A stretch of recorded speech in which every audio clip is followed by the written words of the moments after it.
sabes, no pierdas el tiempo. Dale, vente, pégate lento. No, dale, no pierdas el tiempo. Esta noche me puse, eso no le doy, no. Eso no le doy. Eso no le doy.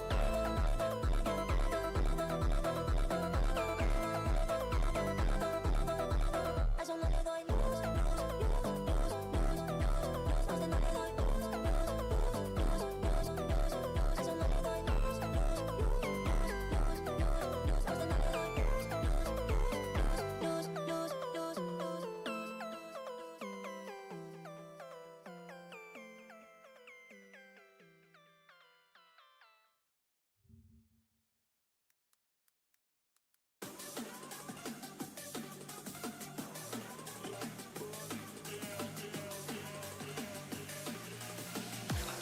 It's murder. Go crazy, berserker. I killed it, it's murder. Go crazy, berserker. I killed it, it's murder. Go crazy, berserker. I killed it, it's murder. Go crazy, berserker. I killed it, it's murder. Go crazy, berserker. I killed it, it's murder. Go crazy.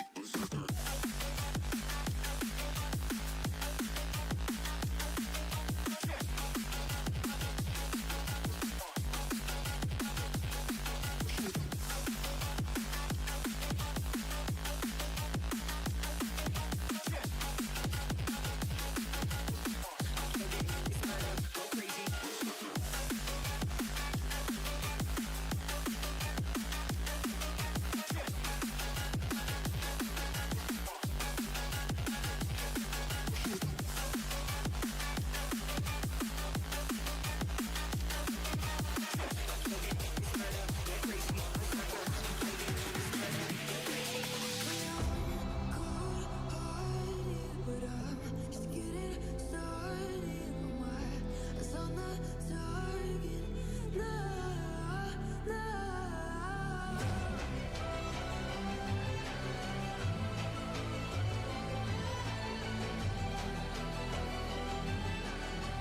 You're the better ones, your kingdom come.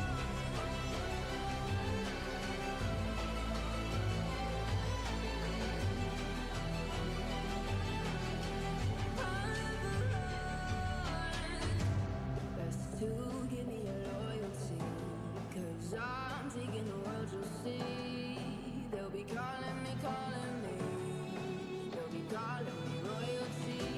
Best to give me your loyalty, 'cause I'm taking the world, you'll see. They'll be calling me, they'll be calling me royalty.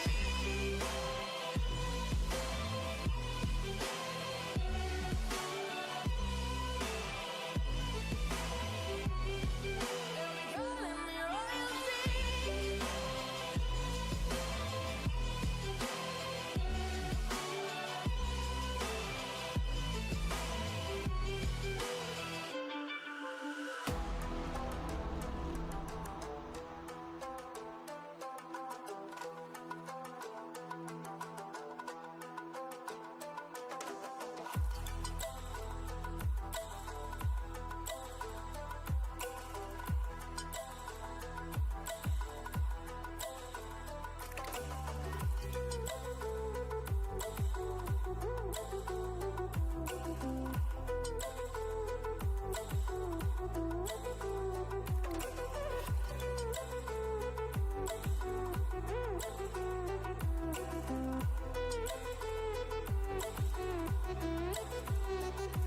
Yo,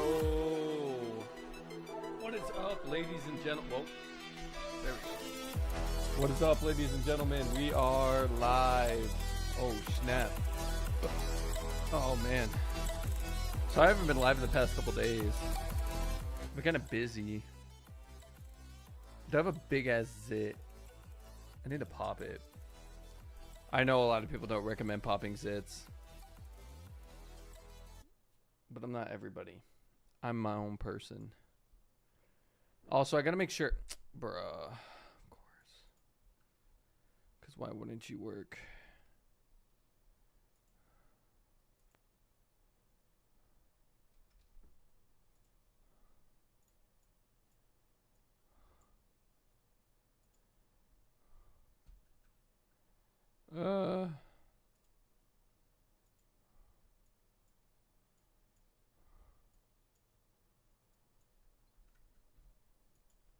Why do you hate me? I swear, dude, it'll open on the most random monitors ever. Is my shit working?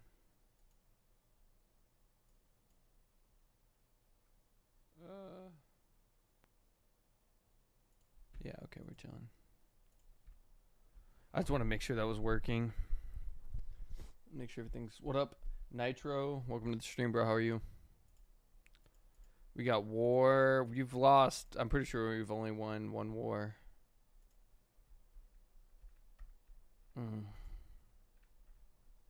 I'm top player, so I gotta scout and attack whatever this base is. Oh, that's easy. If I don't 3-star this, bro, it's a Town Hall 12. I just need to give myself some stuff.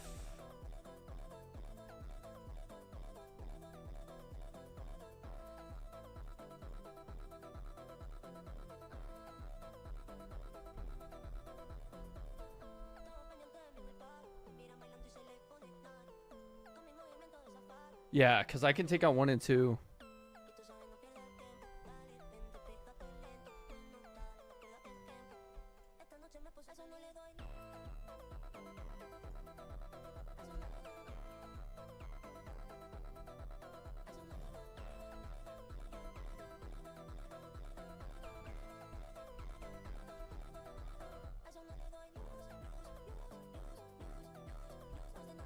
Okay, I told Salad to attack the next 2 guys, so we should be fine. I just gotta...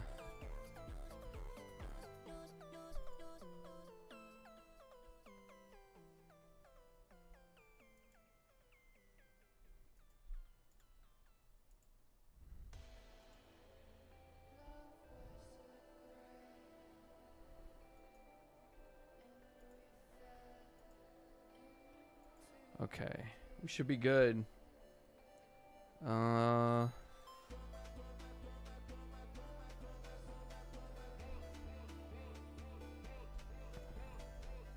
can give myself 2 ice spells from this account, or 1, I guess. Fine. Is this account in war? She's gonna get that, so we could try and take out... I'm assuming this one's gonna be rushed. We might be able to 3-star it. We'll see. Otherwise, this is looking like a pretty guaranteed win, low-key. I just need to attack and 3-star.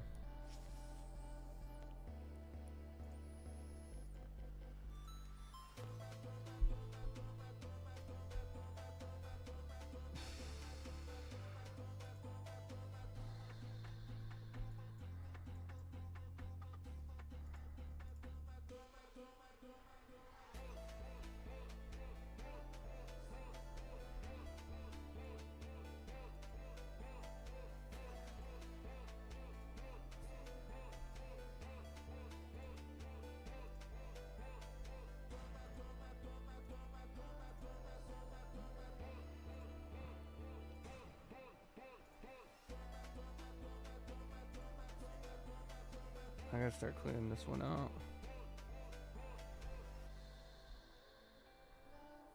Get that eagle down. Get that single target down.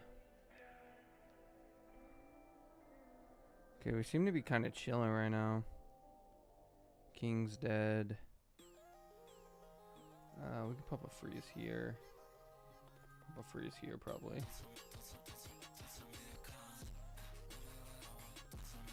Yeah, okay, we got it. We still have Queen's ability, plus we have Warden and Minion Prince alive.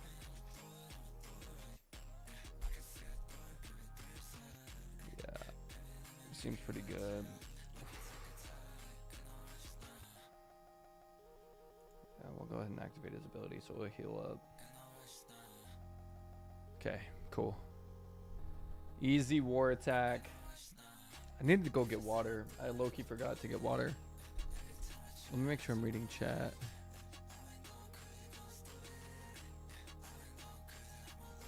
Good attack. Good attack. So that means I can... He could probably 3-star that. I could probably 3-star this. The only thing... We'll attack from up top.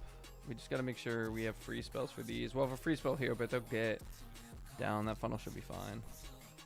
I just need to make sure I have my troops. So I'll go ahead and I'll wait for Salad to be done with his attack before I attack, so I can have enough free spells. Because we need one more person on to donate me a spell, but it's fine because he can give me everything else I need there.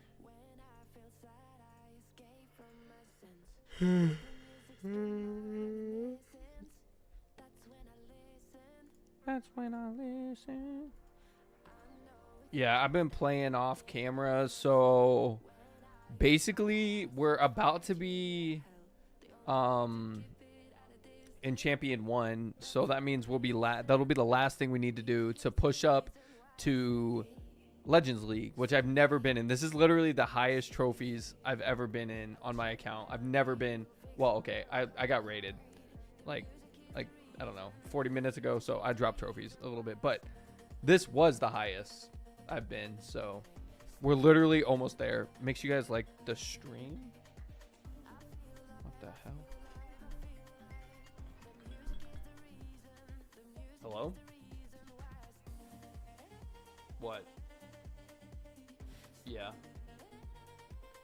I mean, about as best as I could.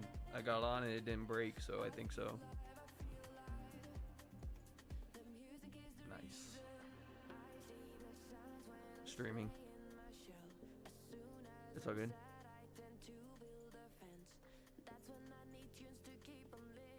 It's okay.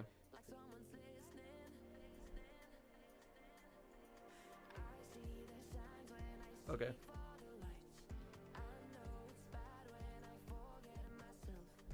It doesn't matter.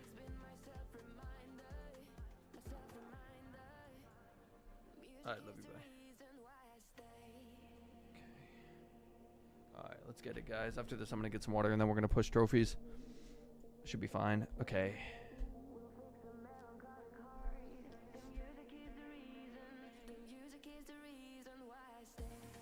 We're going to try and get a little funnel in here if we can. Because if we get king, like, right here, he'll be able to bust through. That'll get us at least down here. At least the king down there. Okay. Let's do it. We just need to make sure. Or should we attack from here? Yeah, we'll attack from this side. That's actually way better.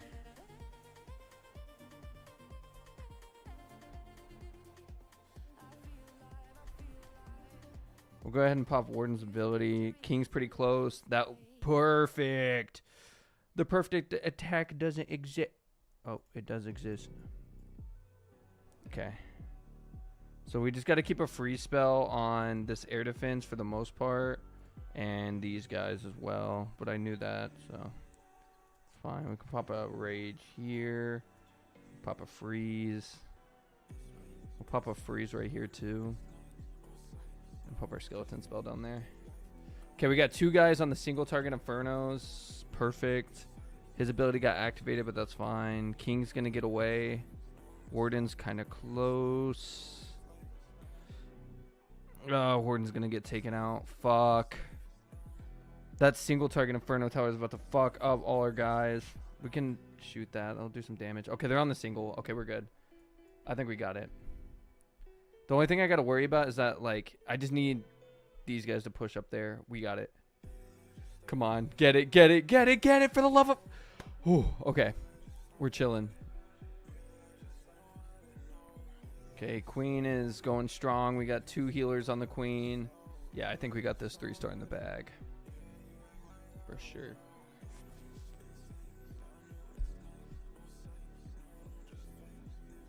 Perfect. Okay, and then Salad probably needs troops.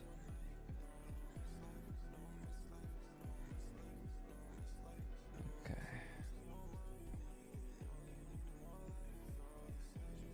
Okay, so now he's going to... Perfect. Okay, that's exactly what I thought what would happen. So I thought Salad would be able to 3-star this. So I'm assuming he's going to be able to 3-star this base. Hopefully. And if he's able to 3-star that, then that's going to be very great for us, because that means I can use Codatastic to probably... I'm scared to attack these bases with Codatastic. I think we might be able to get the 3-star out of this, I just need hella free spells though.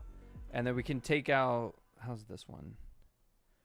This one's, damn! Dude, that thing is spread out as fuck. As long as we can get right here, because it's going to be Electro Drags.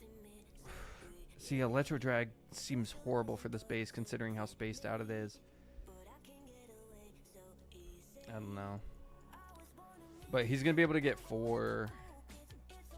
Who do we have in war? Coda. Coda's not rushed though.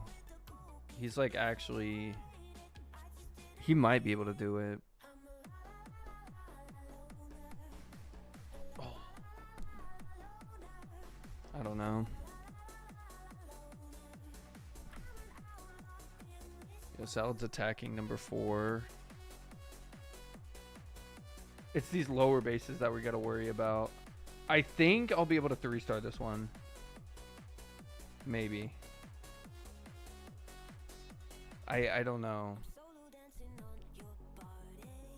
I guess the only way to find out is to ask for troops and then just see what we can do. The E-Drags are pretty...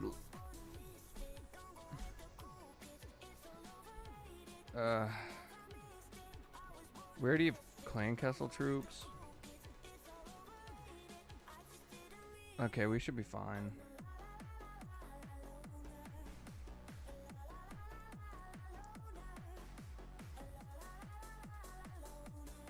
We just need to make sure we use this blimp. We also don't have our King's ability. So that's going to be a little rough, but it's fine. Air sweepers right there. Place these guys down behind. Along with you and you. And this. And pop a rage here. And we can start freezing this. So that way they can actually start moving in the base. We can freeze that single. We can freeze this again. We can also freeze the eagle since that shit's so like close. I'm not worried about that multi. Actually, it's kind of... We'll freeze that. Oh, I probably shouldn't have done that. It's fine. We'll freeze that instead. Oh, it was a horrible freeze spell. Actually, no, it wasn't. That wasn't that bad.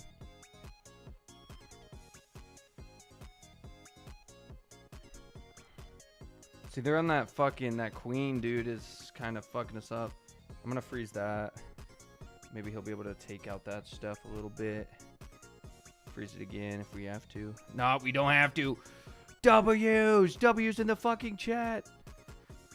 We activated Queen's ability, so she healed. And this looks like a perfect 3-star. Let's go. That's what we like to see. Okay, Expo. Not too worried about it. I think we're chilling. Yeah, I'm not even going to worry about that. We had so many fucking... We had so many freeze spells, bro. We are chilling.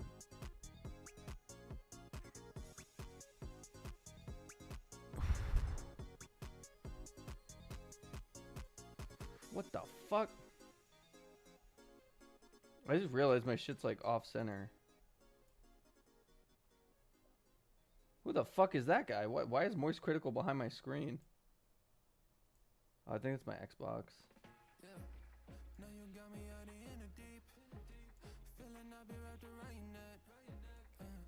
Okay. Oh yeah, I guess my Xbox is turned on. I was wondering what was going on in the background. That was kind of weird.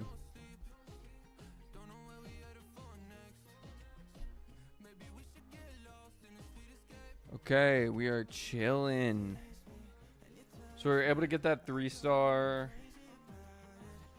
This one I'm nervous about because it's so spread out. I think we'll be fine. We were fine before. We just got to make sure we can get this eagle. If we can get this, we might have to go like literally all around the base and just focus like literally on these freeze spells.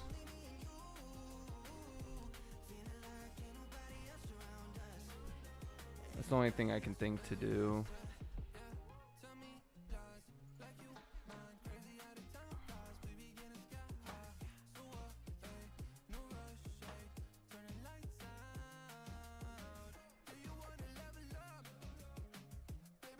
fuck was that noise?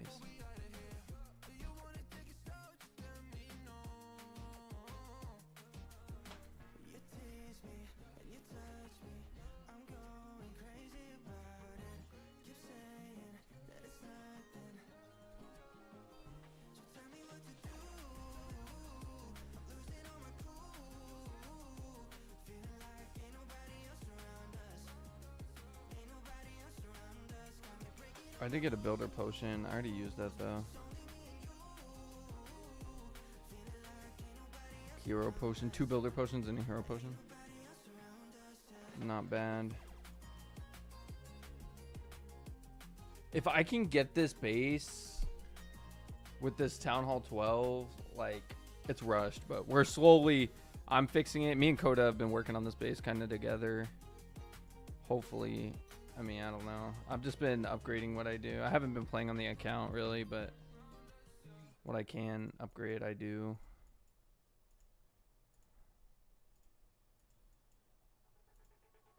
So far, this has gone very good. So we just need to... I mean, I'm pretty sure we can 3-star this, bro. Like, I don't know. I need Salah to donate if he can.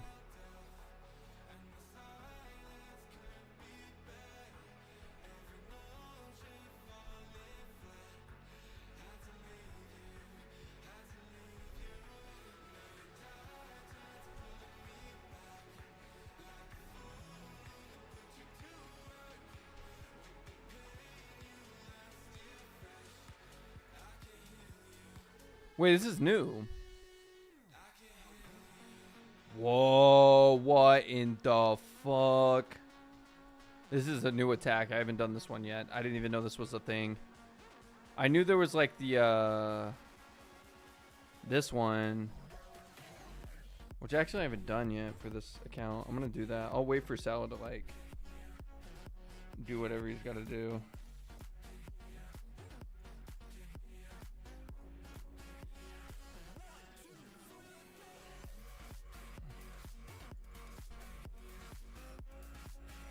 All right.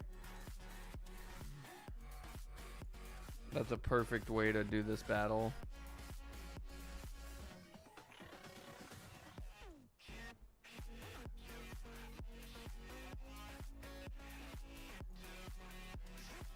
Oh, actually, I think I'm supposed to, yeah.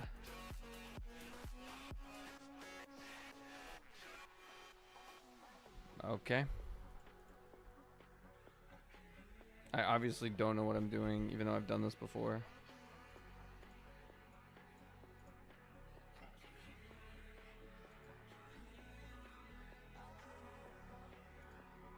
Actually, just go straight for that. Oh, queen.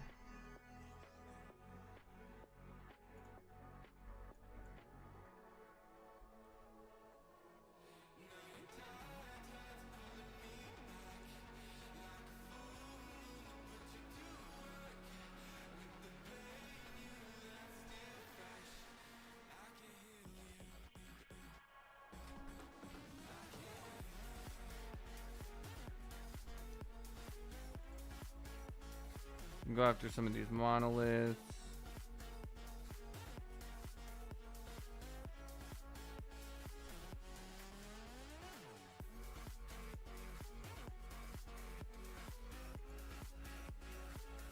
Okay, they'll do the rest of the cleanup.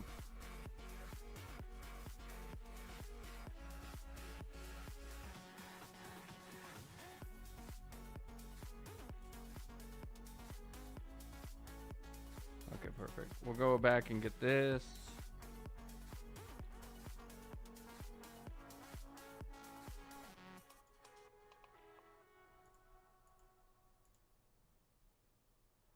Get that. Rushed ass town hall, bro. What is this?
I don't think they're gonna get it.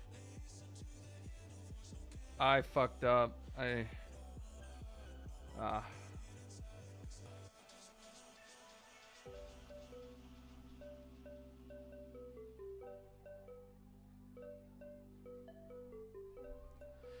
Really?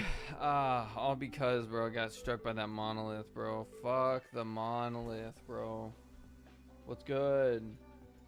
What up, Sharvin?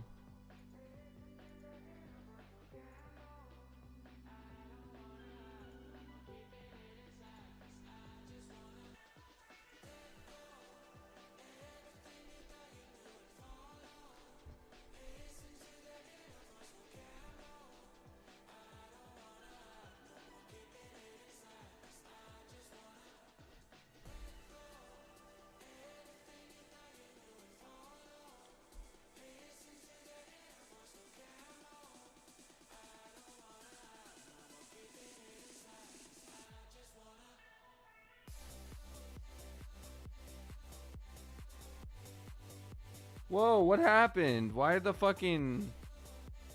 Get back, queen, get back.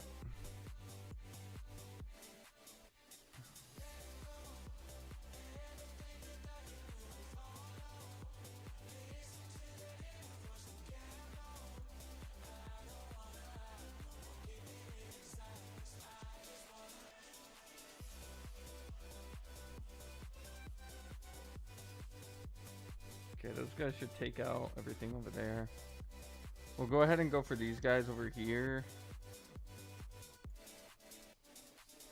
Bro, what are you doing?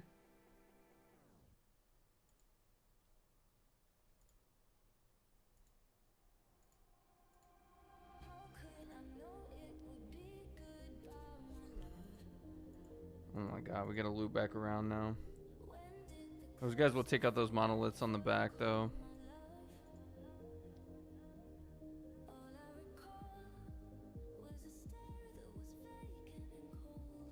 Oh, we do have a unicorn. Okay.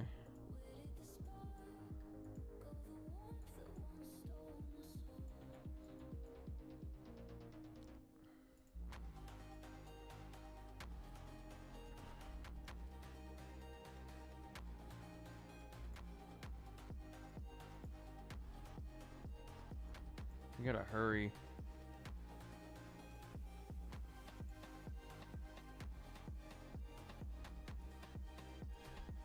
We gotta go take this thing out. They should be able to take out the rest of the base over there. I gotta wait for these guys to pull up. God, they does so much damage.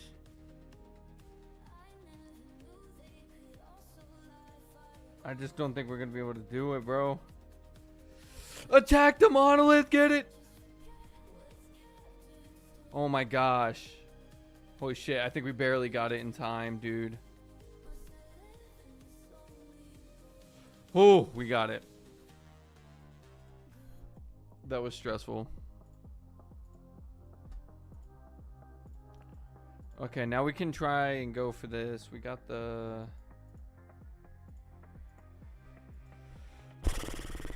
I wouldn't see why we can't get this base. We just gotta really spread it out.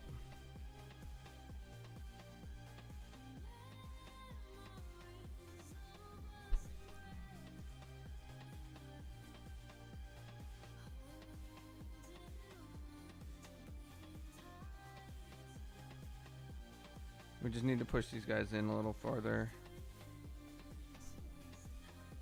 We'll put this right there.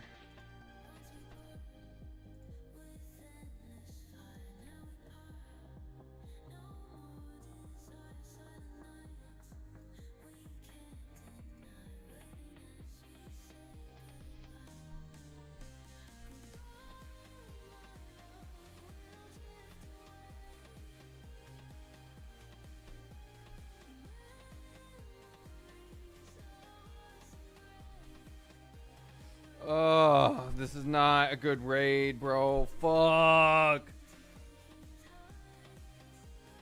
Those balloons are dropping like fucking flies. Queen's about to die. It was so close, dude. So close. Like, we might be able to clutch up, but it's gonna be rough. And it's gonna be close as fuck. Oh my god. We just need to keep that queen alive, bro. Queen needs to keep going in. We got 2 air defenses that could take out the queen, bro. Oh my god. No, no, no.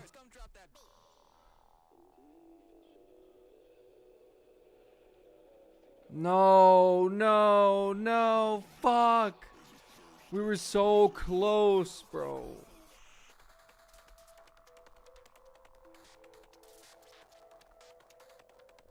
Damn. Someone might be able to 3-star that. Probably Coda. Because then he could do that and that. If he 3-star, he can go bam, bam.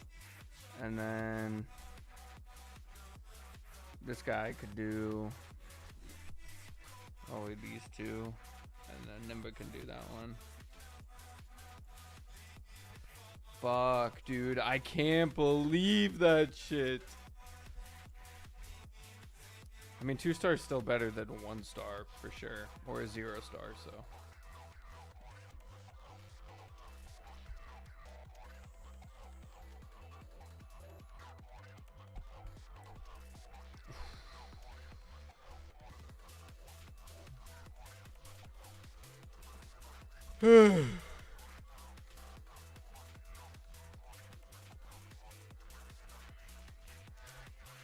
How we doing over here? I activated that boost. Oh, I guess it only lasted an hour.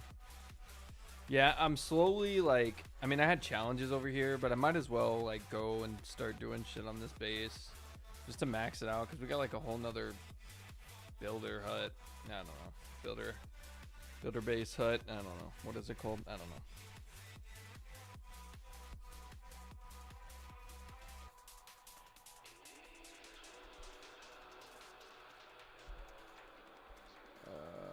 We don't need to convert any resources. Yeah, we got 22 hours. Only thing I can do now is literally just push trophies.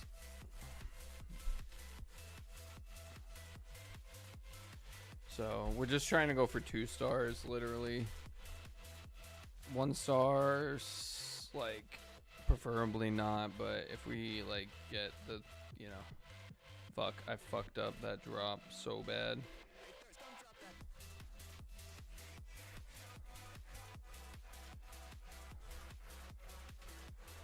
Oh Jesus, this is a horrible raid.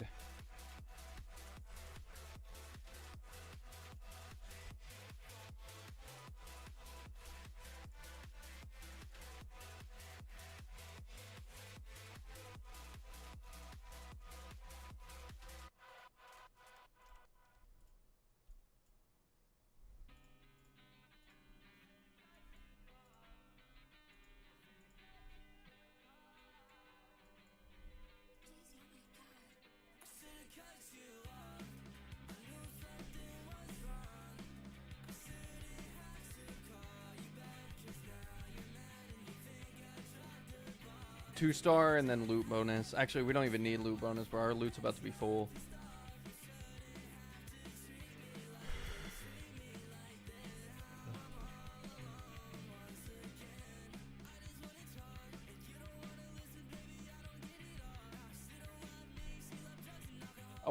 Wonder what happens if you level up that thing completely, like the healer thing. Like, how many healers do you actually get?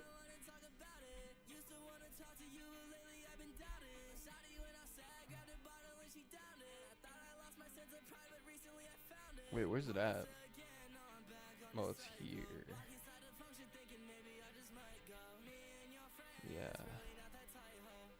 Summon units, so like you can level 5. So yeah, we just gotta wait and then we can upgrade that.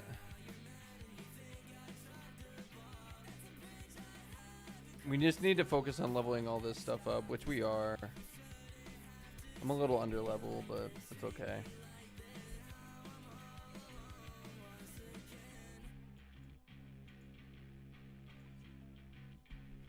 Doom, doom, doom, doom, doom, doom, doom, doom, doom.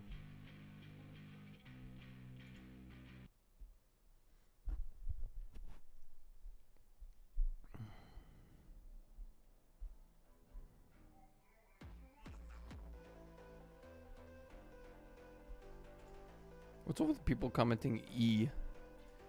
Oh, that's a good base.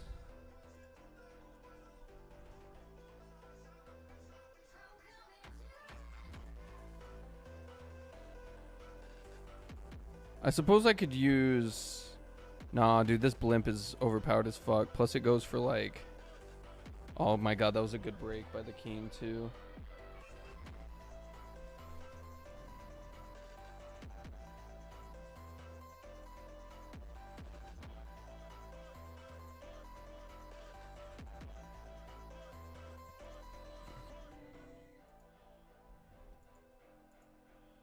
I need to wait for him to destroy that so that we can do this.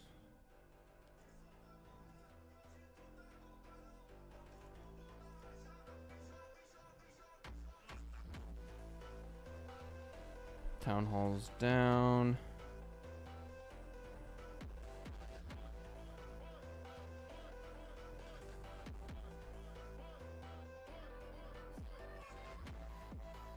Why doesn't she just go around the base?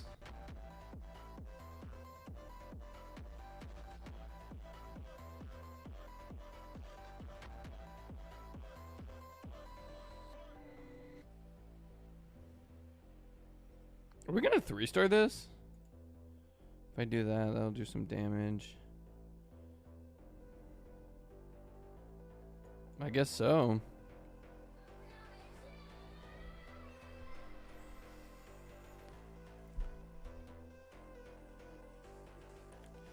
Maybe. Fuck, dude. Probably not, bro. We can't fucking... God, that fucking builder's so annoying.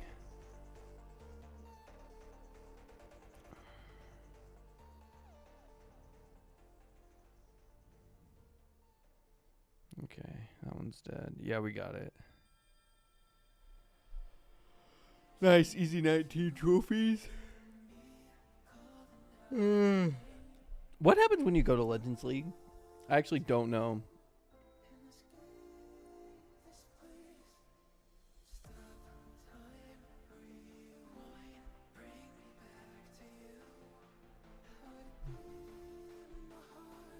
Hey, we did it. So now we just got to go to 5,000 trophies. Next is Legends League. I've never seen that before. We just have to go 300 trophies. Can't wait. It's going to be so fun. See, bases like this look so easy. But in reality, they're like really not. We're still going to go for it anyway. Because we could always get the 1-star.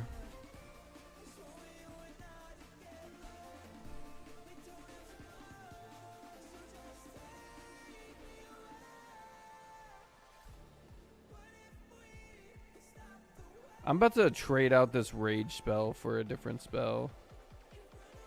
Because I don't need a fucking...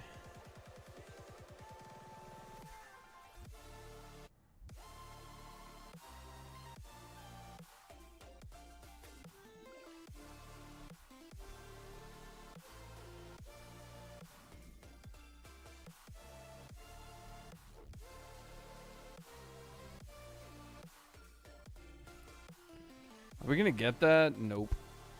Damn. Okay. Well, the 1-star. Yeah. Okay. To be fair, I only did see the 1-star really incoming, so.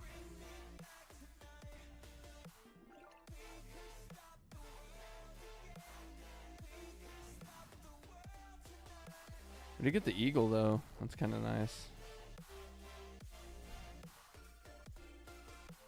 Okay. 1-star. No bueno, but it's fine. We really need guaranteed 2-stars. I'm just, you know, I'd rather get a 1-star so that way we don't lose trophies than, you know.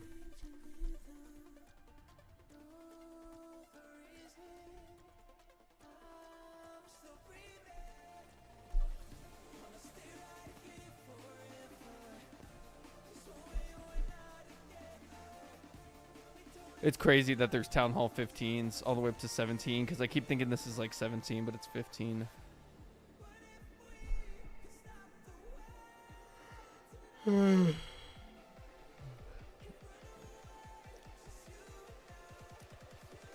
What up, Smokey? Dude, we're rarely gonna get like good bases.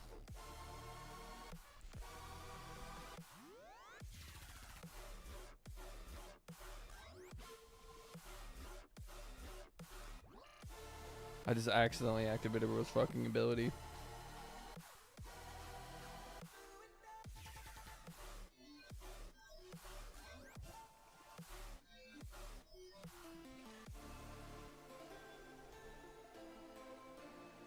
Who the fuck uses that many clan castle troops, bro? Who do you think you are? Oh my gosh, bro. That's criminal.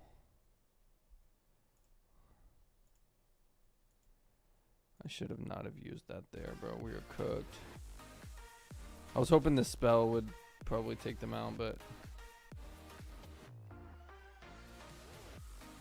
from the looks of it, I think we're just cooked.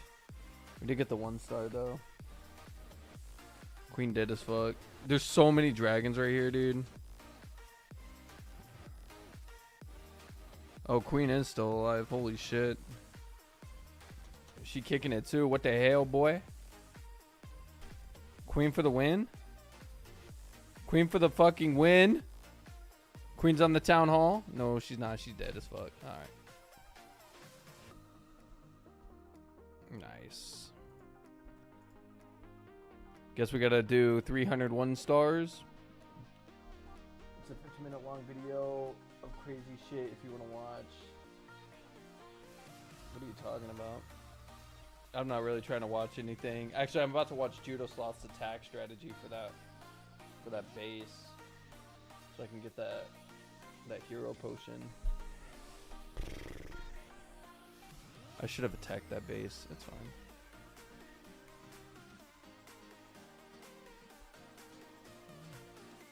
Max Town Hall 14. Yeah, I'm not going to Town Hall 15 until I 100% max out everything. So that's going to take a couple months, like a month or two. I don't know. Someone said you should only be on Town Hall 14 for like a couple, like 50 days or something. So I was like, all right.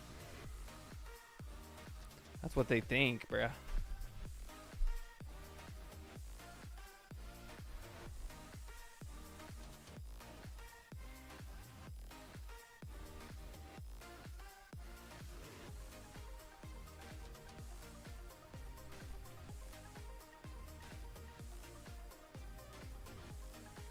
Got it. Barely. He's going for the fucking center of the base, though. Or the outskirts of the base, I mean. God, what I would do to have the fucking... Oh, these things are facing the wrong direction? Who fucking made that move? Damn! I placed down 500 fucking freeze spells. Oh, yeah, the game's going on right now. Who won?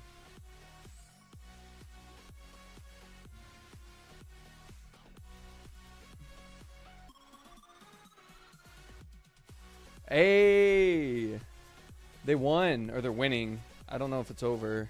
Oh no, they did win. It just ended. 2 more games less or left. OKC won.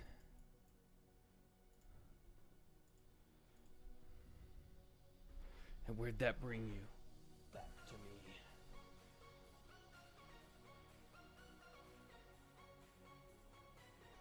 I'm about to go get some water.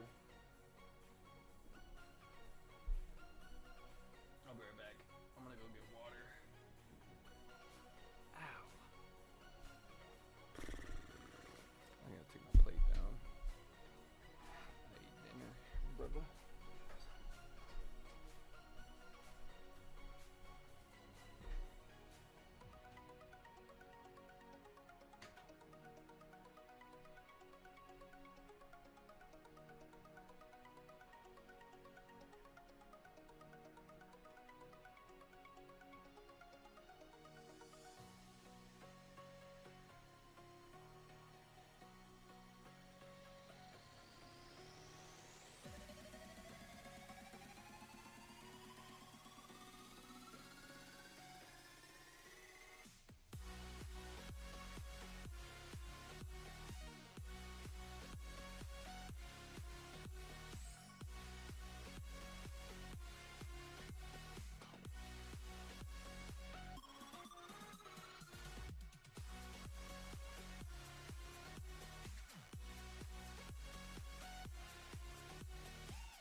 Man,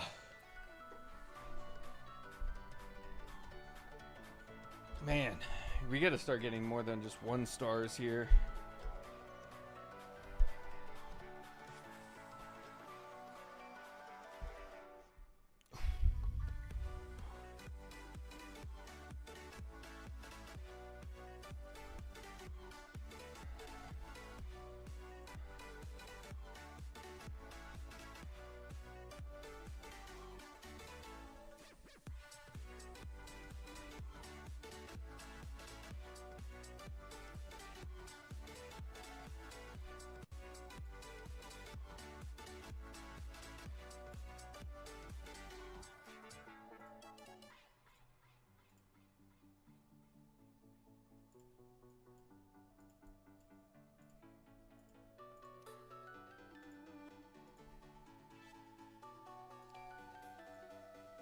Come on, bro.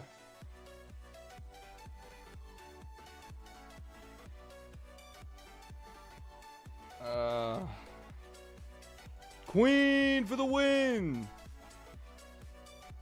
Finally getting some action here.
OKC beat the Pacers. So now it's tied 1-1.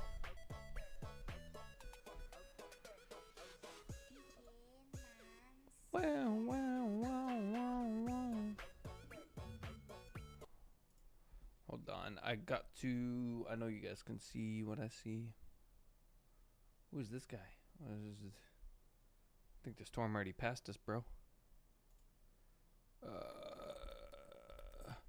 Lord, judo throws.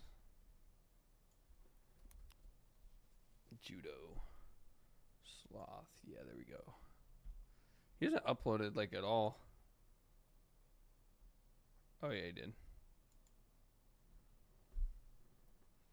Easily 3-star the Crowning Glory challenge with this tutorial. The event attack showcases the upcoming Dark Crown equipment. I will have a video tomorrow explaining the event this will be featured in, so be sure to subscribe to see that. We do only have a small percentage of viewers subscribed to the channel, so if you enjoy my Clash of Clans content, I would obviously recommend doing so. The base looks tricky, but we're going to break it down into different steps. Firstly, I want to highlight the 2 holes in the base to the right and left side. You need to know where those are situated because we will deploy troops there. We will actually start with this across to the right side, placing the king in the gap, instantly pressing the ability, and we're going to use Earthquake after it as well. So king, ability, and 3 Earthquake spells on top of the defenses to wipe those out.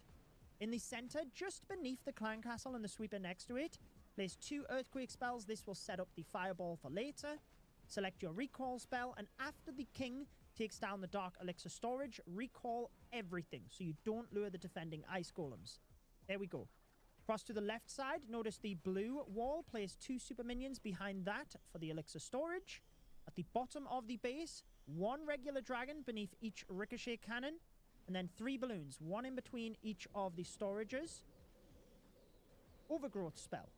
Notice the air sweeper direct above the town hall. Place your overgrowth on that, and then in the gap, place 1 ice hound, 1 electro dragon, and rage on top of the Tesla. Then 3 earthquake spells on top of the monolith. After the gold storage goes down, place in your second E-Dragon, This is all just to try and safety net clearing the left side. If you miss the air defense or the expo, don't worry about it. Cross to the left side now, the gold storage. Place the queen and you're going to line up the arrow with as many of these air defense as you can. At the bottom of the base, should you not have popped the invis tower, place in one super minion to target the multi-gear tower. Once it's visible again, you can snipe that off with 2 of them. I'll place all 3 here in case you need to. And then notice the Tesla next to the builder hut. Whether that is popped or not, we need to wait until the Archer Queen takes that down, because we will target the fireball from the Grand Warden to the air defense. After the outside Tesla goes down, place in your 3 balloons as Coco Loons. Get ready with the Warden. After the Queen takes that Tesla down, place the Warden in line with the air defense and instantly press the fireball. Follow this with the Ice Hound and your King. Clan Castle is down, so we can move to the top. Place in your own Clan Castle, 2 Dragon Riders, and the Minion Prince. The sweepers will push you back a little bit, but as the Minion Prince approaches the Town Hall, press the ability that freezes the Town Hall. Should also catch a defense on the back or 2, and this will guarantee that everything clears the rest of the base, giving you your 3-star. Best of luck with this one, my friends.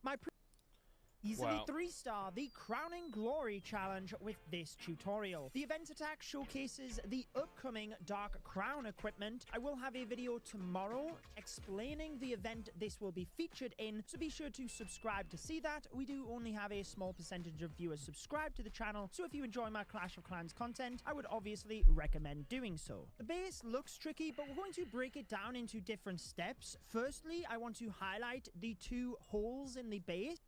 Side, placing the King in the gap, instantly pressing the ability, and we're going to use Earthquake after it as well. So King, ability, and 3 Earthquake spells on top of the defenses to wipe those out.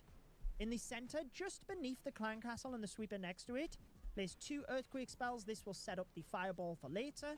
Select your recall spell, and after the King takes down the Dark Elixir storage, recall everything so you don't lure the defending ice golems. There we go. Cross to the left side, notice the blue wall. Place 2 super minions behind that for the elixir storage. At the bottom of the base, 1 regular dragon beneath each ricochet cannon, and then 3 balloons, 1 in between each of the storages. Overgrowth spell. Notice the air sweeper direct above the town hall. Place your overgrowth on that, and then in the gap, place 1 ice hound, 1 electro dragon, and rage on top of the Tesla. Then 3 earthquake spells on top of the monolith. After the gold storage goes down, place in your 2nd E-Dragon. This is all just to try and safety net clearing the left side. If you miss the air defense or the expo, don't worry about it. Cross to the left side now, the gold storage. Place the queen and you're going to line up the arrow with as many of these air defense as you can.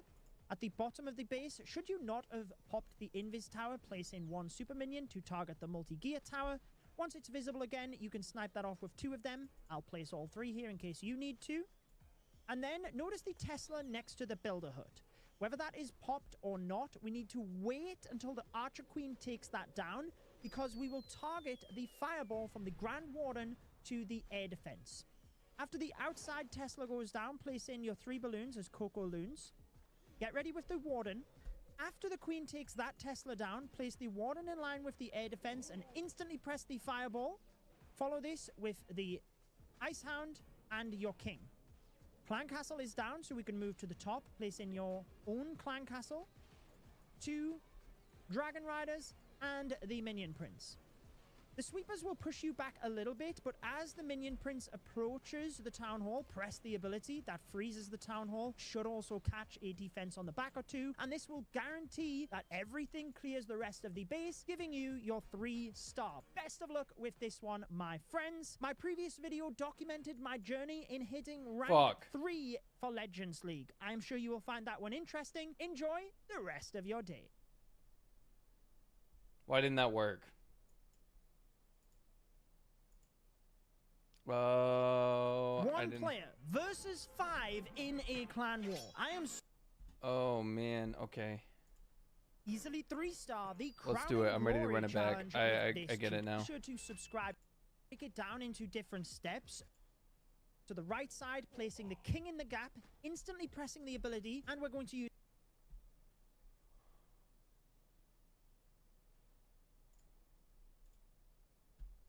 Earthquake after it as well. So King ability and 3 Earthquake spells on top of the defenses to wipe those out.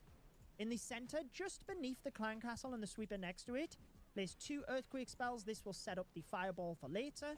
Select your recall spell, and after the King takes down the Dark Elixir storage, recall everything so you don't lure the defending Ice Golems. There we go.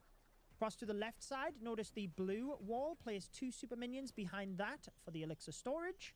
At the bottom of the base, 1 regular dragon beneath each ricochet cannon, and then 3 balloons, 1 in between each of the storages. Overgrowth spell. Notice the air sweeper direct above the town hall. Place your overgrowth on that, and then in the gap, place 1 Ice Hound, 1 Electro Dragon, and Rage on top of the Tesla. Then 3 Earthquake spells on top of the Monolith. After the gold storage goes down, place in your second E-Dragon. This is all just to try and safety net clearing the left side. If you miss the air defense or the Expo, don't worry about it. Cross to the left side now, the gold storage. Place the Queen, and you're going to line up the arrow with as many of these air defense as you can. At the bottom of the base, should you not have popped the Invis Tower, place in 1 super minion to target the multi-gear tower. Once it's visible again, you can snipe that off with 2 of them. I'll place all 3 here in case you need to. And then notice the Tesla next to the Builder Hut.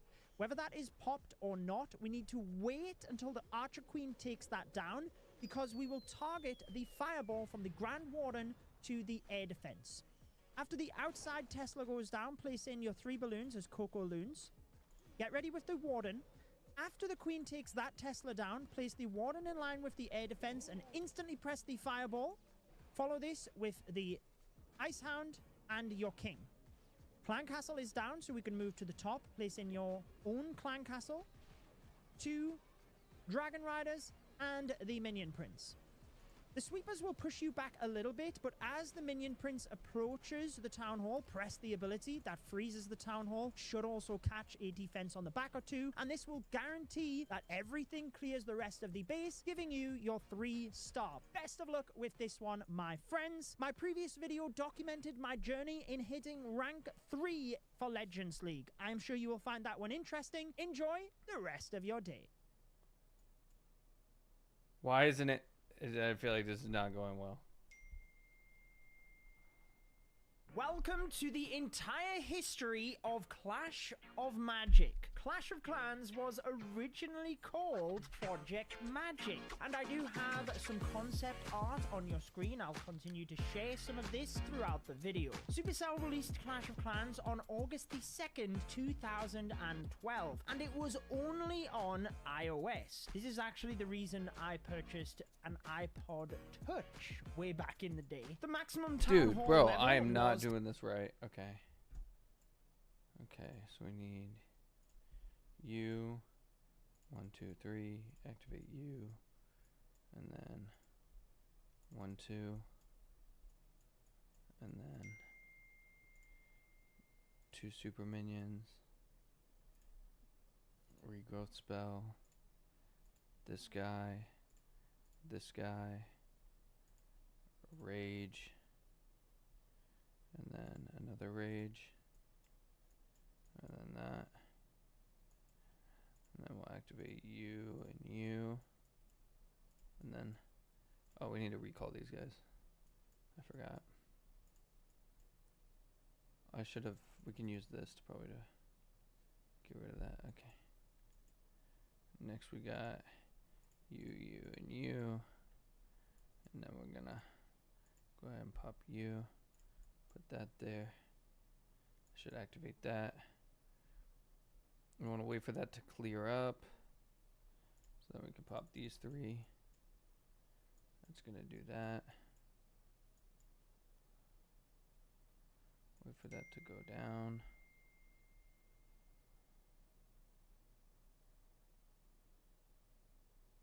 Wait for that to go down.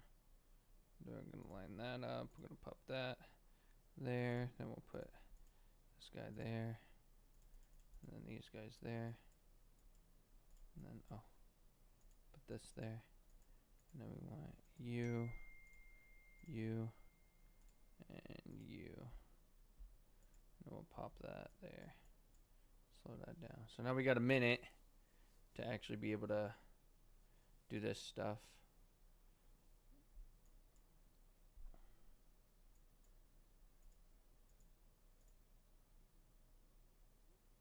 Oh my god. Dude, why isn't it this going like how his attack went? Or am I just freaking stupid as shit? Easily Remember, 3-star, the Slay, I Crowning changed my Glory name. challenge Welcome back. What with up, this Swass? tutorial. The event attack Smokey. showcases the upcoming Dark Crown equipment. I will have a video tomorrow explaining the event this will be featured in, so be sure to subscribe to see that. We do only have a small percentage of viewers subscribed to the channel, so if you enjoy my Clash of Clans content, I would obviously recommend doing so. The base looks tricky, but we're going to break it down into different steps. First, in the gap, instantly pressing the ability, and we're going to use Earthquake after it as well. So King, ability, and 3 Earthquake spells on top of the defenses to wipe those out. In the center, just beneath the clan castle and the sweeper next to it, place 2 Earthquake spells. This will set up the fireball for later.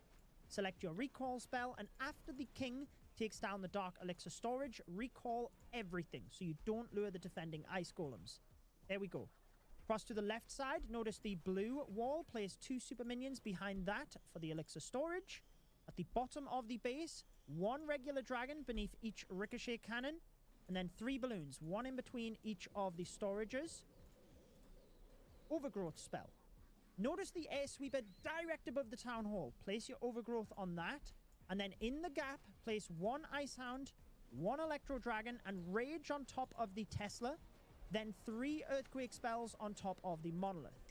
After the gold storage goes down, place in your second E-Dragon. Wait, what This happened? is all just to try and safety net clearing the left side. If you miss the air defense or the expo, don't worry about it. Cross to the left side now, the gold storage. Place the queen and you're going to line up the arrow with as many of these air defense as you can. At the bottom of the base, should you not have popped the invis tower, place in 1 super minion to target the multi-gear tower. Once it's visible again, you can snipe that off with 2 of them. I'll place all 3 here in case you need to. And then notice the Tesla next to the builder hut. Whether that is popped or not, we need to wait until the Archer Queen takes that down, because we will target the fireball from the Grand Warden to the air defense. After the outside Tesla goes down, place in your 3 balloons as Coco Loons. Get ready with the Warden. After the Queen takes that Tesla down, place the Warden in line with the air defense and instantly press the fireball. Follow this with the Ice Hound and your King. Clan Castle is down, so we can move to the top. Place in your own Clan Castle, 2 Dragon Riders, and the Minion Prince. The sweepers will push you back a little bit, but as the Minion Prince approaches the Town Hall, press the ability that freezes the Town Hall. Should also catch a defense on the back or 2, and this will guarantee that everything clears the rest of the base, giving you your 3-star. Best of luck with this one, my friends. My previous video documented my journey in hitting rank 3 for Can I be Legends bod? League. Probably I'm sure not. you'll find that one What up, KB interesting. King? Enjoy the rest of your day. Dude, this shit is impossible. Easily 3-star because we will deploy troops there. We will actually start with this across to the, and we're going to use Earthquake after it as well. So King, ability, and 3 Earthquake spells on top of the defenses to wipe those out. In the center, just beneath the Clan Castle and the sweeper next to it, place 2 Earthquake spells. This will set up the fireball for later. Select your recall spell, and after the King takes down the Dark Elixir storage, recall everything so you don't lure the defending ice golems.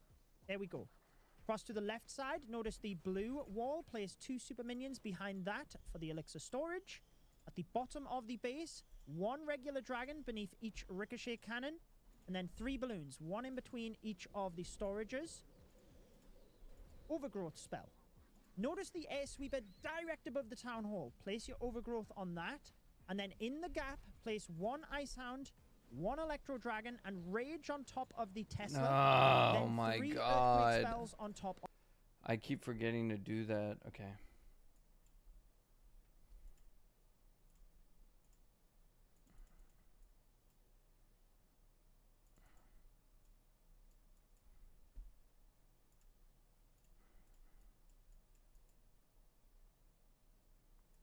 Oh, I forgot to pop his ability, bro. Damn.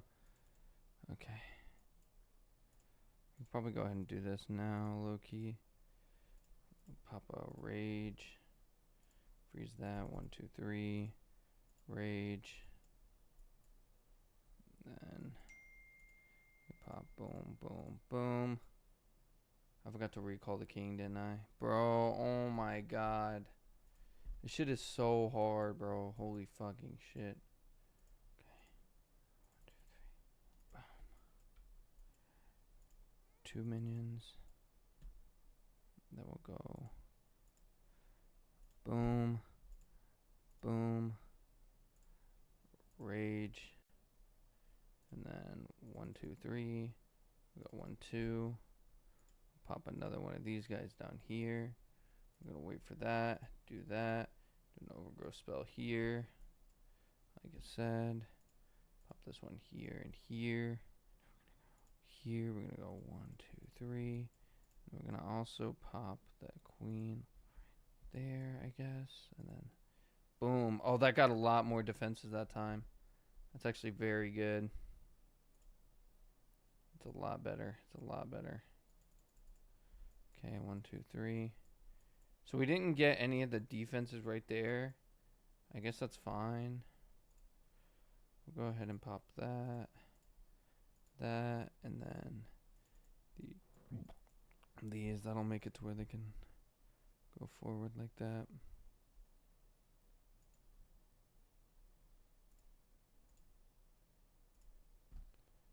Ah, God, bro. He's literally targeting like everything else. Hopefully we got it. We have a minute 30 to like finish everything off here.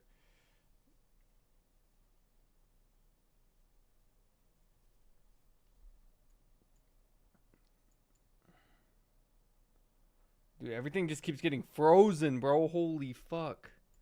I think we finally got it though, low key. I don't know, bro. There's so many guys, bro. Oh my god.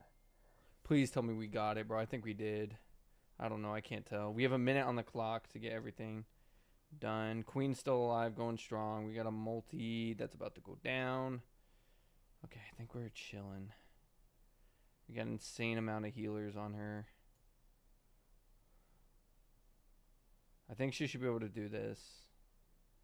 As long as she gets that air defense before those fucking healers get there, we got it. Thank God, bro. This base was so fucking annoying, bro.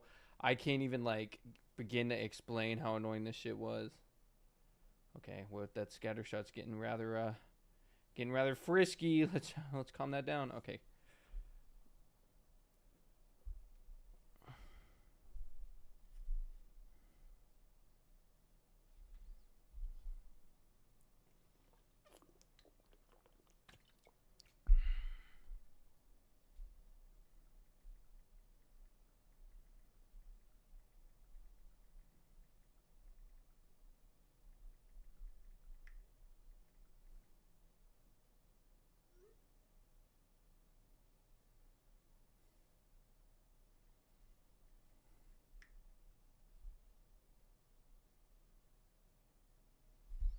There we go. We got it. Oh, that was kind of annoying. We can just sell that for 10 gems. Whoo! And we got 25 gems out of that too. That was fucking annoying. Is that new ability even out yet? It's a new thing. It's one of these. I guess. It's going to be one of these. How many abilities do they need, bro? Holy shit. I can't take it anymore. Dude, I gotta fucking worry. Not only do I gotta fucking worry about upgrading my fucking heroes and shit, I also gotta fucking worry about upgrading, like, all this shit, dude. Like, every single thing, bro. Like, come on. I don't want to fucking upgrade everything, dude. Like, damn. This game has no mercy, bro. Dead ass. Dead ass. Dead ass. Dead ass. What up, KB King? Can I be mod? No. Hi. Yo. Can I be mod? It's me. No. No way, Jose. Of the monolith. After the gold storage goes down, place in your second E-Dragon. The biggest change to Clash of Clans ever is coming later this month, but there's a lot of changes due to the knock-on effect from this. army training time is being removed completely. Troops, spells, siege machines, your heroes, they will all be instantly available. There is no training time whatsoever, so you can attack as many times as you want, as long as you're not in Legends League. Clash of Clans released a blog post to announce this and discussed clouding issues, what is happening with the training potions and donations, for example. So let's go through everything so you know what to expect once this change happens later in the month. So I've already kind of gone over I the forgot first about training paragraph potions. here, What happened but with they those? do acknowledge that training time has been a major complaint for players for a long time. And years ago, when they removed the resource cost for training troops, they seen an increase in the enjoyment from Clash of Clans players. Shock. This gave them the confidence to make this bolder change. Clash of Clans was released in 2012, but today it feels outdated to wait 15 minutes between each attack. So shortly after the next update, we'll be able to attack as much as we want, stream for hours. It will help players to learn battle mechanics faster, which I think is very important. But being able to attack unlimited in multiplayer could have its drawbacks, and the first one that comes to mind is clouds. More people online, less bases to find. Clash of Clans explains that when activity is high, for example, whenever there's events going on, Hammer Jam being a primary example, then players can get stuck in the clouds where they cannot find a base.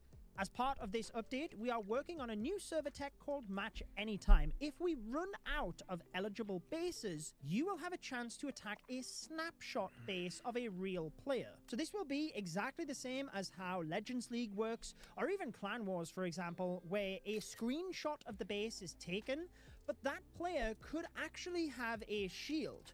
Whenever you attack them, you would still gain the loot and trophies just like normal, but that player would not lose them on defense. This would only happen if they run out of bases. So a plan B, because since you don't have to wait of troops training up and you can just instantly attack again, we could see longer play sessions from people, and likewise, that's where clearly there'd be a lot of clouds, which is frustrating. So this is an ideal solution. Since as a defender, you don't lose any loot or trophies, you won't actually know if someone attacked the snapshot of your base. However, they have said that in a future update, they are looking to add this to the replay log.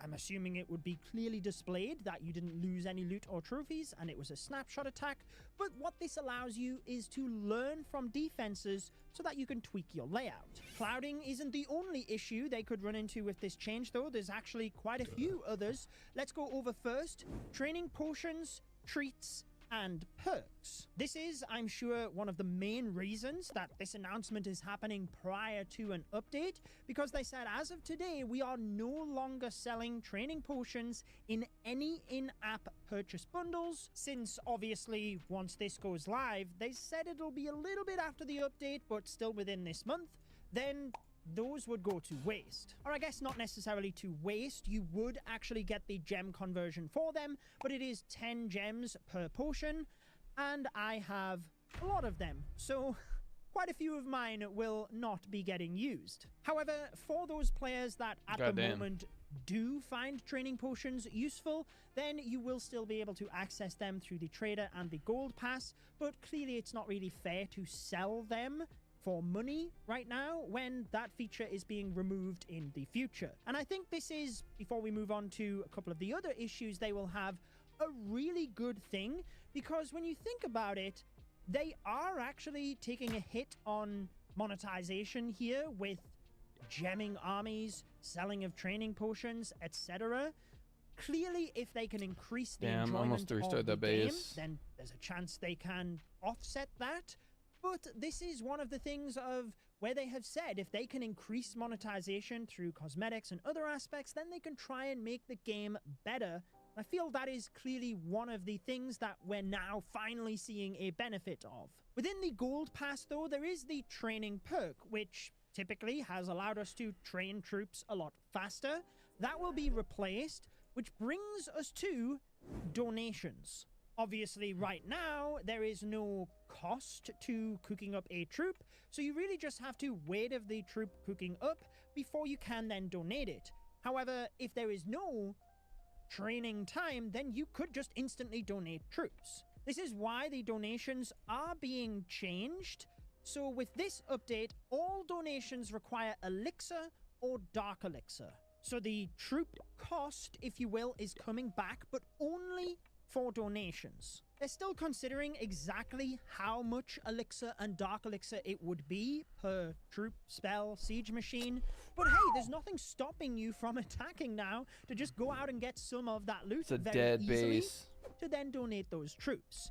They are reducing the clan castle request timer to a flat 10 minutes for all players, because previously it was even as high as 20 minutes if you were in a level 1 clan, which clearly is a bit counterintuitive when they are removing training time altogether. I understand where there has to be some drawback and limitation, but hey, you don't have to have your clan castle troops, especially if you're not in Legends League or trophy pushing, so being able to have training time completely removed is a good trade-off. However, you can reduce this 10-minute request time via the gold Whoa, pass, and holy this shit, is where bro. the training perk that is being removed is being replaced via a donation request timer reduction.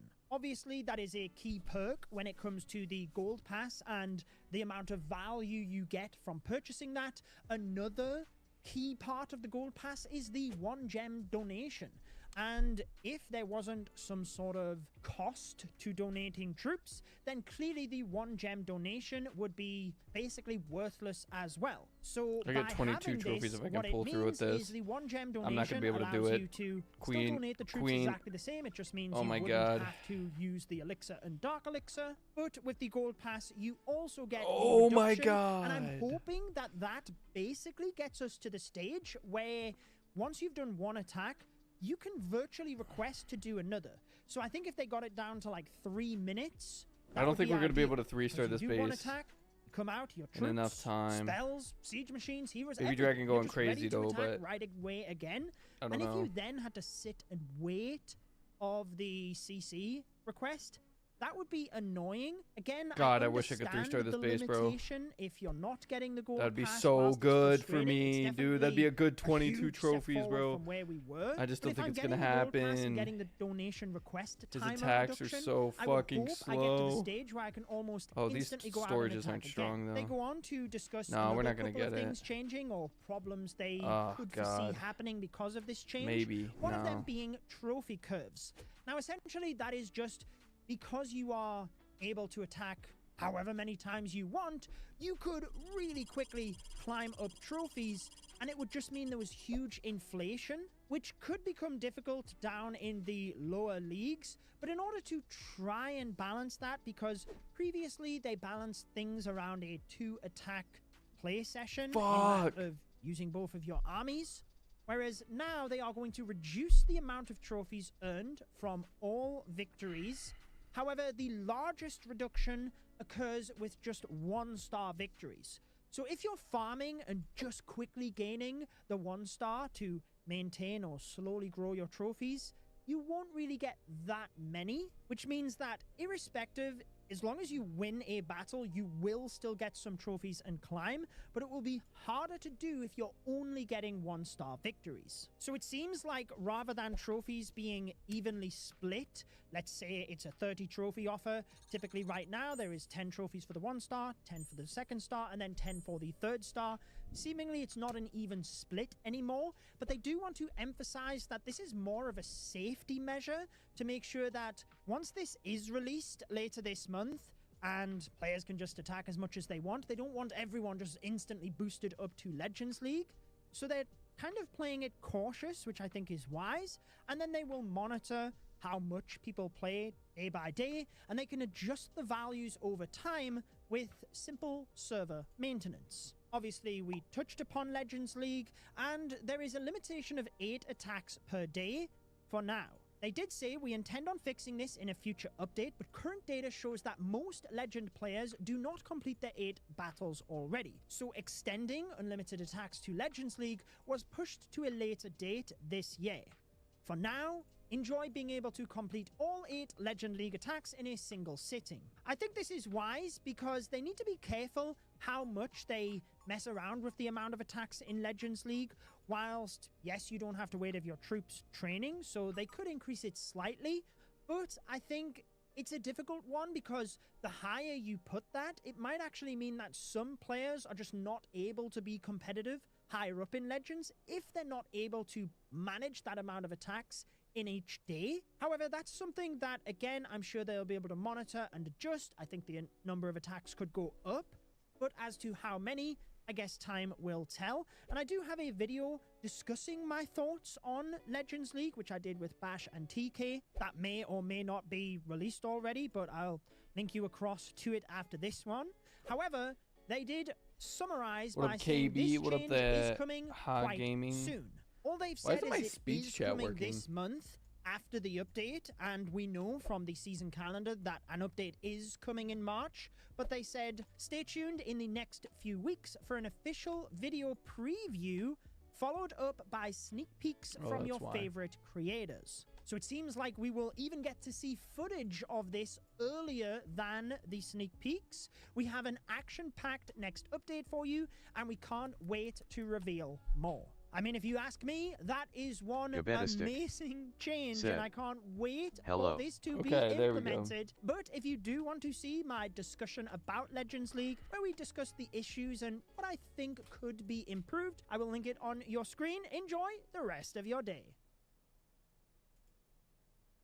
I started a new Clash of Clans account with the aim Sorry, of guys, upgrading to we the are maximum good. of Town Hall 17 in just 1 hour. Firstly, I completed the in-game tutorial and as such named the account Town Hall 1 through Town Hall 17. Even getting through the tutorial itself took a couple of minutes, so I had to pick up the pace if I wanted to beat this in just 1 hour. Oh, we do have a starter pack offer. Let's enter code Judo, get that purchased, then let's use the builder potion, speed up those upgrades. We need everything built. Gold mine, it's going to be instantly built. Cannon, done. Archer tower.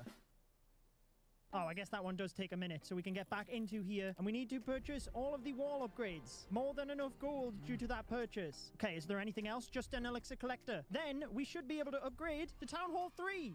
Let's go! Use the gems, and then we need to instantly build all of these other buildings as well. We don't have enough elixir for the laboratory. What? I don't have a free builder. Oh my goodness. What's happening? We're already 4 minutes in and we're only on Town Hall 3. We have to get all of the way to Town Hall 17. Get the walls built. I will leave the mortar due to having 2 builders. Just let that tick over in the background. Save me a couple of gems because I'm going to need quite a few throughout this video. Collector. Storage. Storage. Mine. Is there any elixir in here for that upgrade? Yes, there is. Thank you. Oh, it's not enough. Let's fill our storages then. Thankfully, it's only 23 gems at What is this bro level. doing? And then as we upgrade, we might get some Town Hall pack offers that give... I need to learn how to push in Legends League. So, because, like, right now, like, my loot's max. We're pushing up to Legends, you know? It's going to take, like, a couple days, probably. Like, we'll probably be able to get a little bit higher up today, you know? But we have to get to 900. We're at 726, so... It'll take a second, I think, but... Or it'll take a minute. But once we're up there, like, I think, like, you have to attack the bases. I think you get, I don't know if you get to search for a base. And, like, you only get a couple attacks per day. I guess. I don't know how it works, to be honest.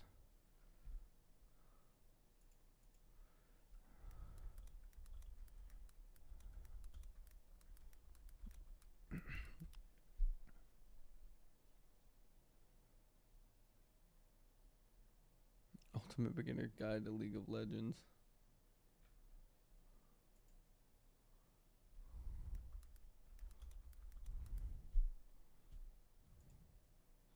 Oh, let's just attack that base, huh?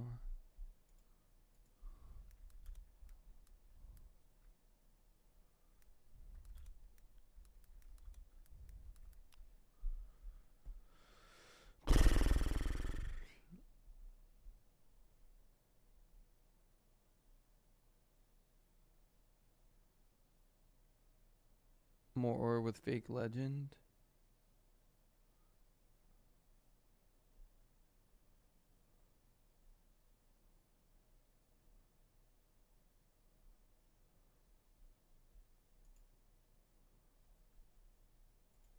Is that his second channel? Yeah, it is. Wait, people don't like Legends League?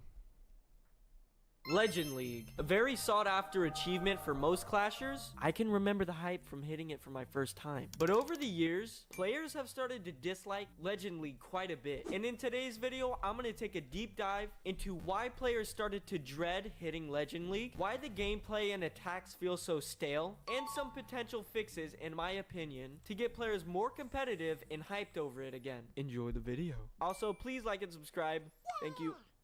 I'm gonna start this video off by saying this is all my opinion and you guys have a right to your own in my comment section. Just don't get too violent, okay? We're gonna start at the beginning when Legend League was first added in July 2015. And when it was added, it pretty much acted the same way. You basically just kept grinding multiplayer. People climb the ranks and try to get that top spot on the global leaderboard. And it was like this for 4 or 5 years before they finally changed it to 8 attacks per day in May 2020. And on release of this, everybody was excited. Everybody was totally jazzed. They saw it as consistent loot, competitive playstyle, but since then, nothing else has changed. Sure, there were new war bases being made, but people started to see the exact same bases, and it got extremely repetitive. As a whole, Legend League, in its current state, does what it's supposed to do. It gives a field for people to compete at a higher level than usual. It also gives you consistent rewards for those hardcore clashers who play the game a whole lot.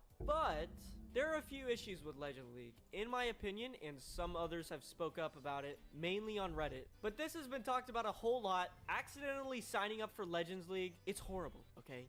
There's not much else I gotta say about it. But don't worry, that's not my only reason I made this video. I got a whole list right now. Moving on to the next section, the stale meta. Once you're at the top, the gameplay can feel very repetitive. The same strategies, base designs, and attacks are used by most players. Usually this is Root Rider spam, mass Electro Dragons, mass Dragons, Electro Titan Smash, literally all the just sickening, no skill armies. This leaves no room for experimentation or fresh strategies because, to put it plainly, they're not going to perform as well. You have to use the most broken and skill-less strategies to perform well in Legend League, and that's why I feel like it doesn't truly depict how good of a player you are. And this can often lead to burnout for most players grinding the game because there's not that much reward for pushing in high trophies. Maybe bragging rights to your clan, but that segues into the next section that I want to talk about, is that there's not too much reward for it, if you know what I'm saying. Like, I get it, I think it's 600 to 700,000 golden elixir per attack on top of the little bonus you get for 3-starring. And while that's good, I feel like if you're a casual farmer, you're not quite maxed and you're trying to get your walls up, you can't stay in Legend League if you want to get your stuff done. So my recommendation is kind of just stay in a lower league until you can really compete with the higher level people in Legends. Because overall, you're going to make more progress by farming all that loot and getting all your stuff done, especially at those higher town halls, where literally one upgrade is your full storage. It's just impossible to get your builders down while you're in Legend League. So I feel like it's really only up there for maxed accounts. And that's pretty much, you know, what happens. Which segues into my next topic, okay? The matchmaking is horrible. I don't even think there is like a Town Hall based matchmaking. So if you're in Legend League and you're like at Town Hall 13, Town Hall 14, you pushed your way up, you're gonna get drowned out and kicked out of Legend League in literally the first few days if you don't sweat. It's just not fair, and it's not rewarding enough to push. I don't know why I attacked this base, bro. Lower town hall. So I definitely feel like they should do some sort of town hall based matchmaking to like balance it out. Ways into my next topic, okay? The matchmaking is horrible. I don't even think there is like a town hall based matchmaking. So if you're in Legend League and you're like Town Hall 13, Town Hall 14, you pushed your way up, you're gonna get drowned out and kicked out of Legend League in literally the first few days if you don't sweat. It's just not fair, and it's not rewarding enough to push when you know you're gonna get kicked out if you're a lower town hall. So I definitely feel like they should do some sort of town hall based matchmaking to like balance it out, because it's literally not fair for the lower town halls. And in my opinion, there's no real end game content for reaching Legends League. You don't get any gems. You don't get any cool magic items. You don't get heaps of loot. I said it once, I'll say it again. It's literally just doing it for bragging rights. But I have to give credit where credit is due. You do get the most amount of auras from your star bonus inside of Legend League, so it is worth grinding, I guess. But if you don't want to be in Legends League, dropping out is hard, and you have to wait like a day or two before you can even get out of there, which is a nightmare for if you accidentally fat-fingered the sign-up button, and then you're cooked. But for those who want to stay in, it's so easy to get burnt out. I've been in Legend League. It literally burnt me out doing those 8 attacks every single day. Like, the average clasher cannot do 8 attacks in a day, and they'll just get booted out as well. I've gone over a few points in this video, so I just want to summarize. I could do 8 attacks a day, bro. I do way more than 8 attacks a day. Fix them. So, just to list them off, decreased rewards for your effort. You know, you can't do sneaky gob farming. There's no real endgame content. You can't farm endless loot within a day because you're only limited to those 8 attacks. Dropping out takes a while. Burnout from constant attacks, and the same stale meta base designs and attack strategies. And now for the suggested fixes, in my opinion. Again, one of my first suggested fixes is increasing the loot to compensate farmers. I feel like this is a very big thing for the casual players and the people who grind, because you just simply can't get enough loot in a short enough time. You're not allowed to use sneaky goblins without getting kicked out. Farming is extremely hard, so I definitely think jacking up the amount of loot. Hi, remember me? I was Aryan Slave, but I changed my name. Recently, but they upped the amount you can steal from storages, and that doesn't apply to Legend League. So I've been seeing 2 million, 1.5 million raids left and right, and then in Legend League you get like 1 million per attack. It's kind of sad. I can only imagine how hard it is to farm and grind walls in a Legend League. I don't even, dude. All right, I'm gonna move on to my next fix. Okay, and it is using legend trophies for magic items. Whoa, we I know actually you guys know about found. legend trophies. They sit on your profile and they don't do anything. So this Oh, you is can't suggested zoom by out. me 'cause I'm a total Einstein. Okay. This is one of those Imagine if there special was some sort of bases. reward system in place to Fuck yeah, I'm purchase gonna magic attack items, this guy. just like we have with raid medals. That's This awesome. I would didn't open know up you a would get whole the lot of competitive people trying to rush alert. their way up. Staying Me and in my Legend friend League for wondered those what it would extra be like magic if you items they attacked one can of get. these And in my bases. opinion, would just make the whole trophy pushing very, very competitive and more of an achievement than it is now. So I definitely think, just in general, rewarding people more for their effort of pushing up is very much warranted, because right now it's extremely sad. I'm not gonna lie to you guys. And final one I wanted to talk about is town hall level based matchmaking. I think I mentioned this earlier. I'm not gonna go in depth again, but just to list them: increase loot to compensate farmers, legend trophies in exchange for magic items, and town hall level based matchmaking I feel would be a huge fix and really boost the competition of Clash of Clans back to what it was formerly. But again, this is all my opinion, and you guys can let me know if I missed anything, or if you have another fix, let me know in the comments. But thank you everybody so much for watching. It would mean the world to me if you guys liked and subscribed. And also, be easy on me in the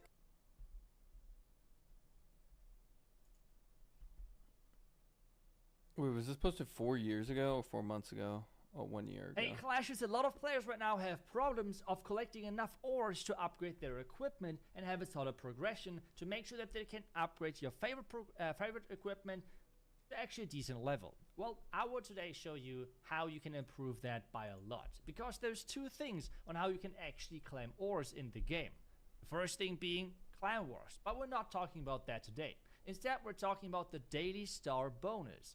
And this star bonus is going up all the way when going higher in legends or higher in trophies in general, with legends being then the highest trophy mark, and you can collect a ton of ores from there, which first off might sound obvious, but there's a couple of problems with legends. First off, lower town level cannot really easily stay in legends because they get attacked by town hall 16s mainly, and they will drop out of legends really quickly again. As well, in Legend League you're limited to 8 attacks every single day, but with this fake legend trick, you can avoid both of those problems. You will have more than 8 attacks, you will have still the legend bonus, and you have just seen already, this is going to add up really quickly to make sure that you can get your equipments upgraded way faster. So I will explain to you how it's done. Let's start things off with the first case. You have started in legend itself. The first thing you have to do is dropping out of legends. You're doing that with just dropping below 4,900 trophies. Wait for a new legend day cycle to start, and then you are out. This is what I just did. I'm now on 4,862 trophies. Well, at this point now, I'm in the same position as everyone else who's trying to push up towards legends. You can do that with pretty much any town hall level.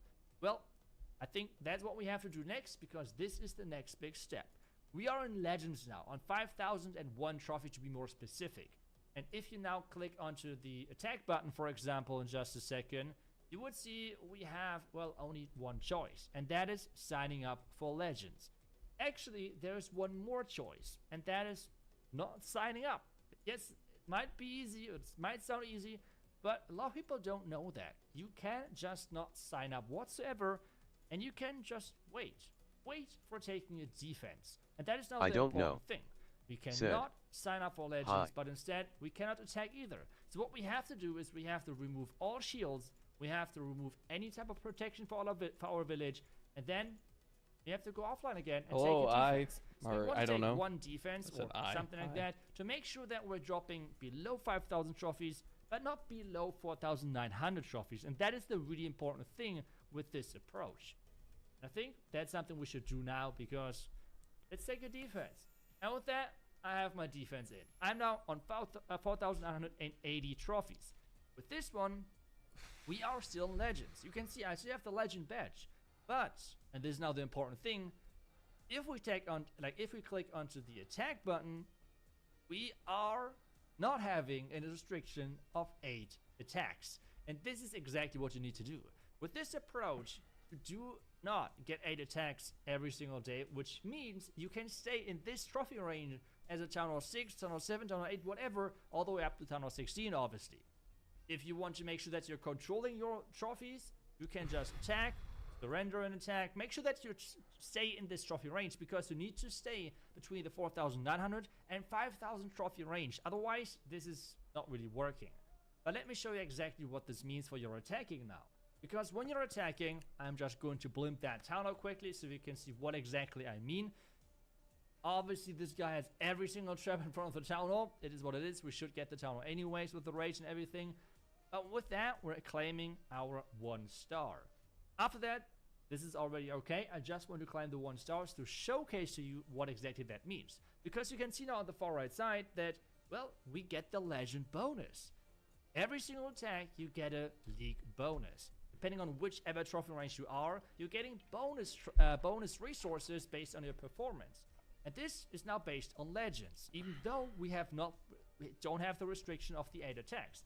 And this is the same thing now for the daily star bonus. Which means even though we are not in the regular legends where you have to do 8 attacks, 8 defenses, we still get the 1,000 blue ore, and I think it was like 50 or something of the purple ore, which is, well, way better than anything below that in trophies. So that is a huge game changer. Why? Well, because you can do this now as much as you want. Like if you're an active farmer or something, you can do all of your attacks in this trophy range. The only important thing is that, as I said, you're not getting above 5,000 trophies. If you do that, you're again getting the sign up button. If you go below 4,900 trophies, you're dropping out of this legend. Fake legends, how I like to call it. Which means you really need to make sure that you're managing your trophies and stay in this 1 trophy range. But as long as you do that, you are good to go to farm as much as possible, and you get your daily ores on the highest level as well to make sure that your equipment progression is as optimal as possible. Because we can just do non-stop attacks if we want to. And that's like the important thing. Whenever you are joining any league in Clash of Clans, and this is pretty much wherever you go, like trophy-wise, you always can drop out of this, again, within a 100 trophy range. So for example, Legends, even though 5,000 trophies is where Legends starts, if you drop on 4,900 trophies, you're still within that range, and that is the important thing. And with that, it is massive how much more progression you can get. And the big advantage over the regular Legend is, as I said, you don't have the 8 attack restriction, and you can get the equipments way faster upgraded. Another thing is with planning ahead, planning into the future. Those bonuses, for example, the clan perk level 9, the bonus of loot from the clan war, or for example, the daily loot bonus, like sometimes there's like the star bonus of like multiplied with 4 or something. So far those boni are not working for, which is super unfortunate. But I'm pretty sure that eventually, and hopefully eventually, this is going to happen. And that then would be even a more massive boost Nice, we got the for 3-star, everyone bro. who knows about this fake legend trick. And this is why I thought I would do a video about it, because I felt like a lot of people did not know about it, the same as me. I just heard some people did talk about this on my Discord server, and that's why I thought I have to do a video about it.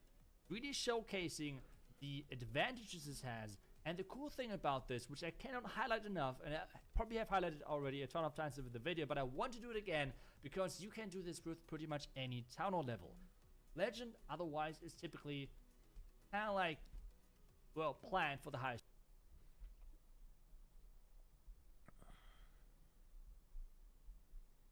Okay.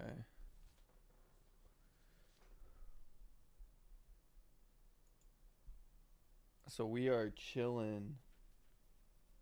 From the most rushed base in history to a base layout that will literally get you banned, here are some of Clash of Clans' most unbelievable bases. Number 1. While you can find many different designs in the Builder's base, did you know you can build something like this? Yeah, no, I didn't either. When the Builder's base was released, a feature called Tall Grass was added, where it would grow around buildings and empty spaces. While this didn't really do anything, it was a nice cosmetic people could use to spice up their base design. However, when players started creating grass patterns like this, people started questioning the legitimacy of them, as creating a design to spell out words was nearly impossible to do in the game. Well, Supercell started to take notice too, and went on to ban some of these controversial grass accounts. Number 2. Here's the most rushed base in Clash of Clans, with level 1 defenses, collectors, walls, and the level 13 town hall? What? This base is so rushed that a literal lightning spell will wipe out their whole defense. So, if you ever attack this base, you're pretty much guaranteed to 3-star it. Number 3. Even more impressive than rushed bases are completely hacked town halls, because this base is literally impossible to have. This base has a town hall level 12, and because the base doesn't have all its gold storages maxed, it would have been impossible for this player to reach their town hall, making this an illegal account. This base also has literally no walls, 0 trophies, and only 1 builder. So either he's hacking, or this guy works at Supercell. Number 4. While most people set their bases up with the town hall in the middle and defenses surrounding it, this player has them all set apart, literally. At a first glance, you can see his town halls on the complete edge of the map, while his cannons, archer towers, and mortars are on separate designated areas. He's even doing it for his bomb towers as we speak. Keep working, builders. But possibly, the strangest thing of all is his army camp. I mean, this guy only uses goblins and giants. But hey, at least the decorations are kinda cool. Number 5. So this next base looks like a totally normal Clash of Clans base, right? Aside from that really weird town hall and walls, of course. However, if you start zooming out, you'll realize that this base has a devastating secret. It has a gold mine at the edge of the forest. And while it might look fake at first, if you zoom in, you'll realize that this is real, which makes literally no sense. Now, while this player managed to stay online for some time, their account ended up getting banned by Supercell, as when you search the tag, nothing shows up anymore. Number 6. It would not be complete without this player's base, who not only spelled his name out, but also has one of the rarest bases ever. If you look closely, you'll see this stone, which, while it looks normal, is really the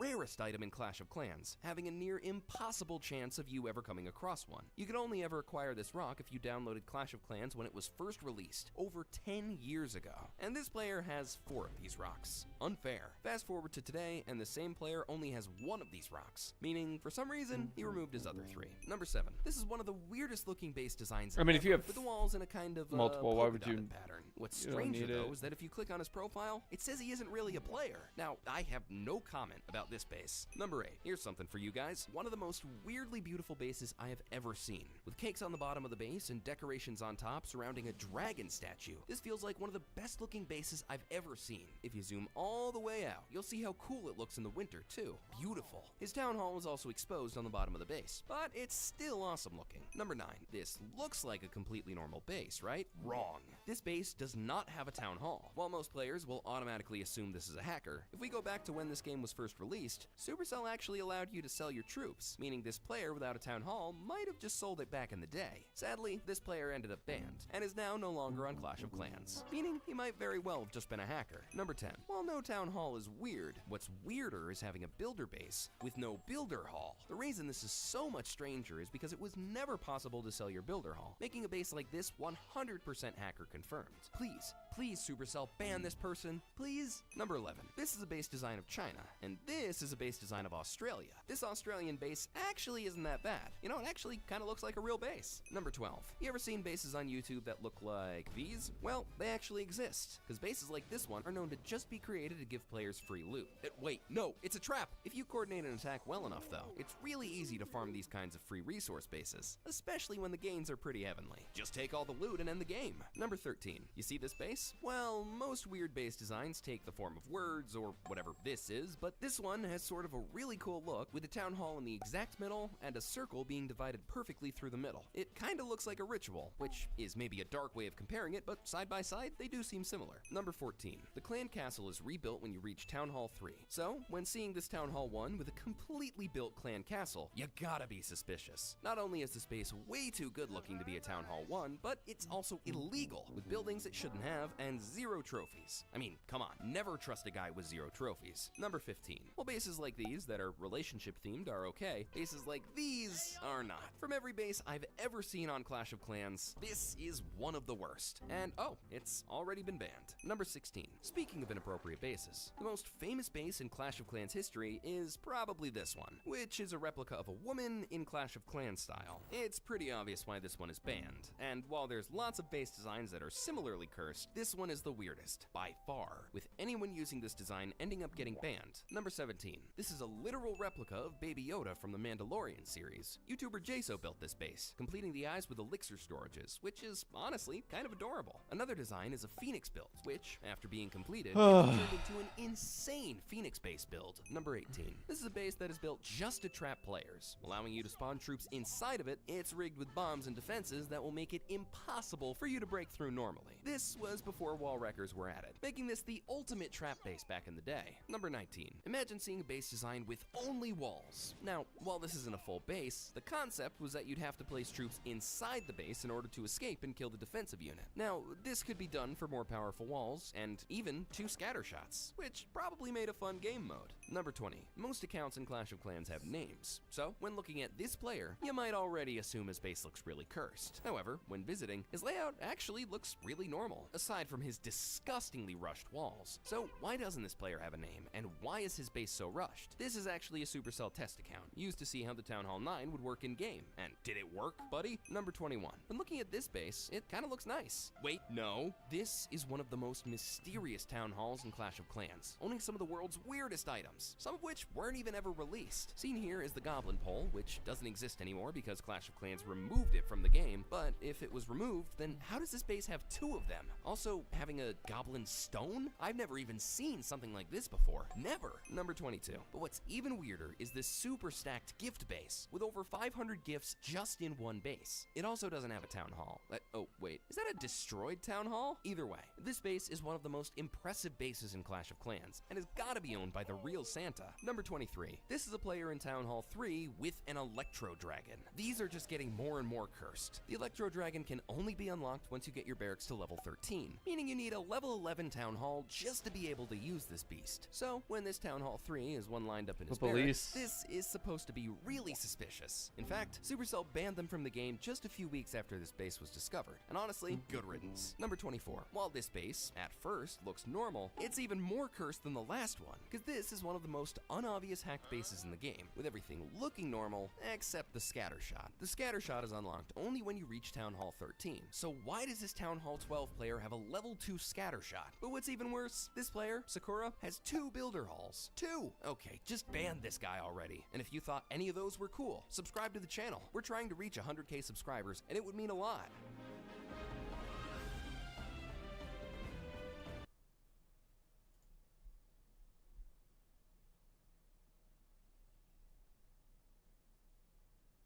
Wow. This is an attack strategy Clash of Clans was forced to remove, and this is a glitch allowing players to literally sell their own town hall. These are 20 secret features Clash of Clans removed. And for number 1, the scariest looking Clash of Clans design to date. When Clash of Clans first released the healer in 2012, it was meant to look like a friendly flying goddess, like the one added to Clash Royale. So when the design ended up looking like this, let's just say not many people wanted to use it. This version was immediately removed, and replaced with this design, which was later replaced with the current design, which looks much better than the original. Number 2. This get the is what the 2-star? average Clash of Clans Okay. walls looked like, and these were blue walls. When released, blue walls were the maxed walls for Town Hall 10, done in a really cool electrical style. So when Supercell removed these walls in the Town Hall 11 update, it really sucked. They wanted to save the blue walls for a higher Town Hall and create something more on style, being replaced by these lava-themed walls with Death's Head edges, which honestly kinda made up for it. Number 3. If you played Clash of Clans back in the day, you know about rearming traps after being raided. That Oh, probably God, I gave some of hated you that. PTSD. Not only Yeah, did you I have to hated that. rearm all of your traps, but also your Expo, Inferno Towers, and even Artillery Towers, which, by the way, all cost gold. Thankfully, in 2019, Clash of Clans removed all of this, and changed it so that your base would automatically reload upon logging in. Number 4. Clash of Clans used to allow you to stay online 24/7, meaning you would never get raided. While this was a tactic many no-lifes used to keep all their resources to themselves, Supercell soon discovered this, and added in the break function, which basically removed the online 24/7 players were using. This break function forces players off the game for a few minutes so that other players can raid them. And hey, maybe it'd be good for them to go touch some grass. However, don't cry yet, tryhards. There's still a solution to this, as if you really don't want anyone raiding you, you can just buy a shield for gems. Number 5. Another feature removed by Supercell was the ability to brew spells using gold. While players nowadays can only imagine using Elixir to brew spells, back in the old days, Supercell basically only let you brew spells with large amounts of gold. Supercell removed this feature and replaced it with Elixir, because they wanted gold to be used for upgrades and finding battles, as opposed to making spells. Number 6. A few years ago, players came up with possibly the stupidest and smartest farming strategy of all time, the Take My Town Hall and Leave strategy. How this strategy worked was that players would create their base and then have their town hall on the outside, undefended. While this makes no sense, the idea was that players would only raid you to destroy your town hall, leaving your resources alone. On top of this, having your town hall on the outside allowed more space to guard your resources in the middle. This would allow you to get super rich without worrying about greedy players. So technically, it was a very smart strategy, at least of course until Supercell nerfed it. Supercell changed things so that the town hall was extremely valuable, meaning if you placed your town hall outside like before, you'd basically just give up a chunk of your resources for free. Rest in peace, farming. Number 7. While nowadays, selecting troops is only used in preparing to deploy them, back in 2012, if you selected a troop, its target area would glow red, meaning as wall breakers attack walls, you'd see the walls they attack. And if you had a giant, all defensive structures would highlight red. A pretty cool feature that Supercell unfortunately removed. Number 8. Clash of Clans card designs used to look more like this. Why does the giant look homeless?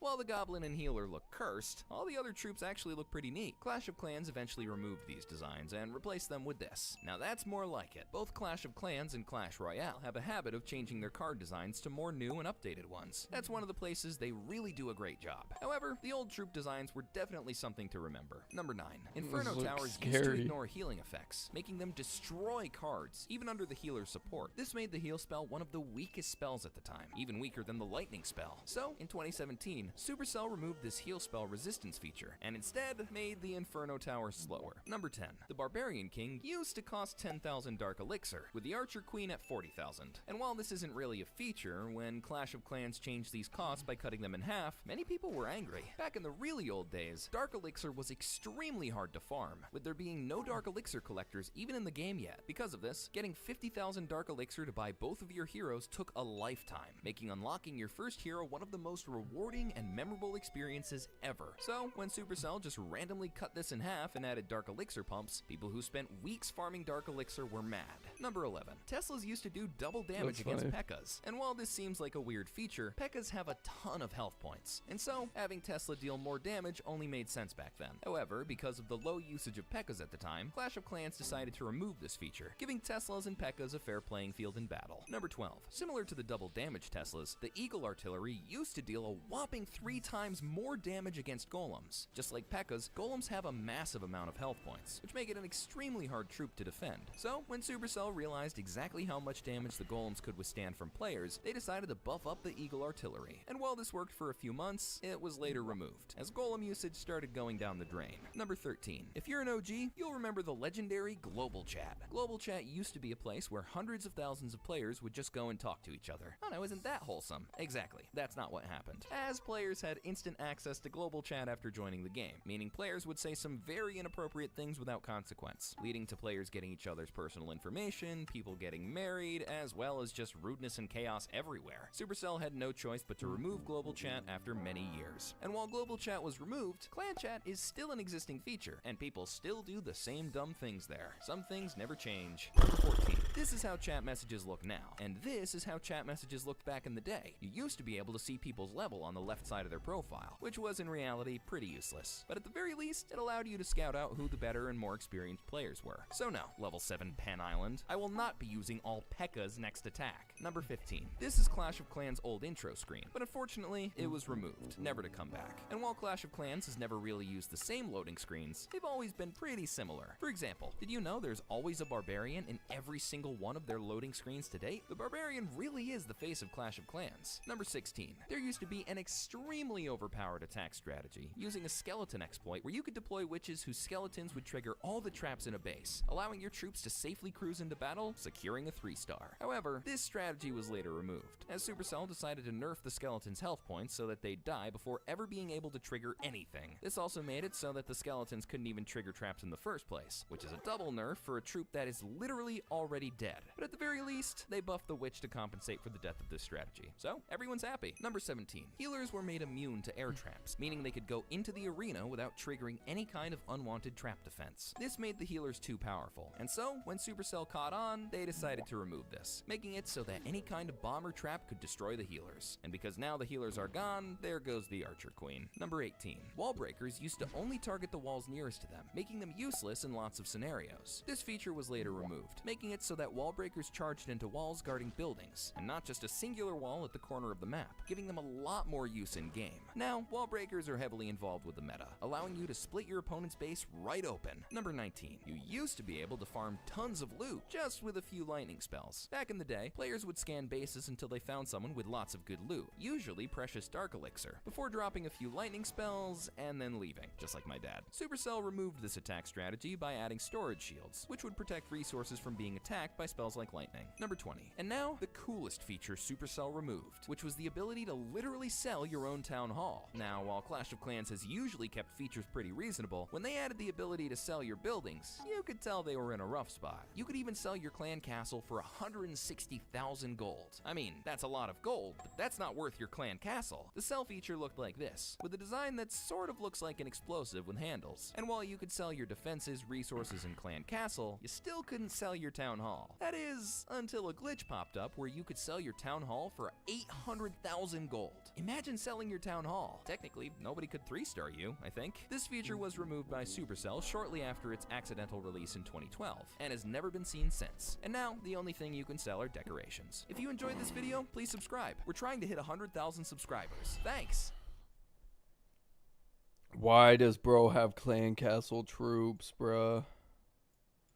We might be able to 2-star this base. From knowing how many gems removing obstacles gives to giants that ignore buildings. Today, we're busting 30 Clash of Clans myths, starting with Night Witch being immune to spring traps. Now, at first glance, this may seem true. However, it's actually only level 1 traps she's immune to. As soon as she steps on a trap level 2 and above, she's no longer immune. Myth busted. Number 2. You can't send a friend request as a Town Hall 2. Oh, man. Although weird sounding, this myth is somehow true. Friend requests will never send or go through when you're at Town Hall 2. It isn't known if this is intentional or not. But either way, it's definitely a weird feature in Clash of Clans. Number 3. It's impossible to destroy a clan castle without triggering clan troops. Now, ordinarily, as soon as you begin your attack, clan troops will be lured. However, there is one way around this. If, while under an invisibility potion, you're able to attack the clan castle as your first move, you can bypass this, destroying the clan castle without any troops coming out. Myth busted. Number 4. Giant can outrange Valkyrie. This is an interaction none of us expected to see. Up. However, if the Valkyrie is preoccupied, Giant can actually outrange her. Pretty cool. Number 5. The Master Builder is immune to all spells. A Master Builder is typically not a troop you'd see affected by spells. However, if there's a Clan Castle Super Valk, the Master Builder is actually affected by the Rage. Myth confirmed. In all honesty, this is a sight I never thought I'd see. Number 6. Super Wizard can't splash both ground and air troops. The Super Wizard is one of Clash of Clans' coolest troops, known for its unique chaining ability. However, what you probably didn't know is that the Super Wizard can, in fact, splash both air and ground troops at the same time. Myth confirmed. Number 7. Upgrading the really? laboratory while upgrading a troop will reset its upgrade. This is a myth that's been around since the start of Clash of Clans. Everyone is scared to lose their resources in upgrade progress. However, in reality, as soon as the laboratory finishes upgrading, your troop upgrade will resume right where it left off.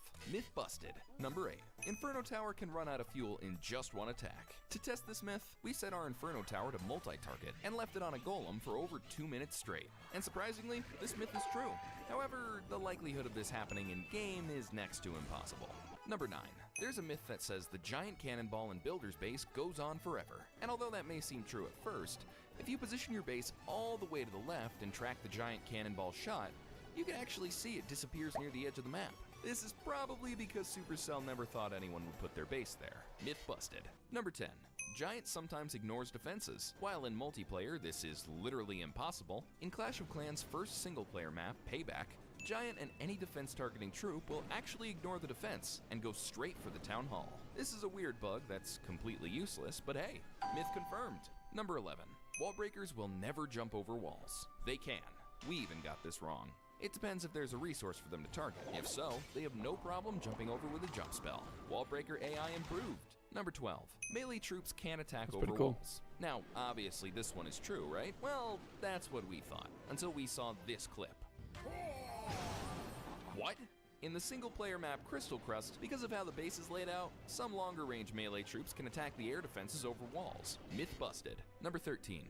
Healers can heal miners underground. This is one of those myths that you just wouldn't notice in-game. However, it's actually true. In this clip, you can clearly see healing beams towards the underground trail, and the miners popped up with way more HP. So, this myth is confirmed. Number 14. It's possible to predict how many gems removing an obstacle will give you. Now, most people think the gem amount you get from removing obstacles is just purely random, and so did we. However, it turns out it's actually not. Obstacles give gems in the following sequence. Meaning, if you know where you are in the cycle, you can predict how many gems future obstacles will give, or even how many obstacles you need to get to your next gem milestone. A super useful trick. Myth confirmed. Number 15. A defending warden statue ties against an attacking warden. Now, this makes sense, right? Surely they would do the same damage and tie in a 1v1. Well, it's actually false. A defending warden statue attacks slightly faster, resulting in it always winning a 1v1. A weird feature no one really knows why Supercell added, but definitely noticeable in battle. Wait. Only experienced players know about this one. Number 16.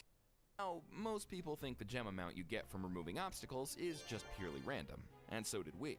However, it turns out it's actually not. Obstacles give gems in the following sequence. Meaning, if you know where you are in the cycle, you can predict how many gems future obstacles will give, or even how many obstacles you need to get to your next gem milestone. A super useful trick. Myth confirmed.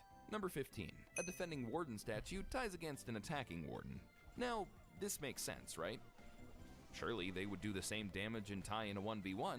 Well, it's actually false. A defending warden statue attacks slightly faster, resulting in it always winning a 1v1.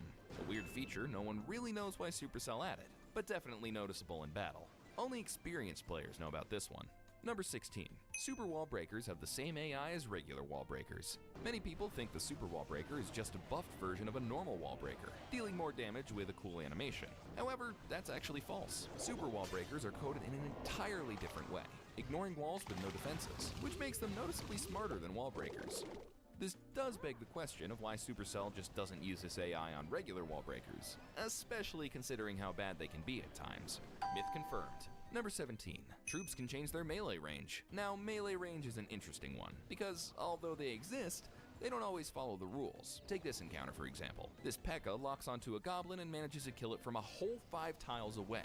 That's not the normal P.E.K.K.A. range. If you're the observant type, you've probably already noticed Clash Royale has a similar feature too, and it's something not many people know about. So, myth confirmed. Number 18. If you change the language to Nordic, co-leaders get upgraded. Okay, now this one definitely doesn't work. Wow, I was wrong. Myth confirmed. Number 19. A battle can end early, even if you still have troops alive. Everyone knows that when all your troops die, the battle is over. It's the basic rule of Clash of Clans. However, there is one exception, and that's with healers. Regardless of how many you have, if you only have healers left, the battle will end there and then. It's something that makes sense, but unless you've experienced it yourself, you probably wouldn't know this existed. Myth confirmed. Number 20. Invisibility can prevent you from triggering traps. Makes sense, right? I mean, that's the point of invisibility. However, it turns out that this only works against defenses, as traps are completely immune to the effects of invisibility, working just as usual. So, make sure you always test for traps. This was a even good with base, dude. Invisibility. It's a raid. Myth busted. Number 17 21. Mortar trophies. deals knockback to troops. Now, to some, We love these this might bases be that are obvious. like To cluttered others, up and it kind of might make not no be, 'cause sense. Mortar actually Nice. does deal knockback to smaller melee troops such as goblins and barbarians. However, in game, the mortar will usually be a high enough level to one-shot these troops. A win for the noobs. Myth confirmed. Number 22. If a butterfly spawns in your base, the P.E.K.K.A. will start following it. If you know anything about P.E.K.K.A., you'll know that they love butterflies. And if you know anything about Supercell, they love to mention that P.E.K.K.A. loves butterflies. So, does it really surprise you that Clash of Clans has a feature where, if you have a P.E.K.K.A. in your training camp and a butterfly spawns, the P.E.K.K.A. will literally defy the laws of the game and chase this butterfly around your base? You know what? This is actually really wholesome. Myth confirmed. Number 23.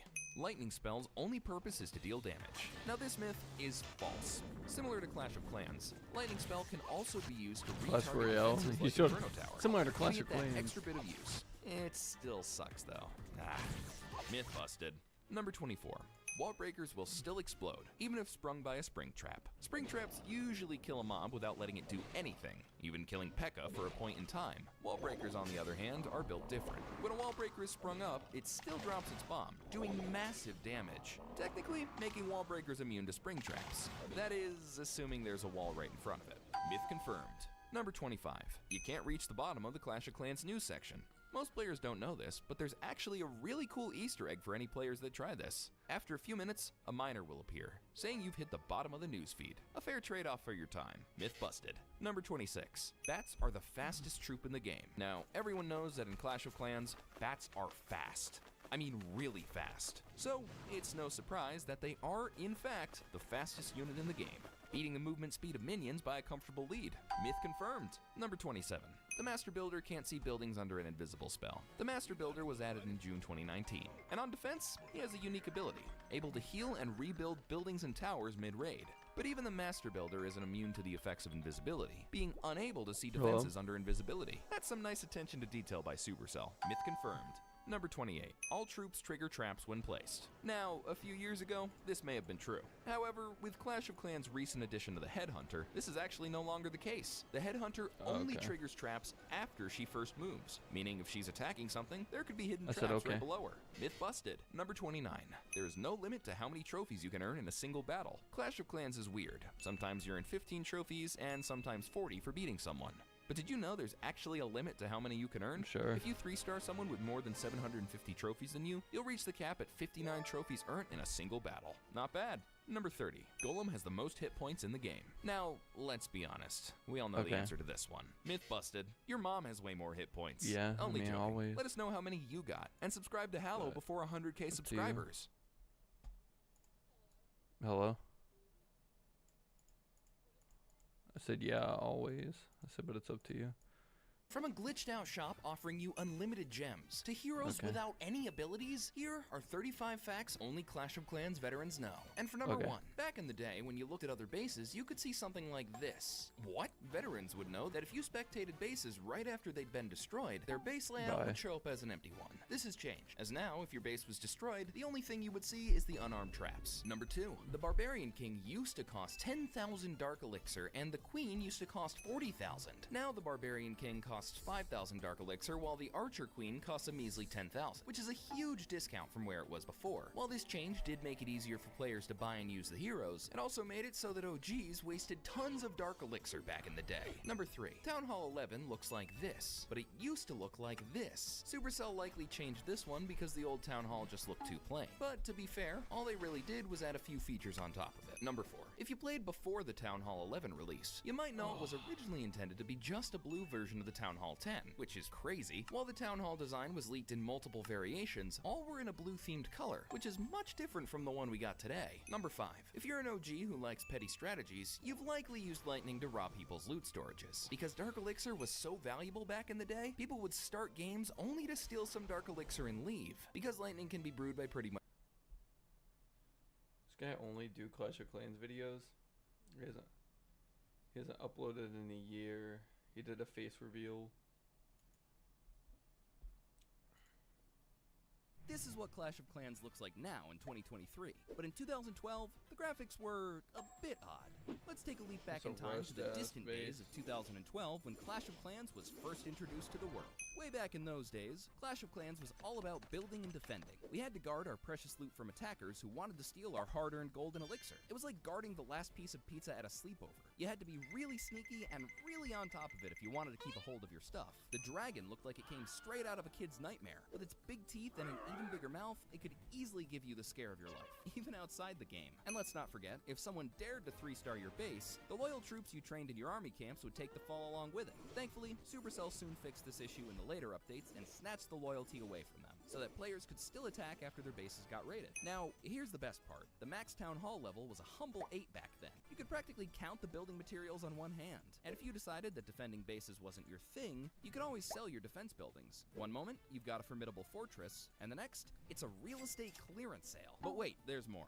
Just a month later, Supercell was like, hey, here's a little surprise for you attackers. Bam! The hidden Tesla made its grand entry, and it clearly gave some intense shocks to attackers who thought they had an easy win. The surprises, however, did not stop there. There were replays added, more troops, spells, Town Hall level 9, Expo, and much more was added to the game within a year of its release. Moving on to 2013, Supercell threw in a bunch of new exciting troops like heroes. The Barbarians chose a king, and the Archer picked a queen to fight side by side with. And this is the same year when Android users finally got their long-standing wish fulfilled. Yeah, 2013 is the year when Clash of Clans was officially released for Android. We also got our Town Hall 10. Along came Dark Elixir, Dark Troops, and the Hog Rider, leaping over defenses like a parkour master. The Valkyrie spun into action, slicing through enemy camps, and the mighty Golem took hits like a champ.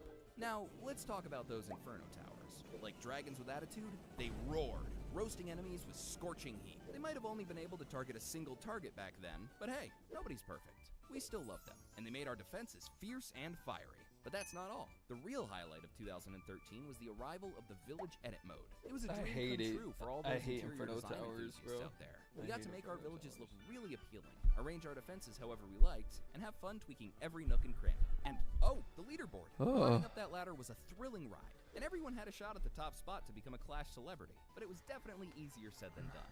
But there's one fact that almost nobody knows about, and it's that this video is sponsored by Raid Shadow Legends. Raid Shadow Legends is a tactical RPG game with an awesome battle system featuring over 800 unique champions. Aside from its incredible graphics, Raid is increasing its roster of champions with a brand new rarity, Mythical, which allows them God damn, bro, it's a 2-minute ad. Holy shit. But wait, it gets better. Supercell also introduced Dark Spells. The Earthquake spell summoned a mini earthquake, taking down all the walls in its path to pave the way for your ground troops. And the Haste spell made slower troops like balloons move a lot quicker, giving them a fighting chance against pesky air defenses. But the air defenses got a little friend of their own, the Air Sweeper. It pushed any attacking air troops away so the air defenses could keep dishing out damage. The fun didn't stop there though. We were also introduced to Friendly Wars. These allowed us to practice our strategies and bond together as a clan. Both the heroes got a unique special ability and became even more formidable warriors. The Barbarian King got the Mighty Fist ability, and the Archer Queen got Royal Cloak. Okay, so enter 2015, and we get a whole new Town Hall level after an entire year. But with the Town Hall 11 update, we got access to the Grand Warden, who proved that age is just a number, doubling as a hero in raids and as a defensive building during defenses. But wait, that's not all for 2015. We also got some exciting brand new defense upgrades. The Eagle Artillery banged the opponent's troops with 3 power shots. God damn, bro, we are getting only Town Hall 15. A little slow with updates. However, we got ourselves a brand new defense, the Bomb Tower. The Barbarian King and the Archer Queen could both be leveled up to 45 now, while we also got some new walls and defense levels, including the Expo, Mortar, and Hidden Tesla. A few months later, Clash Royale, yes, the small fun cousin from Supercell, paid a visit to Clash of Clans. Know what that means? New troops! We got Miner, Bowler, and Baby Dragon from Clash Royale and Clash of Clans, leveling up the attack tactics. Friendly wars were already a hit, but in June of 2016, we could take that friendliness up to the next level with Friendly Battles. A friendly session where we can test our attack skills against clanmates and how well our base holds out. All that without affecting your trophies and resources. Now that's a jackpot. I'm just gonna Supercell attack this did give because us I a know pretty I'll good get the surprise 1 in star. 2017. It said, hold on to your hammers because we got a second base to play with. The Builder Base. Nice. We got a vacation home for our builders. Nice. Complete with new troops, buildings, and even a mysterious gem mine. Now, we Wait, can what the battle hell? with the cool kids in the Clash world. And for some hours, just for some hours, I also got to see my name at the top of the leaderboard. Just because it only got released and all the pros were on the bottom of the leaderboard. But hey, my lifelong wish was fulfilled and now I can die in peace. But as the Builder Base got some well-deserved recognition and love, Supercell announced some thrilling new additions. The Night Witch summoned bats like a crazy cat lady, only her cats had wings. And the Roaster? Oh, it was like a grill master, roasting enemies like they were marshmallows on a bonfire. Alright, I just the year is wanted to now get this 1 star and get the 2018, fuck the outta wait here. no longer waits. We finally get Town Hall 12. But hey, if you think that's the major update of this year, you're mistaken. Behold, Gold Pass subscription, giving perks of rewards. A chance for you That came to out in finally feel like 2018. royalty. Actual royalty. Time to take my mom's credit card. Supercell was carrying out some dangerous experiments in 2019, electrocuting a dragon, and we got the Electro Dragon. Unlike Fast, it's slow. But hey, it zaps enemy defenses and troops with its electrifying attacks. Along with the Electro Dragon in Town Hall 12, the Siege Machine arrived. Bang! It broke through walls like they were made of cake, like a special delivery of destruction from Amazon to help us storm the enemy's doorstep. The Builder Base also finally got its Builder Hall 9. With that, we also got to see some new buildings, troops, and defenses. And don't forget about the ice golem that Dude, was we're out in the during winter. clouds now, 2019 is bro. also the time to step up your game and earn some epic rewards. Season challenges were introduced, offering players a chance to complete various Oh, challenges thank and unlock God. different tiers of Okay. rewards, including exclusive skins and magical items. This is- The summer heat brought Town Hall 12 balance changes, Siege Workshop troop What are the formation, odds or and even a something new here? troop called the Yeti. It was like a Christmas morning, full of surprise. But in the summer, while the world went into lockdown in 2020, Supercell proved that work can be done from home and introduced a series of interesting new updates. They introduced the Super Troops update, which brought a whole new level of power and versatility to the game. Sheesh, I couldn't become Superman, but it sure looks like my troops have realized that dream. The season challenges also got an upgrade, introducing the bank, where players could store up to 20 unclaimed rewards. My bank account might be empty, but hey, I'm happy with my Clash of Clans bank. Also, time for a new Town Hall update and a new troop. The Headhunter. This veiled assassin packed a punch, targeting enemy bases and dealing extra damage with their trusty cards. A clashy version of Robin Hood in our ranks. Then, Supercell gave us another troop, the Log Launcher Siege Machine. And finally, one more, the Seasonal Ice Hound, which, upon defeat, split into smaller ice pups, freezing enemy defenses. 2021 was even more magical for Clashers. And speaking of magic, brace yourselves for the Mystical Magic Items update. We had speed potions to turbocharge our troop training, magical hammers to supercharge building upgrades, and even a time turner.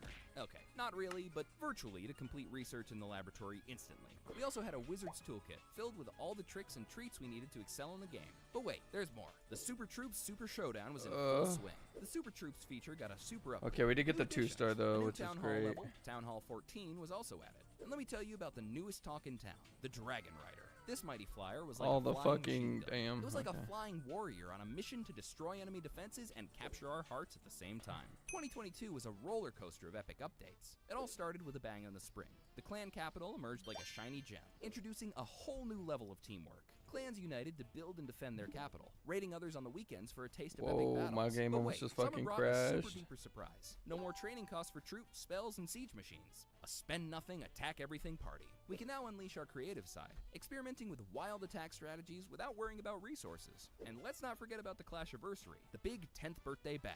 Supercell went all out with a fake documentary that had us rolling on the floor with laughter. We got special scenery, cool cosmetic skins, and the best part, arcade minigames within Clash of Clans. Who knew clashing could be so entertaining and playful? But the real showdown was with the fall update. Brace yourselves for Town Hall 15.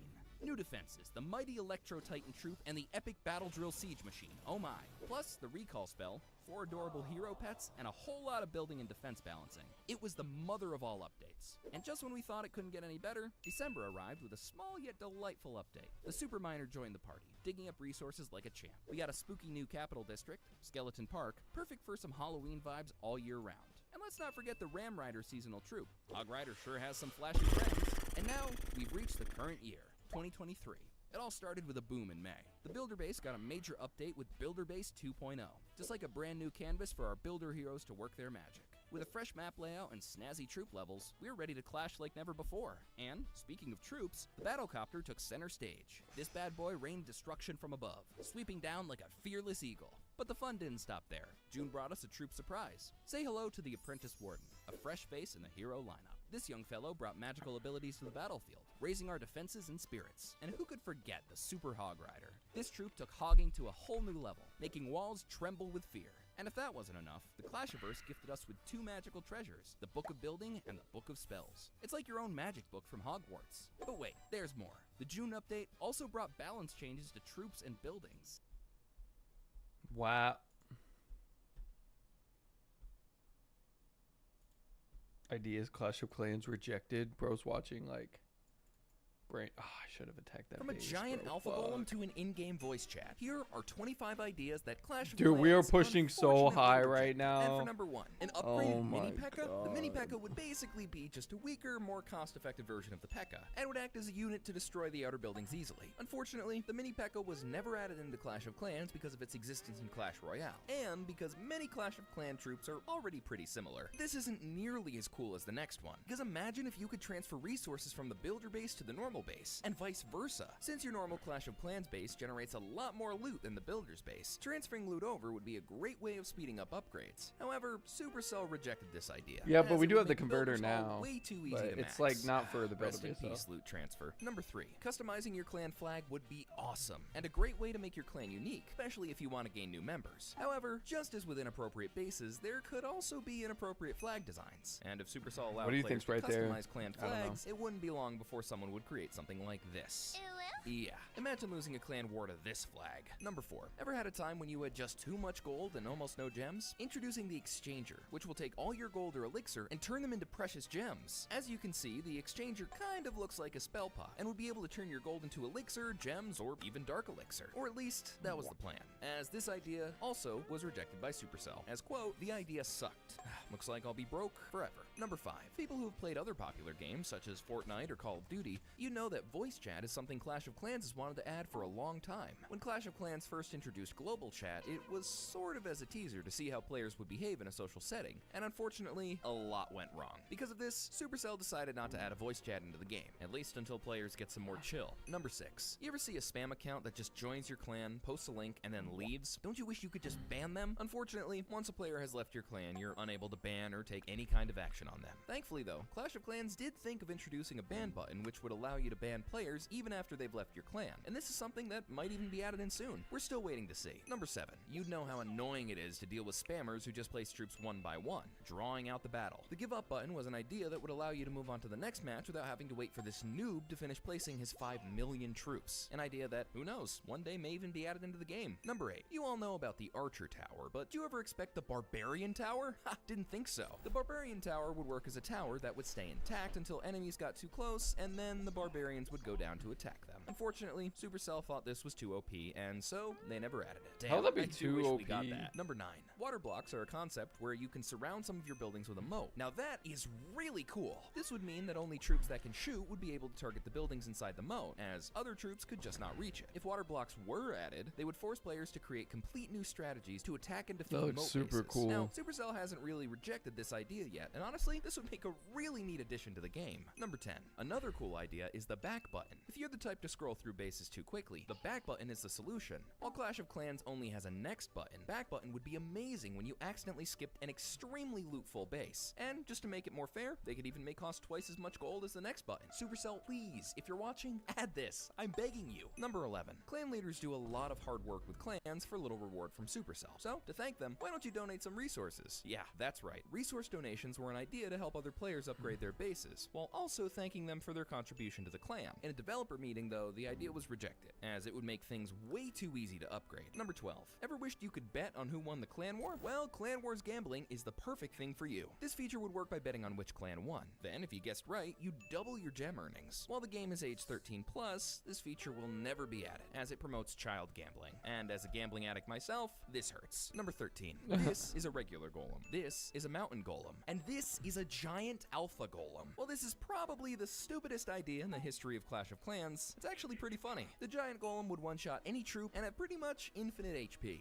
You're welcome for the animation, by the way. Number 14. This is the mud trap, which would trap troops in mud and slow them by 40% if they ever got stuck in it. It would also deal 52 damage, which makes no sense as mud doesn't really hurt people, but sure. Pretty cool idea nonetheless. Number 15. But if you ever accidentally dropped all your spells before even starting the attack, this is something really annoying players end up doing, and not even on purpose. To prevent this, an idea Supercell debated adding was the spell cooldown, which would prevent you from placing too many spells at once. You wouldn't lose all your resources before going into battle. Nice! Number 16. Before the season pass, there were no rewards you could get by purely playing the game itself. So, when Supercell teased quests to be added into Clash of Clans, it was kind of a big deal. Clash Royale had a quest feature as well, where you could complete daily tasks to unlock chests, while Clash of Clans had nothing. While quests weren't added, Supercell added Battle Pass and Clan Capital, which honestly made some really good replacements. Number 17. The spell was an idea by Clash of Clans that would let you resurrect dead troops, bringing them back to life. Now that's my type of party. Number 18. Once you max out your heroes, there's not really much more to do. Besides skin customizations, heroes are pretty much left untouched except in battle. So, an idea introduced to the game was a concept called Hero Gear. Basically, Hero Gear would allow you to create custom gear for each of the hero's features. Since Supercell added hero skins, maybe in the future they'll bring in this custom gear idea. Number 19. Exploding bomb walls are something that make no sense, but would be kinda cool at the same time. These walls would explode while troops were breaking it. However, if a player were to use a jump spell, the troops would just jump over the wall, leaving the bomb completely useless. However, this idea was ultimately rejected, as it would kinda make the game way too complex. Number 20. Clash of Clans emotes are something that would be extremely funny to see. I mean, not only could you spam a clan chat with them, Oh my but you could also god, emote at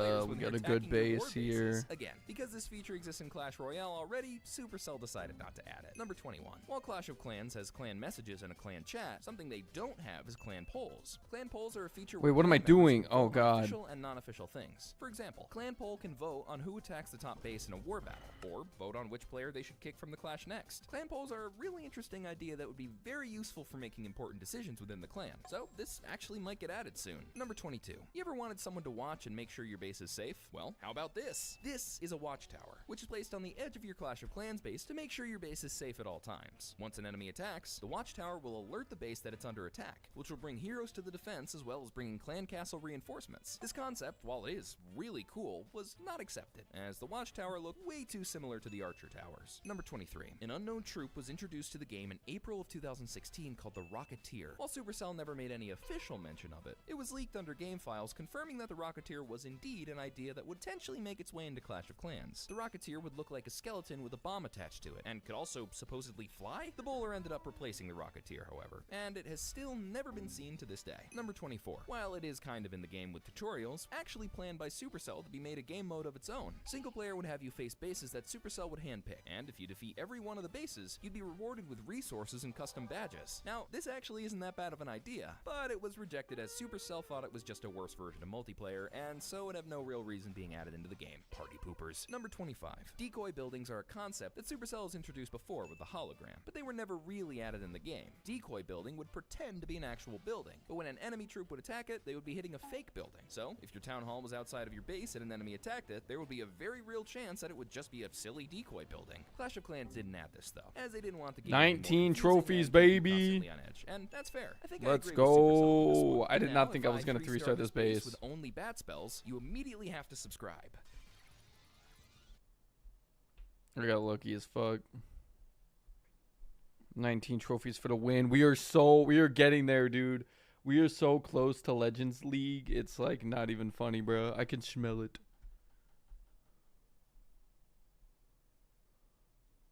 Oh yeah, China does have their own version of Clash of Clans, don't they? Cringe alpha woman made In a China, course. the 7th builder is unlocked by purchasing the Diamond Pass, but in the global version, we have the Goblin Builder. And did you know the Builder's Potion lasts different times depending on the version? Or that in China they have a Trophy Road? Here are 30 differences between the Chinese version of Clash of Clans and the rest of the world. Let's do this. Now, leagues in Clash of Clans have always been represented by Roman numerals. You know, we have the lines for 3, 2, 1. But in China, it is literal numbers. It will tell you which league you're in, and you can't mix it up. But speaking of trophies, in the Chinese version, there seems to be an extra layer to progressing known as the prosperity system, which is nowhere to be found in the global version. This prosperity system seems to reward players for not rushing by giving players points based on how many things they've upgraded in their village. And you can climb this like a ladder. It goes pretty high up. It actually seems pretty rewarding as well. You can obtain old sceneries the more points and milestones you reach. And not only that, you can claim gems for maxing those buildings. It's like a anti-rushing feature. It's really interesting. It's like their own trophy road, but it's not based on trophies. All you gotta do is play the game. In the global version, gems are the main premium currency. You buy it with real money, and then you have gems to spend wherever. However, in China, before buying gems, you need to buy these special tickets, which is basically money that you can only spend in Clash of Clans, and then you can buy gems with that. Now, it may seem redundant, but this is done to dodge some laws revolving around microtransactions. But speaking of these tickets, so normally you can only buy magic items with like Clan War League or raid medals, right? But in China, you can basically buy any magic item at any point in a new premium tab in the shop using tickets. Now, this shop mostly has the same stuff as the rest of the world. However, they do have a new magic item called the Powerful Builder's Potion. Basically, this is the Builder's Potion, but way better. It boosts 24 times faster for 1 hour, meaning it cuts an entire day. This does not replace the normal Builder's Potion. This is simply a more expensive version that they have. In China, there's still a global chat. This was removed from the game back in 2019, but it reappeared in this version in a interesting way. The only way you can talk is by using this magic item called Magic Horns, which you can buy or earn throughout the game. And using a few of these horns, you can send a message to everyone. Literally, your message will appear at the top for everyone to see. But once you run out of horns, you can't talk. It's more like an announcement system than anything. Hammers. It's the one thing you can't buy. You'll never find it in an offer or anywhere to buy. You have to play Clan War League to get Clan War League medals to get hammers. Well, unless you're in China, you can buy them, but they'll cost you this new premium gold token currency. This currency does not replace Clan War League medals, but rather something you can buy or earn from several parts of the game, for example from the Diamond Pass. Now, there's no hiding the fact that Clash of Clans has a lot of skeletons. In the global version, it's everywhere, but in China, these skeletons are iron skins look different. Yes, they're known as iron skins, and they look like they're wearing a metal helmet instead of being a skeleton. Now, in some troops, it looks kind of weird, but I think it works pretty well in others. It makes it look like it's a hollow knight armor, like a dead knight spirit is fighting in its old armor, coming back to haunt everyone. I don't know. I don't hate it. You may know the healer as looking like this, but in China, it looks like this.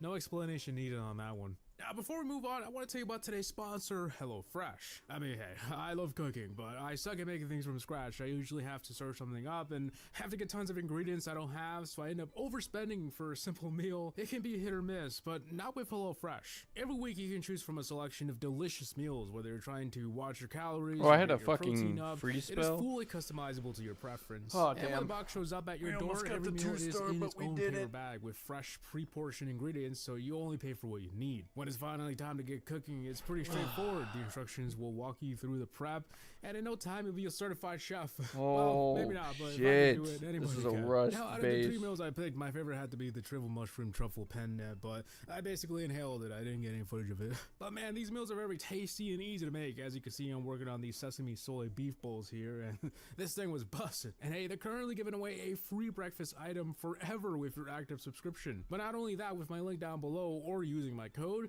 you can get 10 free meals. So if you're interested, check it out now. Now, back to the topic. Functionally, traps work the same way between both versions, but if you look closely in the Chinese version, traps have no logos. This is the same reason why skeleton troops look different. Skeletons are a no-no. However, in the case of traps, they don't replace it with anything, they're just blank. What trap is it? I don't know, red or black. Now, while the rest of the world got to experience chess for the first time recently, in China, they've had a totally different kind of chess for way longer than the rest of us. loot boxes. Using tickets, you can open several of these Oh boxes. my and in God, them, they we're not contain gonna- different yes, we items are. needed for the gacha Oh my system. gosh, Yes, dude. It looks gacha like you wouldn't be able to system. The rest 3-star of this the world fucking doesn't base, have dude. such Or it a looks like you feature, would, but bro, but the then Chinese version for some does, reason, and it dude, integrates into a lot of like, I areas in the swear this game hates Those me, chests bro. we mentioned earlier can give items to put into the gacha system for a chance to unlock several exclusive cosmetics. Think of it as going to the arcade and you need those special tokens to play any of the games to get rewards. It's basically gambling. But speaking of cosmetics, let's take a look at a couple, like hero skins. There are so many China exclusives. I'll try and compile some of them here, but there are simply way too many. Now, while both versions having different skins may not be that crazy, I did notice some differences in that these skins usually have different kinds of effects. And they never look like the hero themselves, especially the world champion, who has a different skin color. Now, I understand there may be some cultural differences, but still pretty wild. Speaking of wild, in the global version, we have these legendary sceneries where you can Where zoom are out they and crazy going? amount. And they also The have these town hall's cool right intros. there, But in you China, dumb fuck. That's old news. They've already had these kinds of scenery since like 2 years ago. Now, these sceneries are pulled from the gacha system, and apparently they're quite rare, so good luck. But I'm not sure if they call them legendary. I literally But the gotta make it prices. to where this fucking This guy is the solos. daily login in the global version. It only appears when you're inactive for a Oh, while. the queen's and there. Oh, returns, thank so God, it's not bro. a feature that everyone will get to experience. Unless you quit one day. But in the Chinese Jesus version, daily Christ. logins seem to be something everyone can enjoy. There's even a way to get old hero skins for simply logging on for a certain amount of days. Now, surely you've seen those special deals in the Supercell shop that has you buy one tier and the next one is free and so on. I'm pretty sure in the Chinese side they also have some similar packs, but they also have a unique kind of pack where you pay a one-time fee for the pack, but the rewards are only given to you once you've reached that Town Hall level. I've never seen anything like that. In the global version, if you create a new account and you want to level up as fast as possible, well, you gotta play the game normally or shell out some gems. However, in the Chinese version, this works a little differently as there's a literal gem to max feature built right into the game. Starting at Town Hall 4, you get this button to pop up, and this is known as the bulk upgrade screen. Basically, here you can upgrade your current Town Hall to max for some tickets, and this can range from a few bucks to hundreds of dollars. Interestingly though, you do get a complimentary base layout that you can choose yourself. Pretty sweet. But in other parts of the game, instead of making it look weird or blank, they replaced them. For example, the champion's badge kind of looks like a barbarian and not a skull like we have. And the same thing goes for the Super Troop logo. It's the Barbarian King. But for some reason, the Legends League badge is blank. Pets between both versions are the same. Neither version has more than the other, and in both they function the same. But in China, there is an extra feature for your pets. You can customize their skin inside the gacha system, and presumably in other parts of the game as well. You can unlock these skins for your pets and even try them out in practice matches. Now, I've said it before and I'll say it again, but I just want to know what they did to my boy Diggy. I believe at some point this will come to the global version, but for now, this is exclusive to the Chinese server. Now, traditionally in the global version, we're used to clicking Oh on my our God, XP it's the level Town Hall and heading over to the 17, social bro. tab to see your friends and whatnot. But in China, this is done way differently, as they have a whole nother button in the home village, specifically for social stuff. Now, this is probably because of the fact that in China, there is no Supercell ID, so this is their own way of seeing all your buddies. But yeah, speaking of Supercell ID, when you first open the game, there is a way to log in with Supercell ID in the global version. This is the main way of accessing and managing your account, right? However, in China, that doesn't exist. Now, this seems to have changed several times, but the main way to log in into their version is using either WeChat, Kunlun, or Tencent. Season passes, we only have these silver and gold. It's not like Clash Royale where there was a third tier that was more expensive, but in Clash of Clans China, that is a thing. They have the Diamond Pass, and it gives you gold tokens, magic horns, 500 gems, some extra perks, and the 7th builder. Wild. Now, I'm not sure if Diamond Pass is the permanent name. It may have changed, as recently the Diamond Pass there has undergone some redesigns, but the fact is they have 3 tiers in their pass, which is quite interesting. But things get crazier in China. There are even more cosmetics on a whole other level that we don't have, like Town Hall skins. Yes, you can change the look of your Town Hall there, and they have some cool effects. These Town Hall skins are themed after their premium sceneries, so they're like set. You pull them from the gacha system, so every one of these sceneries has a matching Town Hall skin. It's kind of cute, but that's not all. You can change certain village effects. Like in this one example, you can apply these birds to your village, and every time someone sees your village, this animation of birds flying around plays. In the global version, this is unheard of, as once you set a scenery, it is what it is. You get what you see. You can't change anything. With that said, because we can only change the scenery, we only have 2 tabs in this screen, one for the home village and the other for our war scenery. But because in China they have extra customization features, this looks a bit different, having extra tabs for the Town Hall skins and village effects. In the global version, the skeleton spell is red, but in China it's green. And it's not only the artwork, it's green when deployed as well. This is because red is seen as a positive color in China, and that is the opposite of what the skeleton spell represents: death. So it's green. Now, while there are several language differences in the global version, usually the names are a translation or a close enough name if there's I'm no getting so direct tired of translation. this. But that's not the case with the poison spell in China. There, it is known as the damage spell. You better not call it poison. So in the global version, there is a report button. You can find it by clicking on someone's name in the chat. But this process is much more accessible and easy to find in China. It will appear as a orange button next to a player's name when visiting them. But speaking of players, profiles haven't been updated in years. There is no customization like some of us would like. Unless you're in China, where this is a thing already. You can have these banners in your profile and you can find different designs from the gacha system. Not only does it appear in your profile though, it also seems to appear in chats, so that includes the chat and also the global chat. But the biggest and probably the most obvious, or it might not be that obvious, but both versions are developed by entirely different teams. The global version of Clash of Clans is developed by Supercell, whereas the Chinese version is developed by Tencent. Hence all of the crazy changes that they can make. It's their game. Yeah, those are the most significant changes between both versions. There's probably tons of other smaller features, but yeah, that's enough for today. I hope you guys enjoyed watching, but hey, why stop here? YouTube thinks you'll like this next video on the screen, so why don't you check it out? As always, have a gaming out. Peace.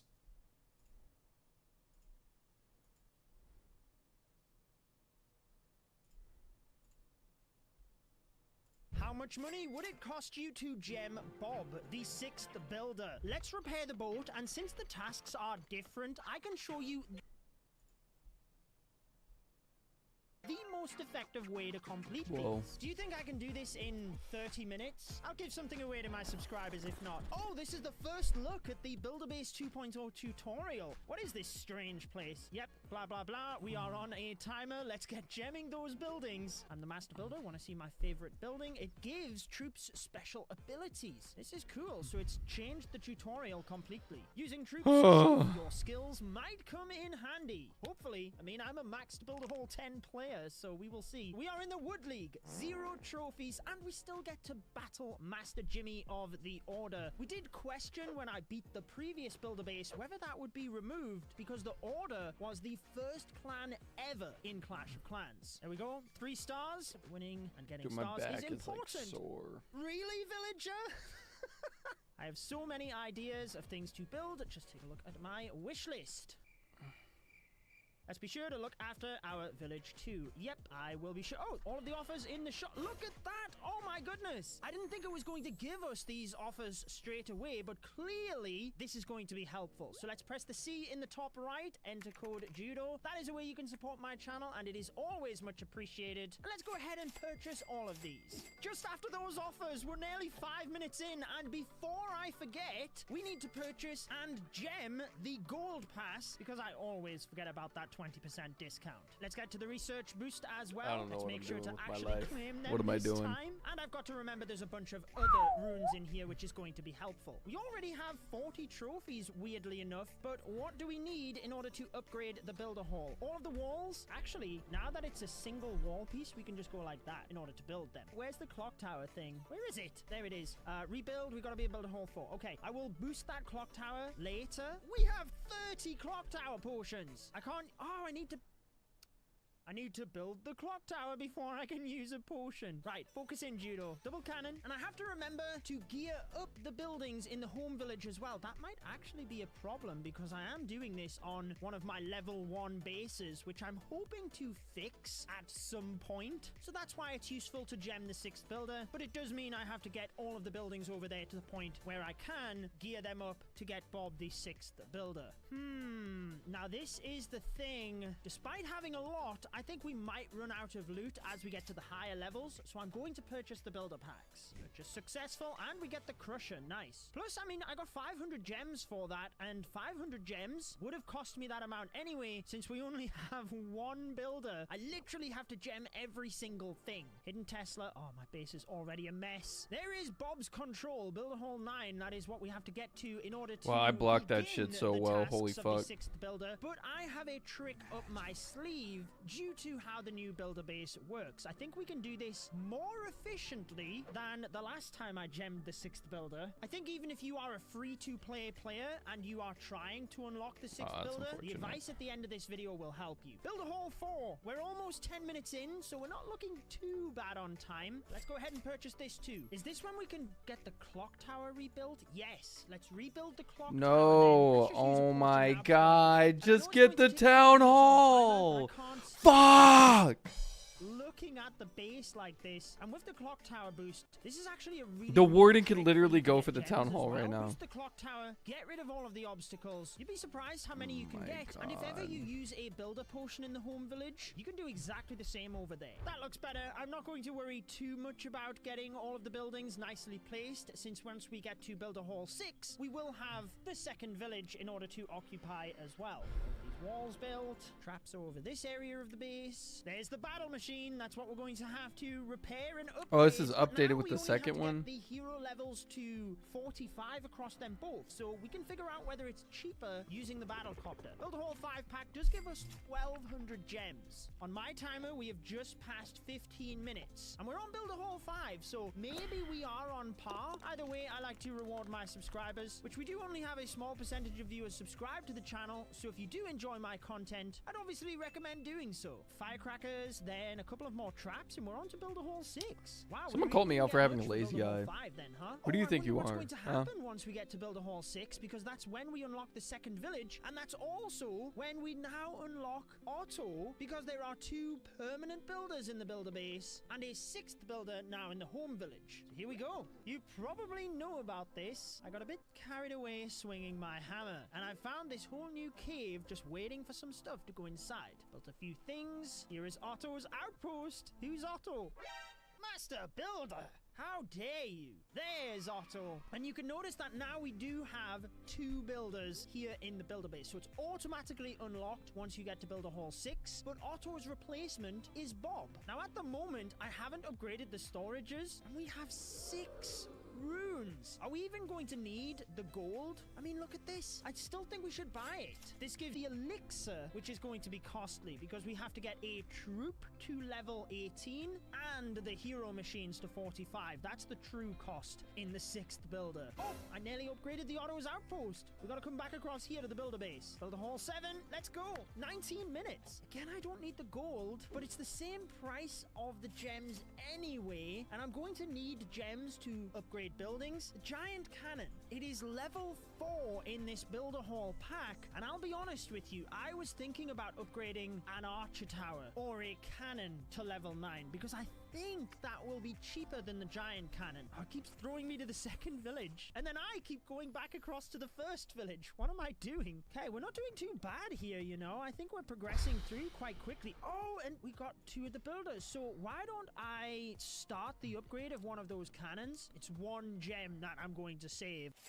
Really scraping the barrel considering what we're actually spending in this video. But hey, back across to... oh my gosh, this 2 village thing. It's not easy when you're on a gemming spree trying to do it as fast as possible. Come on, Otto, there we go. Builder Hall 8. Oh, nice. Level 20 battle copter. Oh my gosh, I'm not going to need all of that gold. We've got to get the hero machines to level 45 though. Yeah, I think I'm going to wait on that just in case I don't need to buy it. We need to make a decision decision before going to build a Hall 9 as to whether I purchase that pack. Because I'm going to have to build the Battlecopter. Yep, there it is. Okay.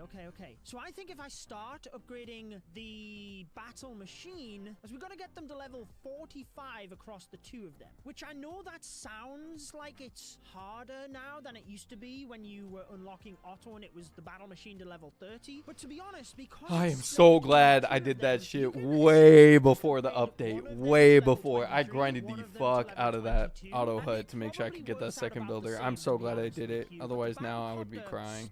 I mean, I'd be able to get it a lot faster, so but before we go any further, let's actually still. rebuild the battle machine. There we go. So we need to get the battle machine to pretty much level 20. Then we will see how much elixir we have left. That's why my builder base is so fucking rushed. But I don't care. Happening. How many hero books do we have? We got 16. Oh my goodness. So if we did buy that pack and he was level 20, 16. We want to start using the hero books for like the last 16 levels essentially. Okay, so level 10 and 20 would be 30. So from now on, I should use the books. Okay, look at my elixir. It's already pretty much... Yeah, I can't even upgrade the battle machine right now. And that's not to mention upgrading the Battlecopter. Then we've got to get a troop to level 20. So buying this pack, it's going to be worth it. Oh my gosh, it seemed like such a big purchase. Yeah. But how many hero levels do we have now? 20 for the Battlecopter. Out of curiosity, let's get the battle machine up to level 20 so we Get can on Night Rain. Oh, I can't right now. I'm pushing trophies. I'm about to be in Legends League. Oh, God. I'm so close. And there's a really good farming strategy you can do in Legends League. That, like, gives you a bunch of ore and shit. So Yep, that's my cue.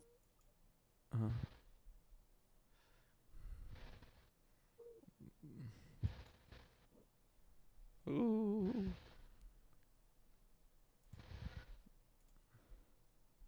Because I think we're going to basically get the battle machine to level 25, and I believe that will be cheaper. Oh my gosh, the elixir has gone down so quick. Just shy of 2.5 million, and for the Battlecopter, it's exactly the same. It's probably Do we really have to be picking and choosing our bases? Like, we can get a 1-star, but like, we really need that 2-star. Otto was the 6th builder, rather than renaming it to Bob and giving us a different one. But Build a Hall 9 is where you get Bob control. So let's upgrade. How many book of building do I have? I'm going to use one now. I'm assuming I have quite a few actually. 19!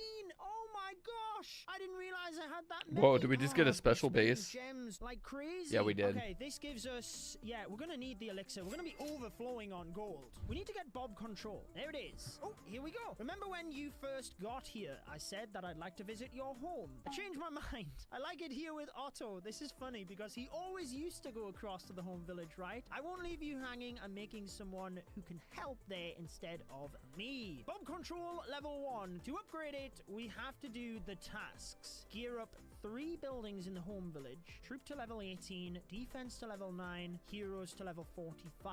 Let's actually do the gear ups in the home village first. So we have the mortar. Let's see what my highest level mortar is. This is my level 1 base, so it's not going to be very high. They're all level 2. Fantastic. Oh my goodness. I have like no loot over here. What level does it even need to be to gear it up? Level 8.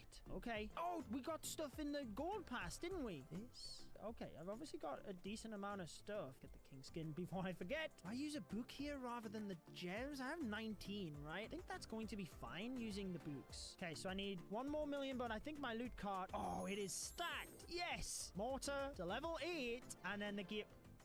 Build a base multi-mortar level 8. Oh, I forgot about that. No. Well, we have an abundance of loot. 65 million. 30 minutes has passed. I'll tell you about the giveaway once we actually get this thing done. But okay, we don't want to use all of the books now in order to finish these, because that means we're going to have to get the archer tower and the cannon upgraded as well. It said level 8, right? So I think I'm going to use the books maybe now for the last couple of levels. I don't like to over-plan these videos. I think it makes it way more entertaining if I just... Oh my god, this guy's I have free. good knowledge on what's going to be most efficient, and I like to give you that strategy as we go. But if I were to look at the numbers specifically, maybe I could make the odd decision here and there. So this one is 11 days to gear up. Oh my goodness. There we go. That's one of them geared up. Did it say we needed all 3? Was it always like Thank that? you. It's that long ago since I gemmed the 6th builder last time that I really can't remember. I think it might have been. Okay, let's do this again. Archer tower. If we Level can, 2. Thank you, automatic upgrade feature. if we can get the Okay, well, let's 2-star find in a here, level bro, 2 I will Archer be Tower. so That's gonna save happy. me a tiny little bit, not having to gem the level 1 Archer Tower. What level do I need it to be to gear up? Level 10. Oh my gosh. Only 8 hours to gem this at the moment though. 9 hours? Yeah, it's definitely not worth using the book here. 11 hours? Oh my goodness. The Archer Tower. 14 hours. That was it. That was beautiful. As I was upgrading the Archer Tower, I was debating whether the cannon or the Archer Tower would be the best route to get to level 9. But you will see later that neither of these are what you should focus on to complete the task. Okay, so a book Oh my of god, I building think here, we're gonna that's do it. 2 done. Then we need the Get that cannon. eagle, get that eagle, get that Level eagle. 10, Let's level 2. I've go. not got any higher level defenses on this Oh account. my This is gosh. old, Thank you. old Thank level 1 you. base. I've made that many of them nowadays. Holy Okay, let's just shit. power through this. What level did I need to get it to? Level 7. One more level. Dude, we're probably gonna win this What? war. Oh, why do I forget every time? You do attack. Because me and Salah took out the top 4 bases. And we all 3-starred. And then I 3-starred one of the bases with Coda Tastic, number 5, but I only got a 2-star, number 6. But I don't know if you'll be able to get number 6. But you'll probably be able to get number 5 though, or 4 or 7 or whatever. Alright.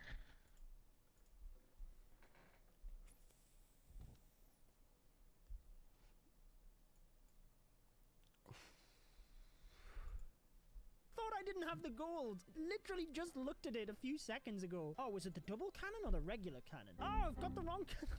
What is happening right now? Where is the cannon I just upgraded? This one? No.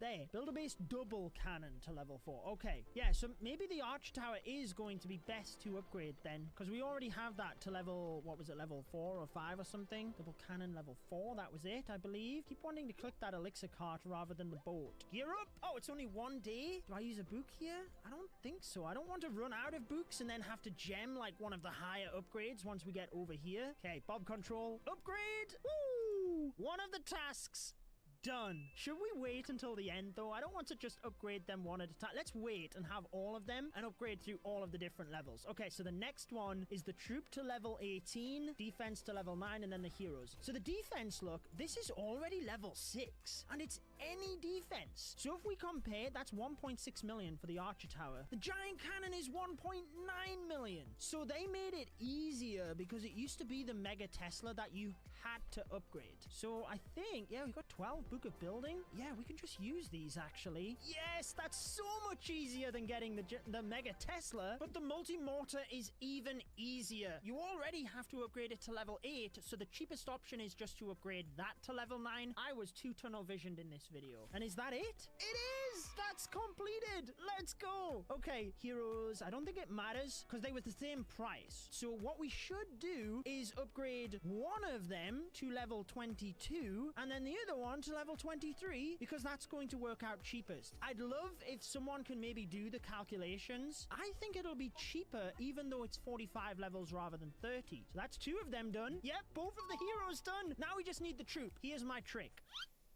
So they changed how this works. There's now minimum troop levels in the game. Now the unfortunate thing is, because the highest minimum troop level is the wizard at level 17, we are actually going to have to upgrade the Star Lab as far as it will go. Because even if we get the wizard at Builder Hall 10, then we still have to upgrade it a further level. When I embarked on this spending spree, I had a sponsor lined up for the video, but it fell through. So I did want to briefly say thank you for subscribing to the channel and using code JUDO before purchases in Clash of Clans. Your support is much appreciated and helps me to improve the videos that I bring. So thank you. Oh my gosh, I'm out of what? I was not expecting that to happen. And we still got to upgrade the troop. I didn't upgrade the storages. Oh my gosh. I'm not going to upgrade the gold storages. I do have to upgrade these. Oh, we're going to run out of gems. How many levels do I need to upgrade? I think maybe this one. And then after this, I will use the books. Then to level 9, we use the book. Perfect. Okay, so now when I use the Rune of Elixir, I'm obviously getting way better value, because prior to gemming those, I'd have wasted pretty much this entire thing. I mean, I already just wasted. I should have upgraded a wall or something, right? Or like maybe something. Here we go though. So level 8.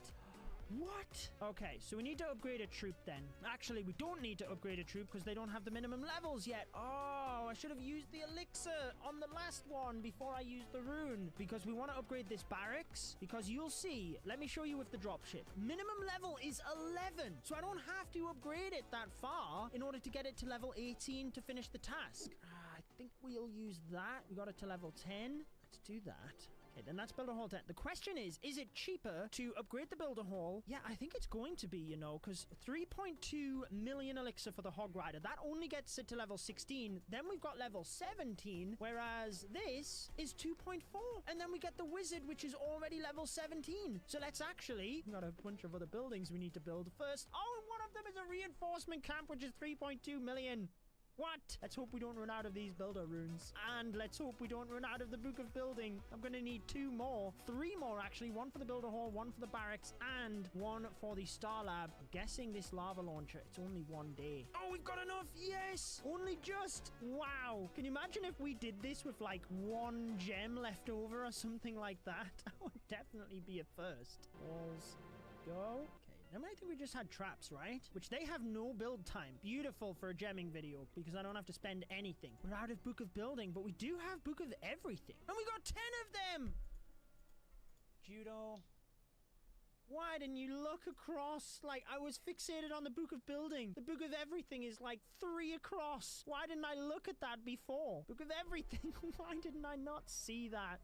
Should I build the expo? I've got more than enough gold. And I now have the Book of Everything, so I might as well just to have it. Okay, what have we got here? So we need 4 million to upgrade the Star Lab, but I think this was cheaper. Yeah, 2.4 for this. With the Book of Everything, then I'm okay using a rune here. We've got 3 of them left, so we're good. Let's upgrade the Star Lab to level 10. Then inside of that, the Wizard is already level 17. Yes! I'm okay wasting 1.5 million Builder Elixir as well, because that is our secret weapon. That was my trick all along. Just go to Builder Hall 10, get the Electro Fire Wizard, and then upgrade him to level 18. That means across here, level 1, upgrade. Level 2, upgrade. Level 3, upgrade. And from level 4, Bob completed and done. Say hello, Bob. There he is. I'll send him over to help out your village now. Unplaced items. There is Bob, the 6th builder. Under 45 minutes. Follow me on Twitter and my Discord for giveaways. That is how much...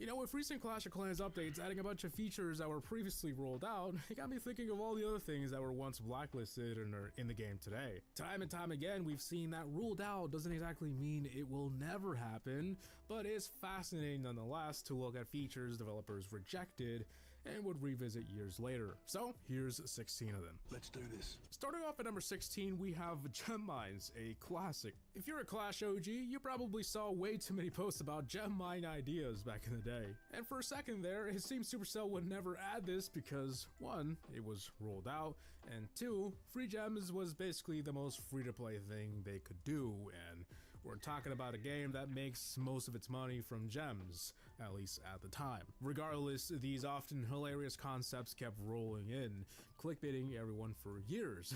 It was the ruled out feature. But against all odds, this would be one of the most captivating and surprising features of the builder base in 2017. The gem mine was finally real and no longer the poster boy of crazy update ideas. With number 15 is Clan Castle Sleep. In the early days, having Clan Castle troops was a big deal, especially high level troops. Everything was expensive and it took forever and there was no gem donations. Players will literally stay on for hours just to save their war troops from being wasted in a defense. This is where the idea sprung up of having the ability to put the Clan Castle to sleep or on a standby mode, something that heroes could do at the time. Players expressed their frustrations of requesting troops in advance whilst having no shields. It was quite the annoying scenario. Unfortunately, many of these posts would be shot down in the comments by fellow redditors, stating that this was ruled out.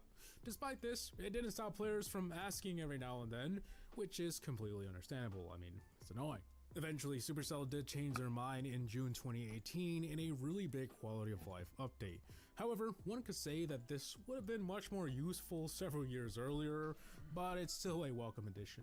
At number 14 is Siege Machines. The very concept of it was straight up rolled out over a decade ago. This was known as Troop Carrier, a Trojan horse-like thing that moved through the base and deployed troops. One such idea that emerged in 2016 was the Vessel, a flying ship that housed troops of your choice and would drop it down inside the base. However, this was seen as way too OP and just an over-the-top idea that no one actually took serious. But this will become a reality with the addition of Siege Machines in 2018. The battle blimp especially bearing a great resemblance to that one concept. Now at number 13 is name changes. Changing your name over a decade ago was one of the most complicated things, if not impossible to do. The only intentional way you could is if you could prove to Supercell that your username was using your real name and you wanted to change it for privacy reasons. It was complicated, and understandably most players didn't even bother or know that that was possible. Changing your name was a highly requested feature for this reason, but for seemingly no reason it was rolled out, and they never explained why. It wasn't until 2015 where they finally allowed us to change our name once, and for a while that was good enough. But for several years after, the community was asking for more, like changing it with gems or resources, which was quickly ruled out again. But fast forward to June 2018, it seems they had changed their mind and added a name change feature that will cost gems. Next over at number 12, upgradable builders. This was another highly requested feature that was rolled out very early on, but much like many other features, this didn't stop the community from making tons of concepts for it. Many of them focused on increasing their speed or cosmetic changes, and in one case, adding a defense on top of it so that it can fight back. The sky was the limit here, and to be honest, I think developers were taking some notes with that last one, because just a few months later in April 2021, builders were now weaponized and could be upgraded for new abilities.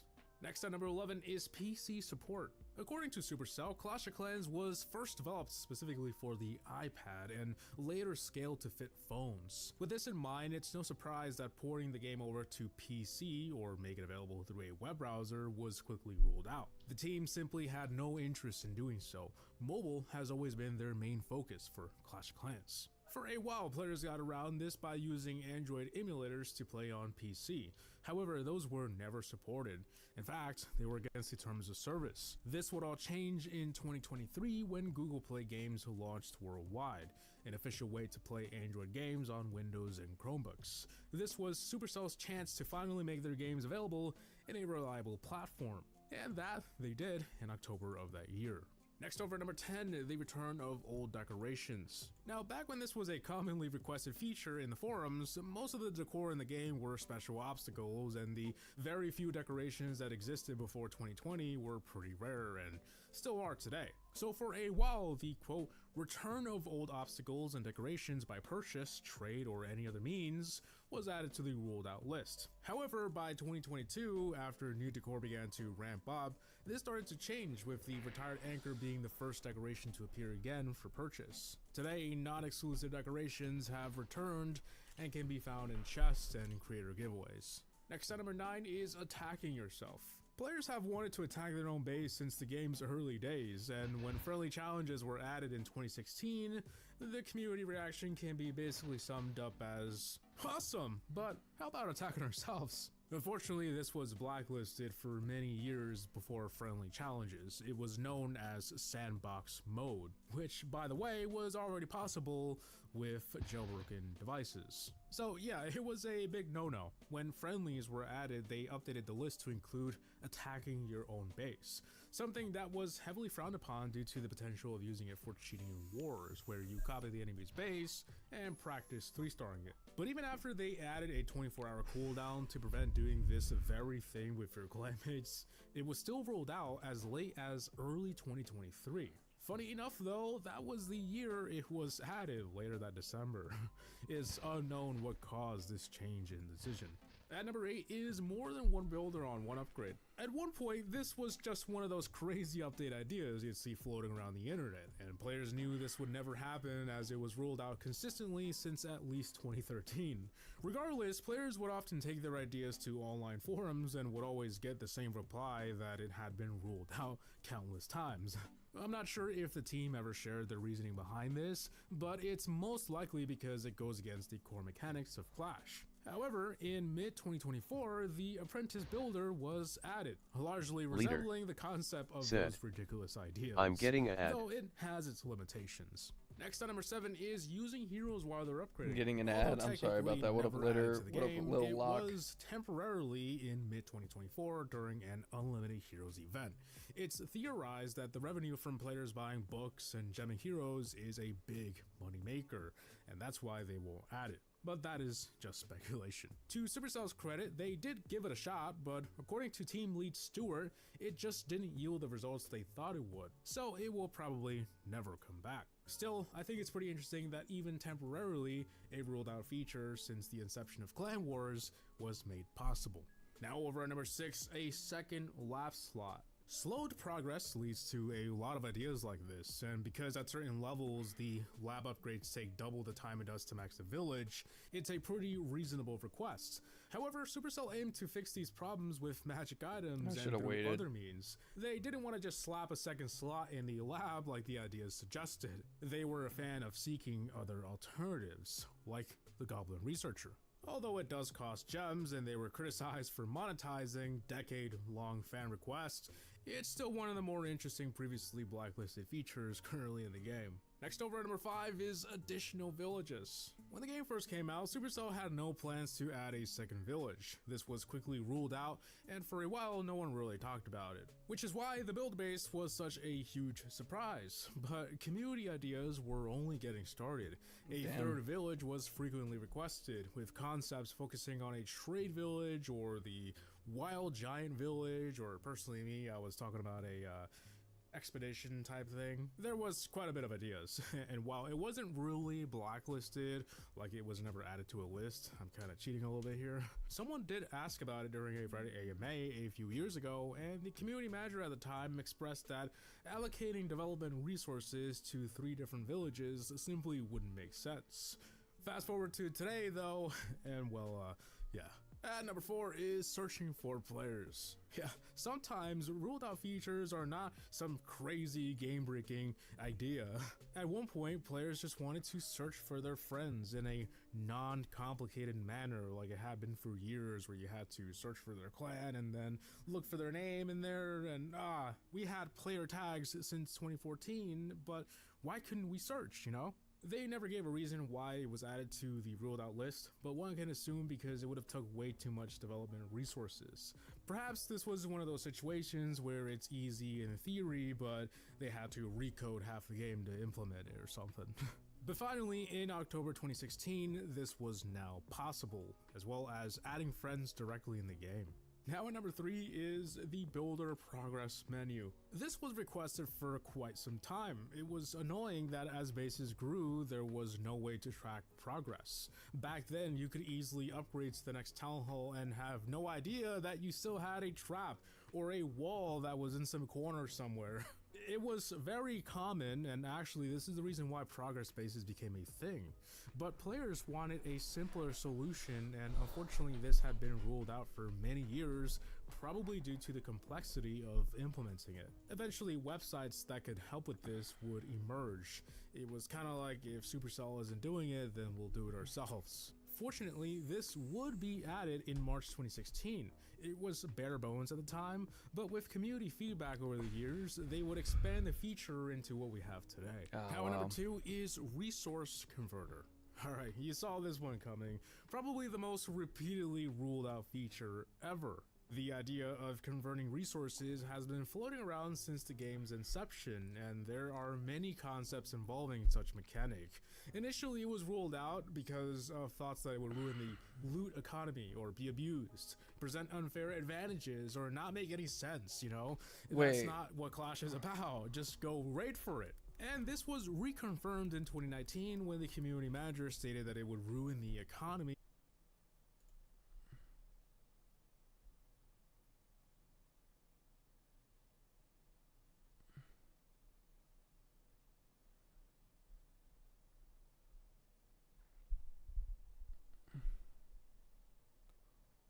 That was a year ago.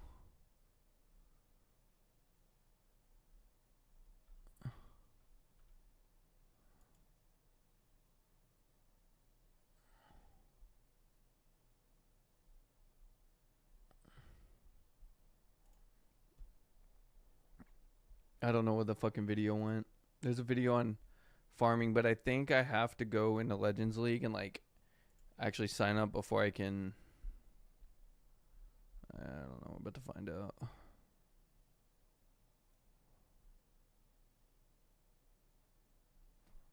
Oh, let me turn that off. Oh, fake Legends League. That's what it is.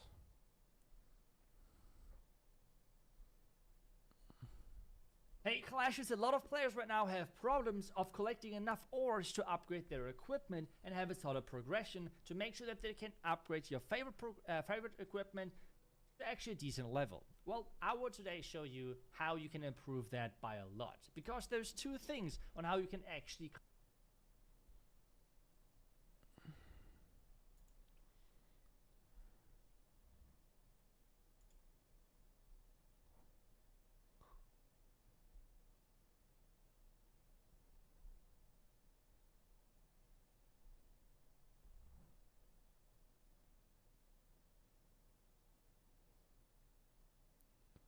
This guy uploads daily.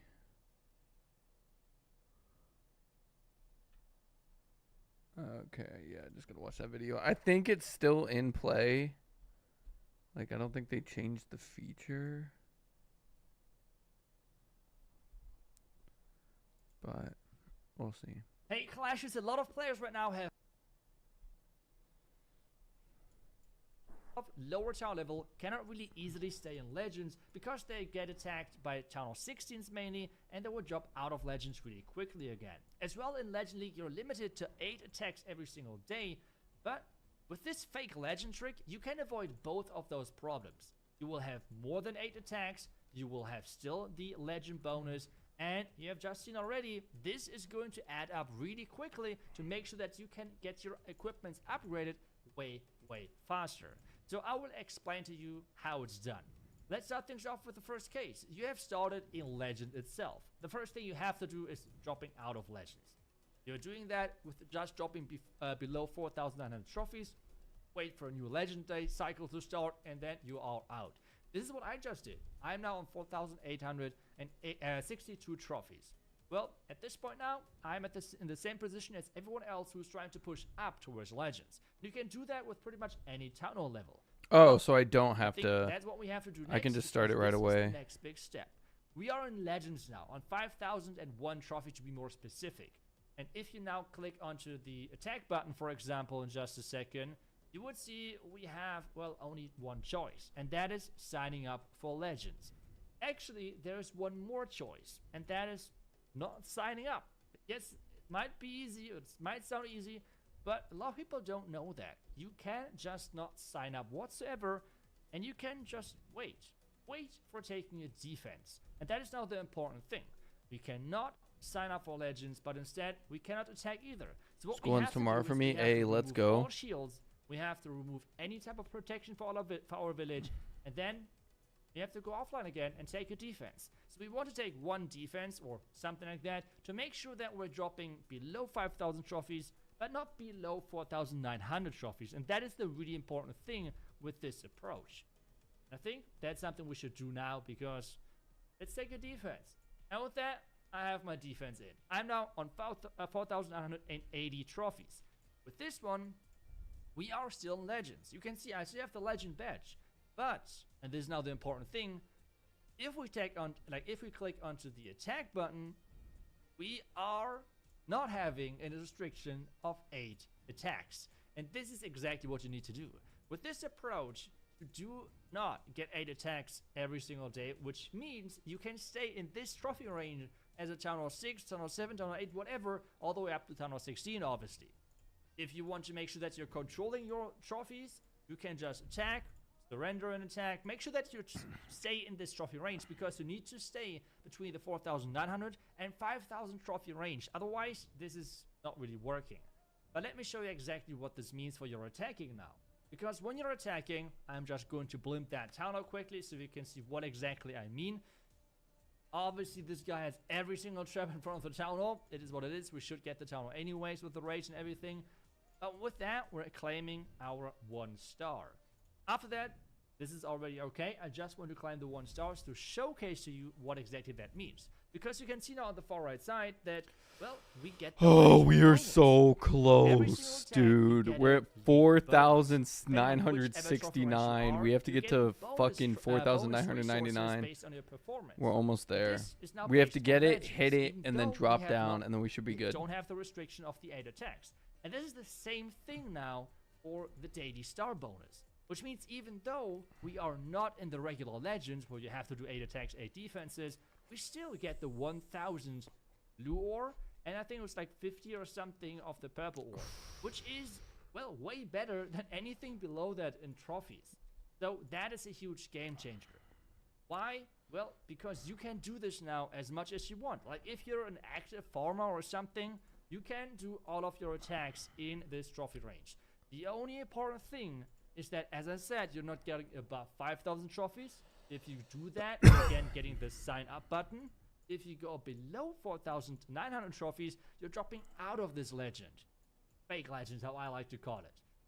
Which means you really need to make sure that you're managing your trophies and stay in this 1 trophy range. But as long as you do that, you are good to go to farm as much as possible, and you get your daily ores on the highest level as well to make sure that your equipment progression is as optimal as possible. Because we can just do non-stop attacks if we want to. And that's like the important thing. Whenever you are joining any league in Clash of Clans, and this is pretty much wherever you go, like trophy-wise, you always can drop out of this again within a 100 trophy range. For example, Legends, even though 5,000 trophies is where Legends starts, if you drop on 4,900 trophies, you're still within that range, and that is the important thing. And with that, it is massive how much more progression you can get. And the big advantage over the regular Legend is, as I said, you don't have the 8 attack restriction, and you can get the equipments way faster upgraded. Another thing is with planning ahead, planning into the future. Those bonuses, for example, the clan perk level 9, the bonus of loot from the clan war, or for example, the daily loot bonus, like sometimes there's like the star bonus of like multiplied with 4 or something. So far, those boni are not working for, which is super unfortunate. But I'm pretty sure that eventually, and hopefully eventually, this is going to happen. And that then would be even a more massive boost for everyone who knows about this fake legend trick. And this is why I thought I would do a video about it, because I felt like a lot of people did not know about it, the same as me. I just heard some people did talk about this on my Discord server, and that's why I thought I have to do a video about it. Really showcasing the advantages this has, and the cool thing about this, which I cannot highlight enough, and I probably have highlighted already a ton of times in the video, but I want to do it again, because you can do this with pretty much any town hall level. Legend, otherwise, is typically kind of like, well, planned for the highest town hall level. But this fake legend can be used from pretty much any town hall level, because it's all about just pressing next, and you can keep yourself on this trophy range without any problems, which is a huge, huge advantage. So, oh, we're almost there. Your progression when it comes down to equipment, and make sure that you have the best options of getting the equipment upgraded you would like to play. Make sure to take advantage of the fake legends trick. With that, I really hope that you enjoyed this video. If you want to make sure that you're always up to date when it comes down to Clash of Clans tips and tricks, all updates and everything, make sure to follow this channel. Otherwise, that is pretty much it for the video. Thank you so much for watching, these guys and out make of sure there. that you collect in as many ores as possible. I will see you in the next video tomorrow. Until then, see ya, and bye-bye. See you later, man. Okay, so I can just start it now, tonight. I think. That's what he meant. I don't know. It'd be nice if I can get the Here two are star 29 here, but things you might be doing wrong in Clash of Clans. For example, stop freezing the Eagle Artillery at random, like while it's shooting or reloading. The freeze spell not only freezes the Eagle but also resets it, buying you some time. But you can maximize this time by placing it at the right time. It turns out the best time to freeze it is right before it shoots. So once you hear that ramp up sound, then drop the freeze. This prolongs the time between bursts and forces it to ramp up again, saving you a couple more seconds. I got some more spell tips later, but first, are you still training dozens of troops or using your precious gems for war? Well, you might want to rethink how you do this because magic snacks are a game changer.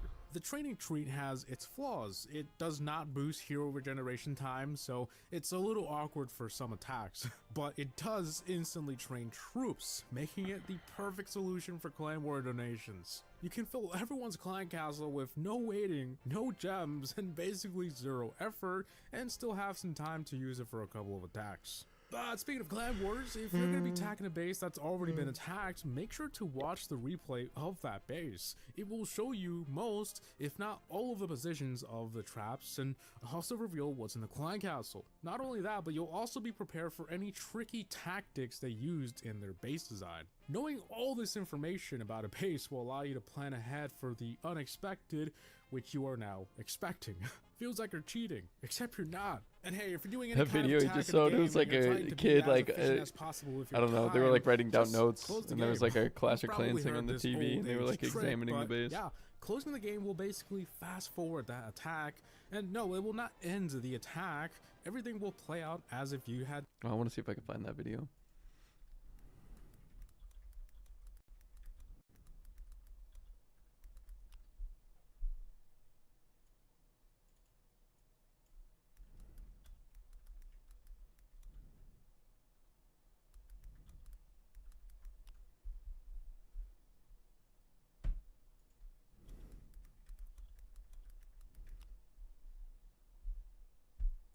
Actually, I think the name of the thing was on there.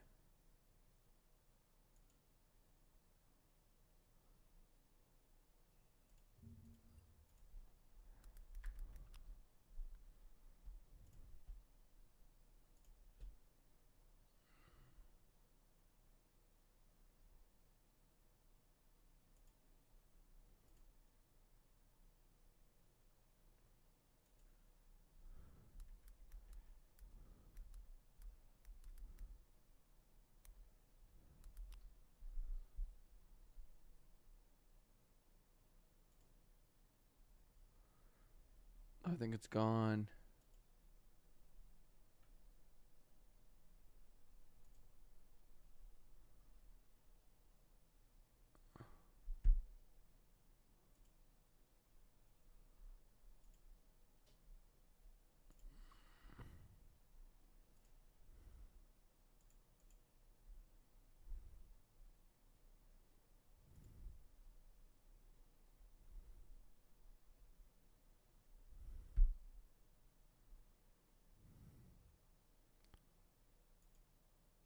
What in the fuck? It's like a I don't want to attack it because I don't think I'd be able to do it.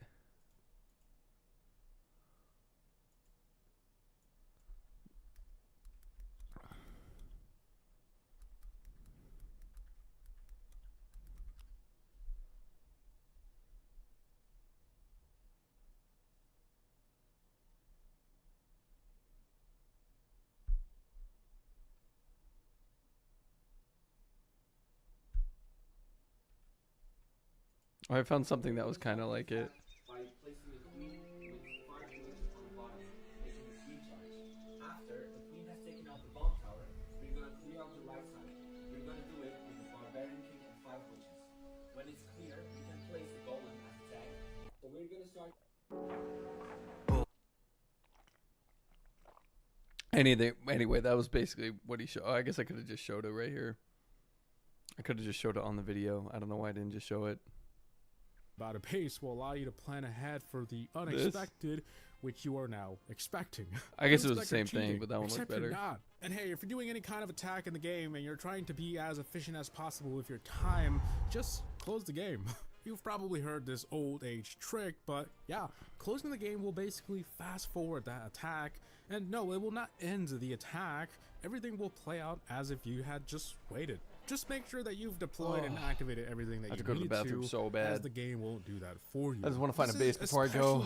I don't think it's gonna happen though. Maximize your training potion, get challenges done in the builder base, or simply get past some of those boring spam attacks. Alright, a lot of us love buying hammers, assuming we're getting the best bang for our buck. And after... Okay, I'm gonna attack this base real quick. We should get the 1-star, probably. I don't know, give or take. I'm gonna go to the bathroom though. During this attack, after I just need to pop a rage here, pop a rage here, go ahead and pop a warden, pop that, break that in, put that down here, and then we'll just freeze that. We'll pop that there, we'll pop that, don't break through that, pop that there. We can put this over here. I'll start going for that. We can put this down here for some cleanup on the bottom. We got the town hall. We can freeze that, and then freeze that, and then we can freeze. Actually, we can just freeze that again. We'll just freeze the eagle again. I'll be right back. This should give us the 1-star.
Okay.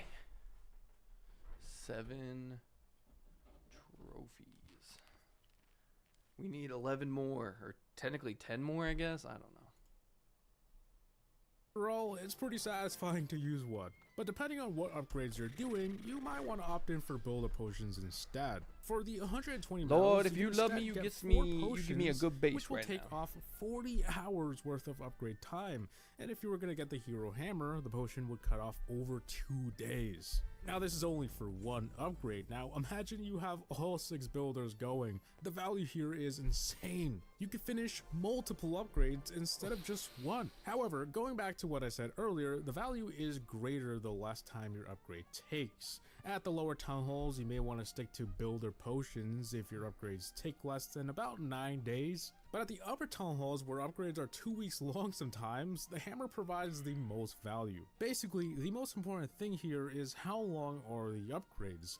Even at the upper town halls, heroes don't take that long, so if you have them all down, builder potions instead of hammer of heroes is the better choice. But speaking of value, a lot of us swear by leaving a builder free for walls. I've been doing this myself for years and I'm happy with my progress. Nobody can change my mind, not even this video. But if you care about being as efficient as possible, leaving a builder free is actually hurting your progress. The time the builder is sitting there waiting for you to upgrade a wall every few hours could be spent on upgrading something. You should instead stagger your upgrades. This means that you plan out your upgrades so that you have a day or two in between them to use a free builder for walls or removing bushes and whatnot, and then you start another upgrade. Then, as all of your builders are busy again, you go farm. And then in a couple of days, when you have all this loot laying around, a builder is free again. If you repeat this over and over, you'll get the most value out of all of your builders. That's what I do. This brings me to the next one, a small tip.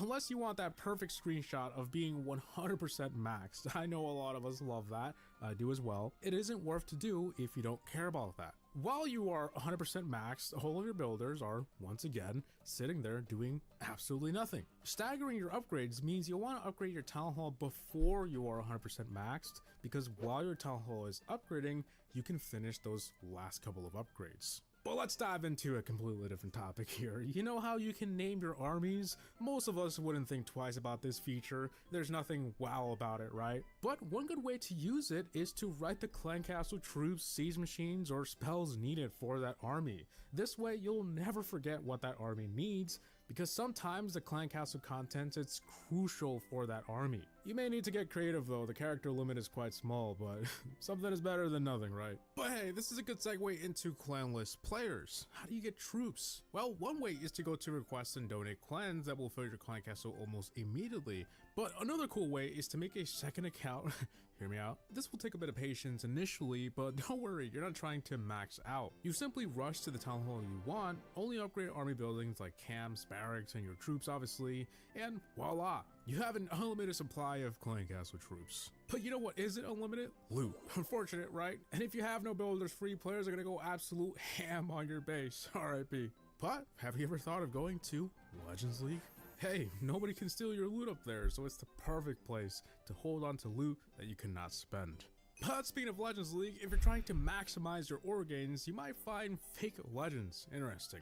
This is where you go to Legends League, purposely drop under 5,000 trophies, and as long as you are above 4,900 trophies but below 5,000, you can attack as much as you want and reap the benefits of that Legends League bonus. But maybe that takes too much effort. I don't blame you. So another way to maximize your resource gains is if you're in a clan war and you're almost certain that your clan is gonna win, like there's no way we're gonna lose, make sure to attack the highest base possible that you can 1-star. Even if the base has already been 3-starred, it doesn't matter. As long as you get a 1-star on that base, you'll get a way better bonus from attacking higher. But hey, you might want to get permission to do this from your clan. But one thing you won't need permission for is getting more capital gold for your clan. That is, if you care about it. Make sure that next time you need to clean up a base, bring something tanky like a flying fortress or a mountain golem. This is because you get a bonus of 1 capital gold per troop capacity remaining on the map, and tanky troops are less likely to die. Then when the coast is clear, drop everything else you had and you'll get a big bonus. Speaking of bonus, are you still buying stuff in the game? Stop doing that, homie. If available in your country, if you instead bought everything you normally do in the game but in the Supercell store, using code HAVOC of course, you can earn bonus stuff like free gems and magic items. Once you know this, you won't want to buy anything directly in the game again. But speaking of buying things, the first thing you should consider is the gold pass. Assuming you already have all of your builders, this is the absolute best bang for your buck. The perks and magic items is a steal. Never purchase any offers without having the pass first. You know what else is first? or was. Kind of running out of segues here. The Barbarian Archer puppets, the OGs. A lot of us have abandoned them already. There's so many other great options, but if you're going to keep using them, make sure to also continuously upgrade your Barbarians and Archers in the laboratory. These 2 puppets are the only ones that the troop level scales with the level of them in the laboratory. But now that we're on the topic of hero equipment, I'm not going to give tips for all of them, but I felt that this one was pretty useful. If you want to target something specific or a specific area with the fireball, simply take a few invisibility spells, drop them on buildings near your intended target, and once the fireball is dropped, it will go exactly where you want, even destroying defenses that were invisible. This makes it way easier to control its targeting and could prove useful in many strategies where you need to take out key defenses or even the town hall. Let's jump to another topic. Gems. We all want more, right? That's why you should do every event that gives you magic items. It may seem like a waste of time, especially if you don't care about the reward, but do it anyway because you can sell that magic item for gems. And hey, I know some challenges are like impossible sometimes, so if you're stuck on one, there are tons of 3-star guides on YouTube. Another way to ensure you're getting as much gems as possible is always clear obstacles. They are a great source of gems, but if you reach the limit of 45, they will stop spawning. With that being said, maybe consider not having so many duplicate special obstacles, because if you have 45 of those, which counts toward the limit, you won't get any regular obstacles spawning anymore, thus decreasing the amount of gems you can get. And no, unfortunately, stashing them does not decrease the limit, so it's 45 total across the board. Alright, I said I would have some more spell tips, and this one is really important. You almost never want to drop a heal and rage at the same spot. This is because you'll essentially be raging your troops out of the heal spell, so then no one is healing. If you're going to be overlapping these spells, the heal spell should always be in front of the rage. Which brings me to the next one. Don't place spells in the middle of troops. They'll naturally walk out of it, so you'll be wasting a lot of the spell's effectiveness. Instead, just barely touch them and try to predict their pathing for better value. But speaking of value, it is not something you would think the skeleton spell has. But there is a neat way to use it, by dropping it on certain defenses like single infernos, monolith, scattershot, and even heroes. You can distract them for quite a while and basically render them useless. If you time it correctly, it can help you shred bases so much easier. But you know what else can make it even easier? Disabling the screen shake in the more settings. If you have a hard time accurately placing spells or troops, turning this option off may help you a lot. Here's a pretty old Clash hack, throwback. If you are looking for bases and want to skip this screen, gosh, simply we're wait till about so 27 close, seconds, bro. and next time you click next, it won't show up, making it faster. This is usually league dependent, however, so sometimes it may not work every time, but it's still worth a shot. On a unrelated note, before you revenge someone, make sure to visit their base and check if they have clan castle troops. This can make or break an attack. Speaking of revenges though, if you are stuck at Legends League before signing up, you can always try revenging someone to quickly lose those trophies. That is if you can find someone to revenge, but that's a different story. Alright, in my last video I incorrectly stated that you don't want to claim the loot cart and instead let it fill up. But I now know that this is terrible advice and you should always claim it. This is because as long as you're active, the loot cart only collects 20% of the attack with the highest loot stolen, which is usually the first attack anyway. So by not collecting it every time, you could be missing out on free loot. Speaking of free, if you haven't done so already, in the clan capital screen, if you click the information icon and head to the attacking section, you can get some free capital gold. It's one of those things that you can easily miss. Much like changing your pets directly from the army screen. This one may be obvious, but I feel like someone out there needed to hear that. And what better spot than the last tip of the video. So with that being said, that's all I have for you today. But hey, YouTube thinks you'll like this next video on the screen. Please so tell me why we don't you check got out? it. As Oh always, my never give gosh, me outs. please. Peace. 5, dude. We're on it. One more attack. 4,999. I can't believe that. You guys can't even see it. Here Well, is not a on my fact regular. for You can see it on my everybody in other Clash of stream, Clans. but that includes anything from the home village, build a base, and I'm taking a photo of that because the luck of that is nuts. Oops. Oh my gosh. here is a fact for every building in Clash of Clans. That includes anything.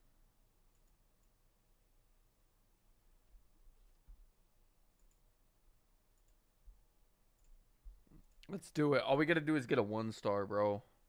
Literally. That's it.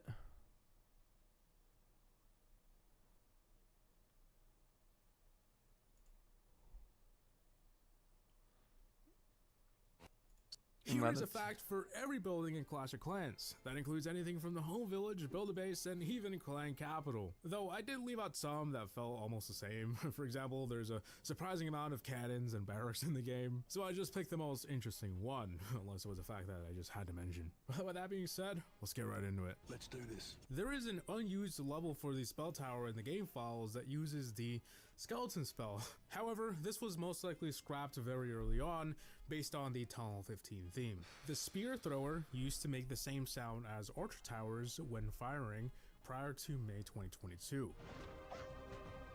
Today, it has its own sound. When the bomb tower was added, it was the first defense to be available in a value pack. Did you know there are nearly 100 unique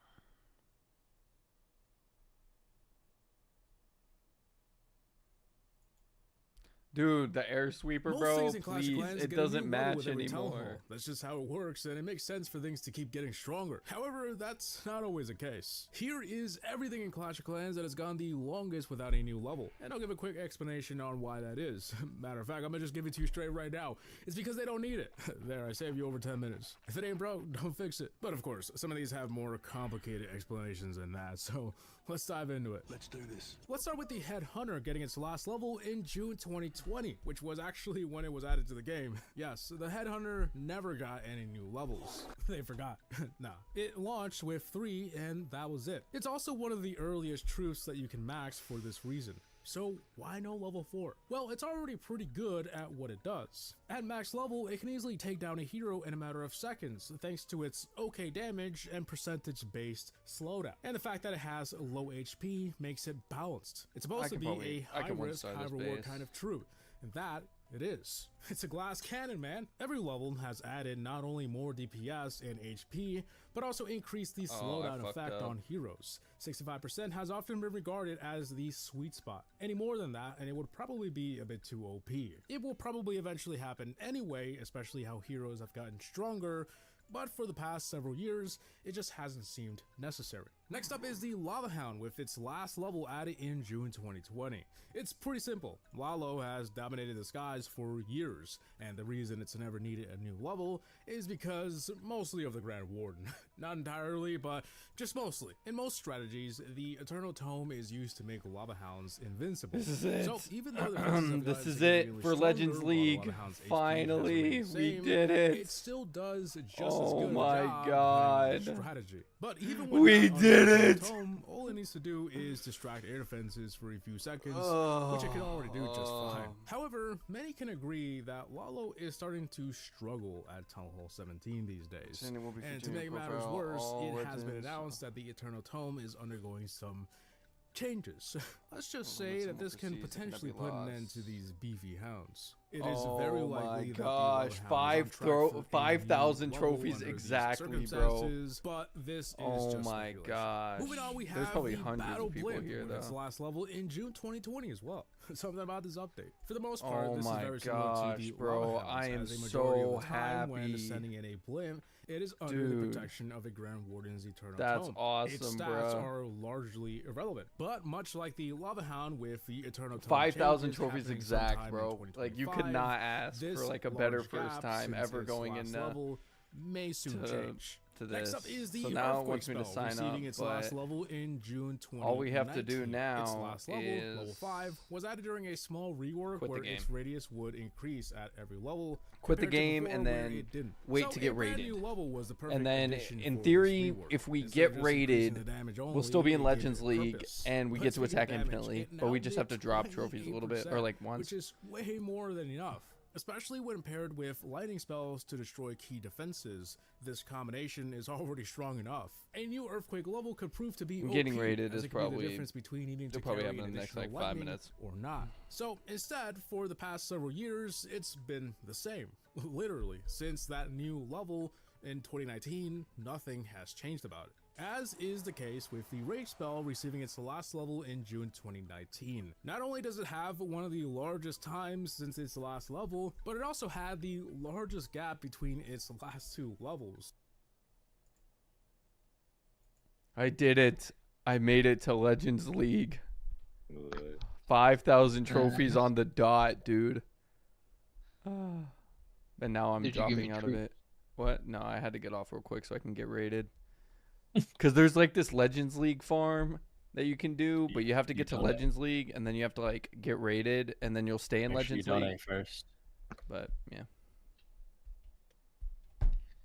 We have a Legends League player, dude, in our clan. I know. And it's me. Let's go, bro. But yeah, I have to wait for someone to raid me.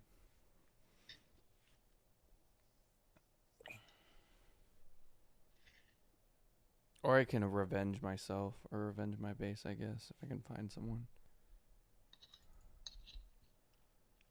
Actually, I'll just do that instead. Oh, there's also a new attack thing you can do. It's hard, though. as fuck, but it gives you like 25 gems and like a hero potion or something.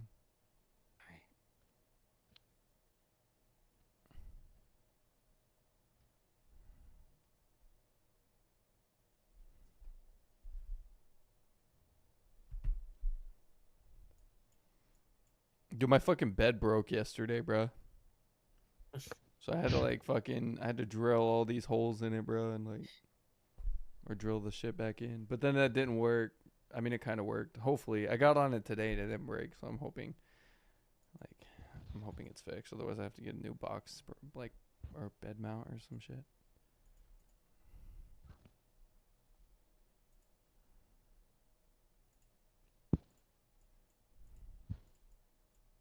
Should I attack number 6? Hold on. God, everybody has a fucking active shield.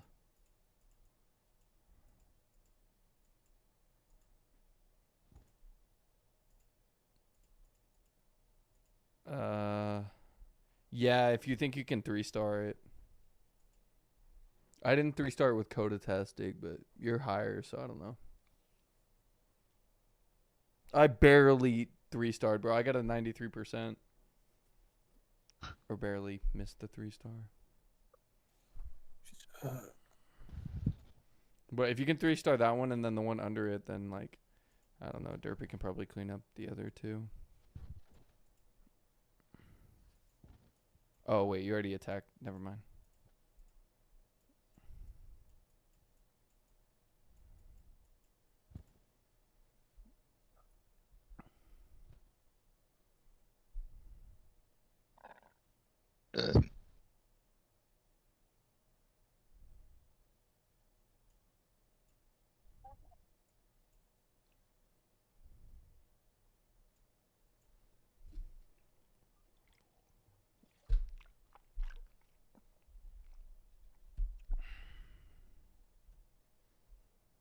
I've been pushing to Legends League for 4 hours.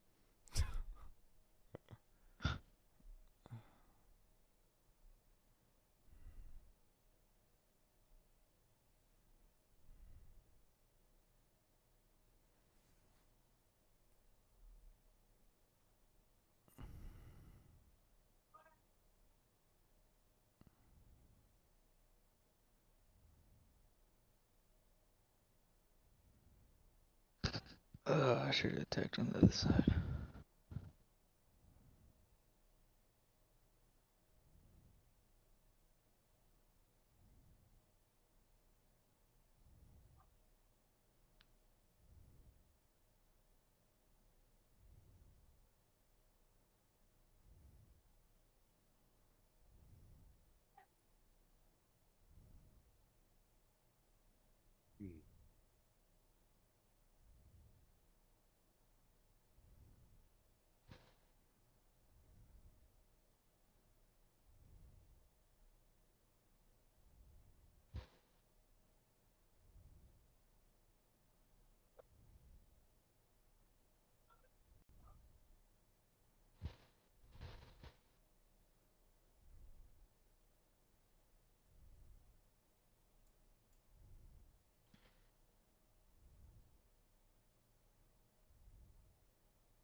Man, I'm not good at 3-star. Yeah, that's what happened with me too, bruh. Because there was like an air defense still alive, and it fucked up the rest of my troops.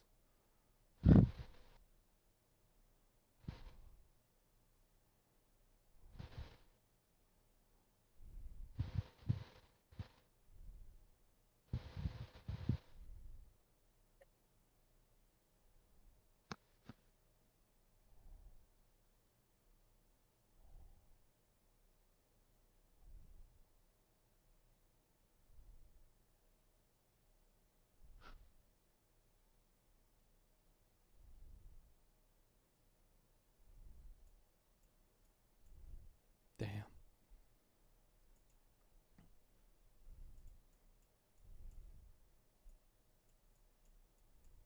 It's okay. I don't think their top player can even like 2-star my base. I mean, he might be able to. He'll probably 1-star it. maybe 2 stars, so it's okay. They attack? No, not yet. The only base they've attacked is like Shodu's base or Shadow's. And they 3-starred it, but I think we'll be fine because they're rushed as fuck. At least their first like 3 people are. So I don't know, but we still need Crispy to attack, so he could probably maybe 3-star the one that you just. No, Crispy's rushed, isn't he? No, he's fine. No. You rushed down 012, dude. He's in rush like a slur. No. He's just got rushed troops. Yeah, bro's got rushed to everything. No, he's Fucking max rushed. town hall. Max town hall 11. No, he's rushed. He could actually probably do it then. Maybe. He's about to get on, right? I think. You gonna use your attack, Gravy? Yeah, I'm just saving the best for last. What? Hey, Gravy can get number 10. He's 3-star. Saving the best for last, man. Oh, it turns out, the higher base you attack, the more loot you get. So like, if we ended up like all of us 3-starring our bases, all the other players could like re-attack the top player, and as long as you get a like 1 star, you'll get like a bunch of loot, like a bunch of ore and shit. I just found that out. I've been watching a bunch of like fun facts. Level 5 Go for being y'all 3-star added getting when the attacked, yeah. spell was originally introduced all the way back in 2012, and level 6 being added 7 years later. For a while, the Rage didn't get a new level because it was already strong enough. In fact, in 2014, it was nerfed because of this, reducing its damage increase by 10%. Level 6 in 2019 effectively reverted this change because by then, bases had gotten stronger so it could handle it. The problem with adding a new level is that the Rage is a percent multiplier, so it remains viable at any level. As your army becomes stronger, so does the Rage with it. It's just one of those cases where it seems to have reached its intended limit. Next up is the Tornado Trap, getting its last level during its release in October 2018. Yeah, much like the Headhunter, the Tornado Trap simply never got any new levels. What you saw is what you got. The lack of new levels can possibly be attributed to a nerf just a few months after its release, where it reduced its duration at every level. It just goes to show how effective and annoying it was, or is. And because the tornado does no damage, they have never needed to go back Who the and hell make it sent that stronger clan for mail? town halls. Sorry, 7 seconds sorry, at sir. max level is more than enough to cause anyone to throw an Yeah, iPad yeah, across the room, you got no matter to, if you you're got Town Hall 12 or 1001. And plus, there's the fact that no one wants a new level anyway. It's one of the most hated traps in the game. So much so that even some developers themselves aren't a big fan of it. So yeah, this one may just never get a new level. One that probably will though is the Freeze, which got its last level in June 2018, which happened during a rework where it became 1 housing space. I didn't find a good enough reason why the Freeze never got one, which makes me think that it may happen soon. I don't know, it's just speculation. Every level gets a 0.5 second increase in duration, and I honestly don't believe a level A Freeze will be that OP. But at the end of the day, I think one of the main reasons it's been so long is simply because it lasts a fair amount of time, especially for a 1 housing space spell. It's a good bang for your housing space. I guess I can't really say elixir anymore. I mean, hey, no one's complaining, so this one might take a while. Next on our list are the Skeleton Traps, receiving their last level in March 2018. Those things. Sometimes I forget they're even there. This may or may not come as a surprise, but the Skeleton Trap launched with 3 levels, so it only got 1 more post-launch, just as a small balancing tweak to Town Hall 11 in early 2017. Or was it 2018? I don't know. Somewhere around there. This is because at the time, Town Hall 11 was feeling a little weak after a recent Inferno Tower nerf, so a lot of traps were given a new level. For a while, they didn't need a new level, primarily because they were already so effective against the World Champion where she would activate several of them, and it was game over for her. With that said, it's been years, and the World Champion has Electro Boots, and we have so much splash damage going on. I mean, these little guys are struggling to stay relevant. It's possible that they finally get a new level sometime within the next couple of years. However, I think it's more likely that they'll just add another one soon, as they did for Town Hall 14. That seems to be the way to not add a new level, just add another one. Moving on, we have the Air Sweeper, which got its last level in October 2017. Yes, this is the one thing that people think of when they think of something that hasn't got any level the longest. So much so that it became a meme. Surprisingly though, this isn't the longest, but it's close. Now, the Air Sweeper, it's been discussed many times, and it can boil down to one word. Why? What does it need a new level for? Do you want it to push Electro Dragons farther? It can't be the HP, as the Air Sweeper barely has any to begin with. This question is especially important because developers have confirmed that they don't want to just add another level. In a Reddit AMA once, developer Stuart once stated that they played around with giving the Air Sweeper additional abilities and skins. However, they ultimately killed every idea because they didn't find any meaningful upgrade without killing certain strategies. The Air Sweeper is simply too balanced, so much so that they have no idea what to do with it. And at this point, they're in too deep. This is the reason why Town Hall 16 was themed around the Air Sweeper.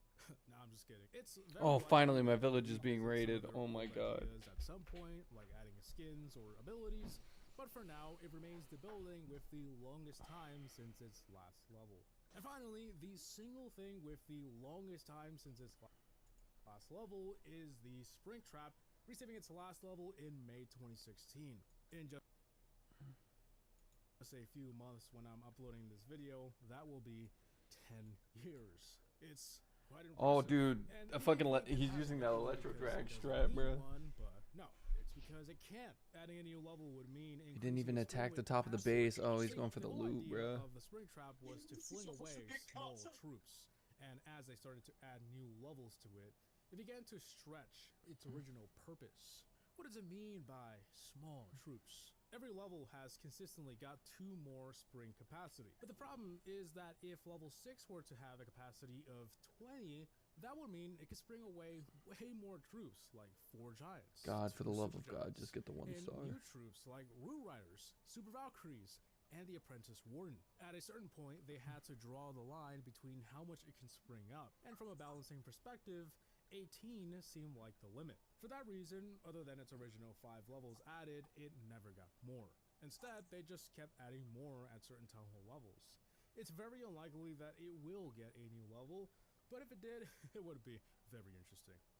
That wraps it up. Those are the most overdue upgrades in Clash of Clans. I have a strong feeling that Nightbot will get some new levels said, soon, maybe within the next make sure you click that like and subscribe button if you're enjoying the content. Boy, 3-starred, even better. Hey, if something went that long without an upgrade, it was worth a mention. With that said, I hope you guys enjoyed today's video, but hey, before you go, YouTube thinks Clash of Clans collaborations have been ramping up lately, but what you probably didn't This guy got know is that the first 1.5 one was million over loot a decade each ago. Here from my is the fucking history base. of every collaboration in Clash of Clans. And at first, we'll be taking a look at official ones, and later in the video, we'll take a look at some unofficial but noteworthy mentions. Let's do this. Puzzles and Dragons. This was the first ever collaboration in Clash history, but it's probably not what you think it was. It was more of a cross promotion than anything else. They basically teamed up to promote each other's games, as Clash of Clans wanted to tap into the Japanese market, and Puzzles and Dragons wanted to promote their game to a Western audience. It was a win-win. So in Puzzles and Dragons, they had a Clash of Clans dungeon, which featured many Clash characters like the Barbarian, Archer, Goblin, Healer, and several variants of these troops, as well as bosses like the Crimson Dragon and Nightmare P.E.K.K.A. I've never played the game, so I'm sorry if I don't know what I'm talking about. Does the Mario version count? But basically, they had tons of Clash characters in the game. In the Clash of Clans side, in order to get ready for this promotion, they added the Japanese language as well as their flag as a decoration. In the game, there was also a inbox banner letting players know to check out this new Clash content in Puzzles and Dragons. It was like an advertisement. However, as much as I wanted to show you this, I looked for hours and it just seems like lost media at this point. But they did do several social media posts about it that would have been similar to what was in the inbox. Basically, Puzzles and Dragons focused on adding new content, while Clash of Clans focused on getting players to try this new content. First Second, also known as the Books of Clash collaboration. I wouldn't be surprised if many players thought this was related to Clash-orama in a way, like I initially thought, but no, this was in collaboration with the Books of Clash, which are actual books. It's a series of books based on the Clash universe. To promote the books, a small collaboration kicked off on June 1st, 2023 with a brand new loading screen featuring mostly the main characters of Volume 1 of the series, one of them being Terry the Hog Rider. We also got the Books of Clash scenery, which is The Hog Rider's name is Terry? I did not know that. You can find it in the back of the book. Honestly, it's a pretty sweet scenery. It's one of my favorites. And we also got a free statue at the end of the Gold Pass that has a colored effect when you tap on it. Aside from this in-game content though, some content creators got a special edition of the book, which I believe was also available through giveaways. This collaboration happened in the middle of an entirely different season, so the promotion wasn't around for long, but it's gotta be one of the coolest in my opinion. Chess.com. This collaboration was kicked off on September 1st, 2023, and it was an entire season revolving around chess, like the board game, which is what Chess.com is, a way to play chess online. Now, like many seasons, we got some new cosmetics, the chess scenery, which turned the village into a giant chessboard, and 2 new skins, the Chess Queen, which was included in the Gold Pass, and the Chess King, available for 10 bucks. The skins make them look like they're actual chess pieces. It's pretty cool. There were also a couple of game challenges that were inspired by chess, but that was it for the in-game stuff. There was also a cool animation of Clash characters playing chess. Even if you don't play chess, it's still worth a watch. I love all their animations. But that's not all. A custom chessboard was handmade and sent to a few lucky giveaway winners, and a couple of content creators who I think participated in the Chess Clash event. Speaking of, they also had some stuff over on that side. Not only were the board pieces made to look like Clash characters, but you could play against several bots that were Clash characters. Overall, this collaboration was pretty cool, and it even extended to Clash Royale, but maybe we'll talk about Royale in another video. Holland. So unlike the previous collaborations, this one was with a specific person, Erling Haaland, which is a professional soccer player, or football player for my non-Americans. Apparently, Game. the partnership kicked Yo. off when Haaland himself Have you started upgrading your builder HUDs yet? No. It all started on April 26, when do you do that? 2024 with the mysterious object spawning in everyone's When do you do village. that? This was a I teaser guess whenever I collab, but don't know, also I a guess whenever I teaser, want. I as don't. it took 9 seconds to remove and gave you I can upgrade them whenever. 9 being Haaland's number. I didn't get that You don't have to be a certain town hall. few days You later, have to be. an Oh no, you have animation to be was uploaded 14. where Clash characters enter a portal to go get I just Haaland. haven't started. So you I can probably upgrade should though. Clash I don't know. I've just been This upgrading version like of Haaland in the Clash everything universe will else. become a Like I just started main upgrading my display storages and my There were also like a ton of other gold cosmetics, mines and like elixir soccer collectors. scenery that has some Haaland-specific Easter eggs and several decorations. Not all of them were Haaland related. I mean, Haaland himself is not soccer, but surprisingly, most of them were. You just had to look hard. Like the Victory Milk statue, which references the fact that Haaland himself loves milk. There were also a ton of Haaland challenges. It was one of those where you had to get stars to unlock rewards up to a final prize. And some of these challenges were pretty difficult, but also fun because you had to use some limited time troops to complete them, like the Giant Thrower, Barbarian Kicker, and a spell, the Yellow Card. And lastly, for Haaland specific stuff, there was a medal event where you collected footballs for Haaland's camp in order to get a number of rewards, including some of those decorations we went over earlier. There was also the spiky ball equipment, though I'm not really sure if this was related to Haaland. I think it was just a soccer thing, but yeah, that was it for the in-game stuff. Aside from that, there were several videos uploaded with Haaland going over different topics, but yeah. That was everything. Pretty cool. WWE. This was a partnership in conjunction with WrestleMania 41. For those who don't watch wrestling, it's just a yearly tournament type thing. This one also happens to be the biggest one yet, so I'll try to mention everything without fixating on something too long. The collaboration kicked off on the 31st of March 2025 with a commercial featuring Cody Rhodes playing Clash of Clans. And not long after, the Clash Mania season started. So right off the bat, this one had a full cosmetic set, including a scenery that is a wrestling ring with the WWE logo on it, and 5 skins which are based on real wrestlers like Cody Rhodes, Rhea Ripley, The Undertaker, Bianca Belair, and Rey Mysterio. I don't know if I said those correct. I just know 2 of them. There was also quite a bit of decorations, all themed after different aspects of wrestling and WWE in general. And some of these could only be won through certain events. So, let's talk about those. As usual, there was a medal event, this one called Friend or Foe. Aside from decorations that you could earn from here, you could also unlock some temporary troops like the Disarmer, Giant, Kane, and the Yeeter, all of which were inspired by different wrestlers. Besides these troops being fun to play around with, they were also stationed in army camps. For the first time in Clash history, army camps could defend your village, or help destroy it. Depending on the color of the army camp, it would either help the attacker or the defender. It was as wacky and OP as it sounds. And apparently annoying. I don't know, I didn't really play that much during the season. And finally, before we move on from these troops, they also had a unique tombstone during the event. That thing they drop when they die. Another big part of the collaboration was the introduction of a new clan event called Gold Rush, where you would all collect gold for a final prize, which was a WWE belt. But we're not done. There were several special challenges. You could predict the results of WrestleMania for some in-game rewards. And among other smaller details, the villager had a custom attire, and a WWE blimp could also be seen flying around the default scenery. That is it for everything inside the game, but things got a little crazier elsewhere, like the War Raiders in an actual WWE match, cosplaying a P.E.K.K.A. and a Barbarian King. Throughout the entire WrestleMania, there was a Clash of Clans logo on the wrestling ring. And finally, throughout their social medias and YouTube, there were several commercials, animations, skits. There's too many to show, but some of them were related to in-game events. And others Alright were guys, I'm gonna end stream. commercials and I am interviews with tired, wrestlers. and Not we only did was it. We it pushed up to really Legends fun, League, which I've been wanting to do for so long.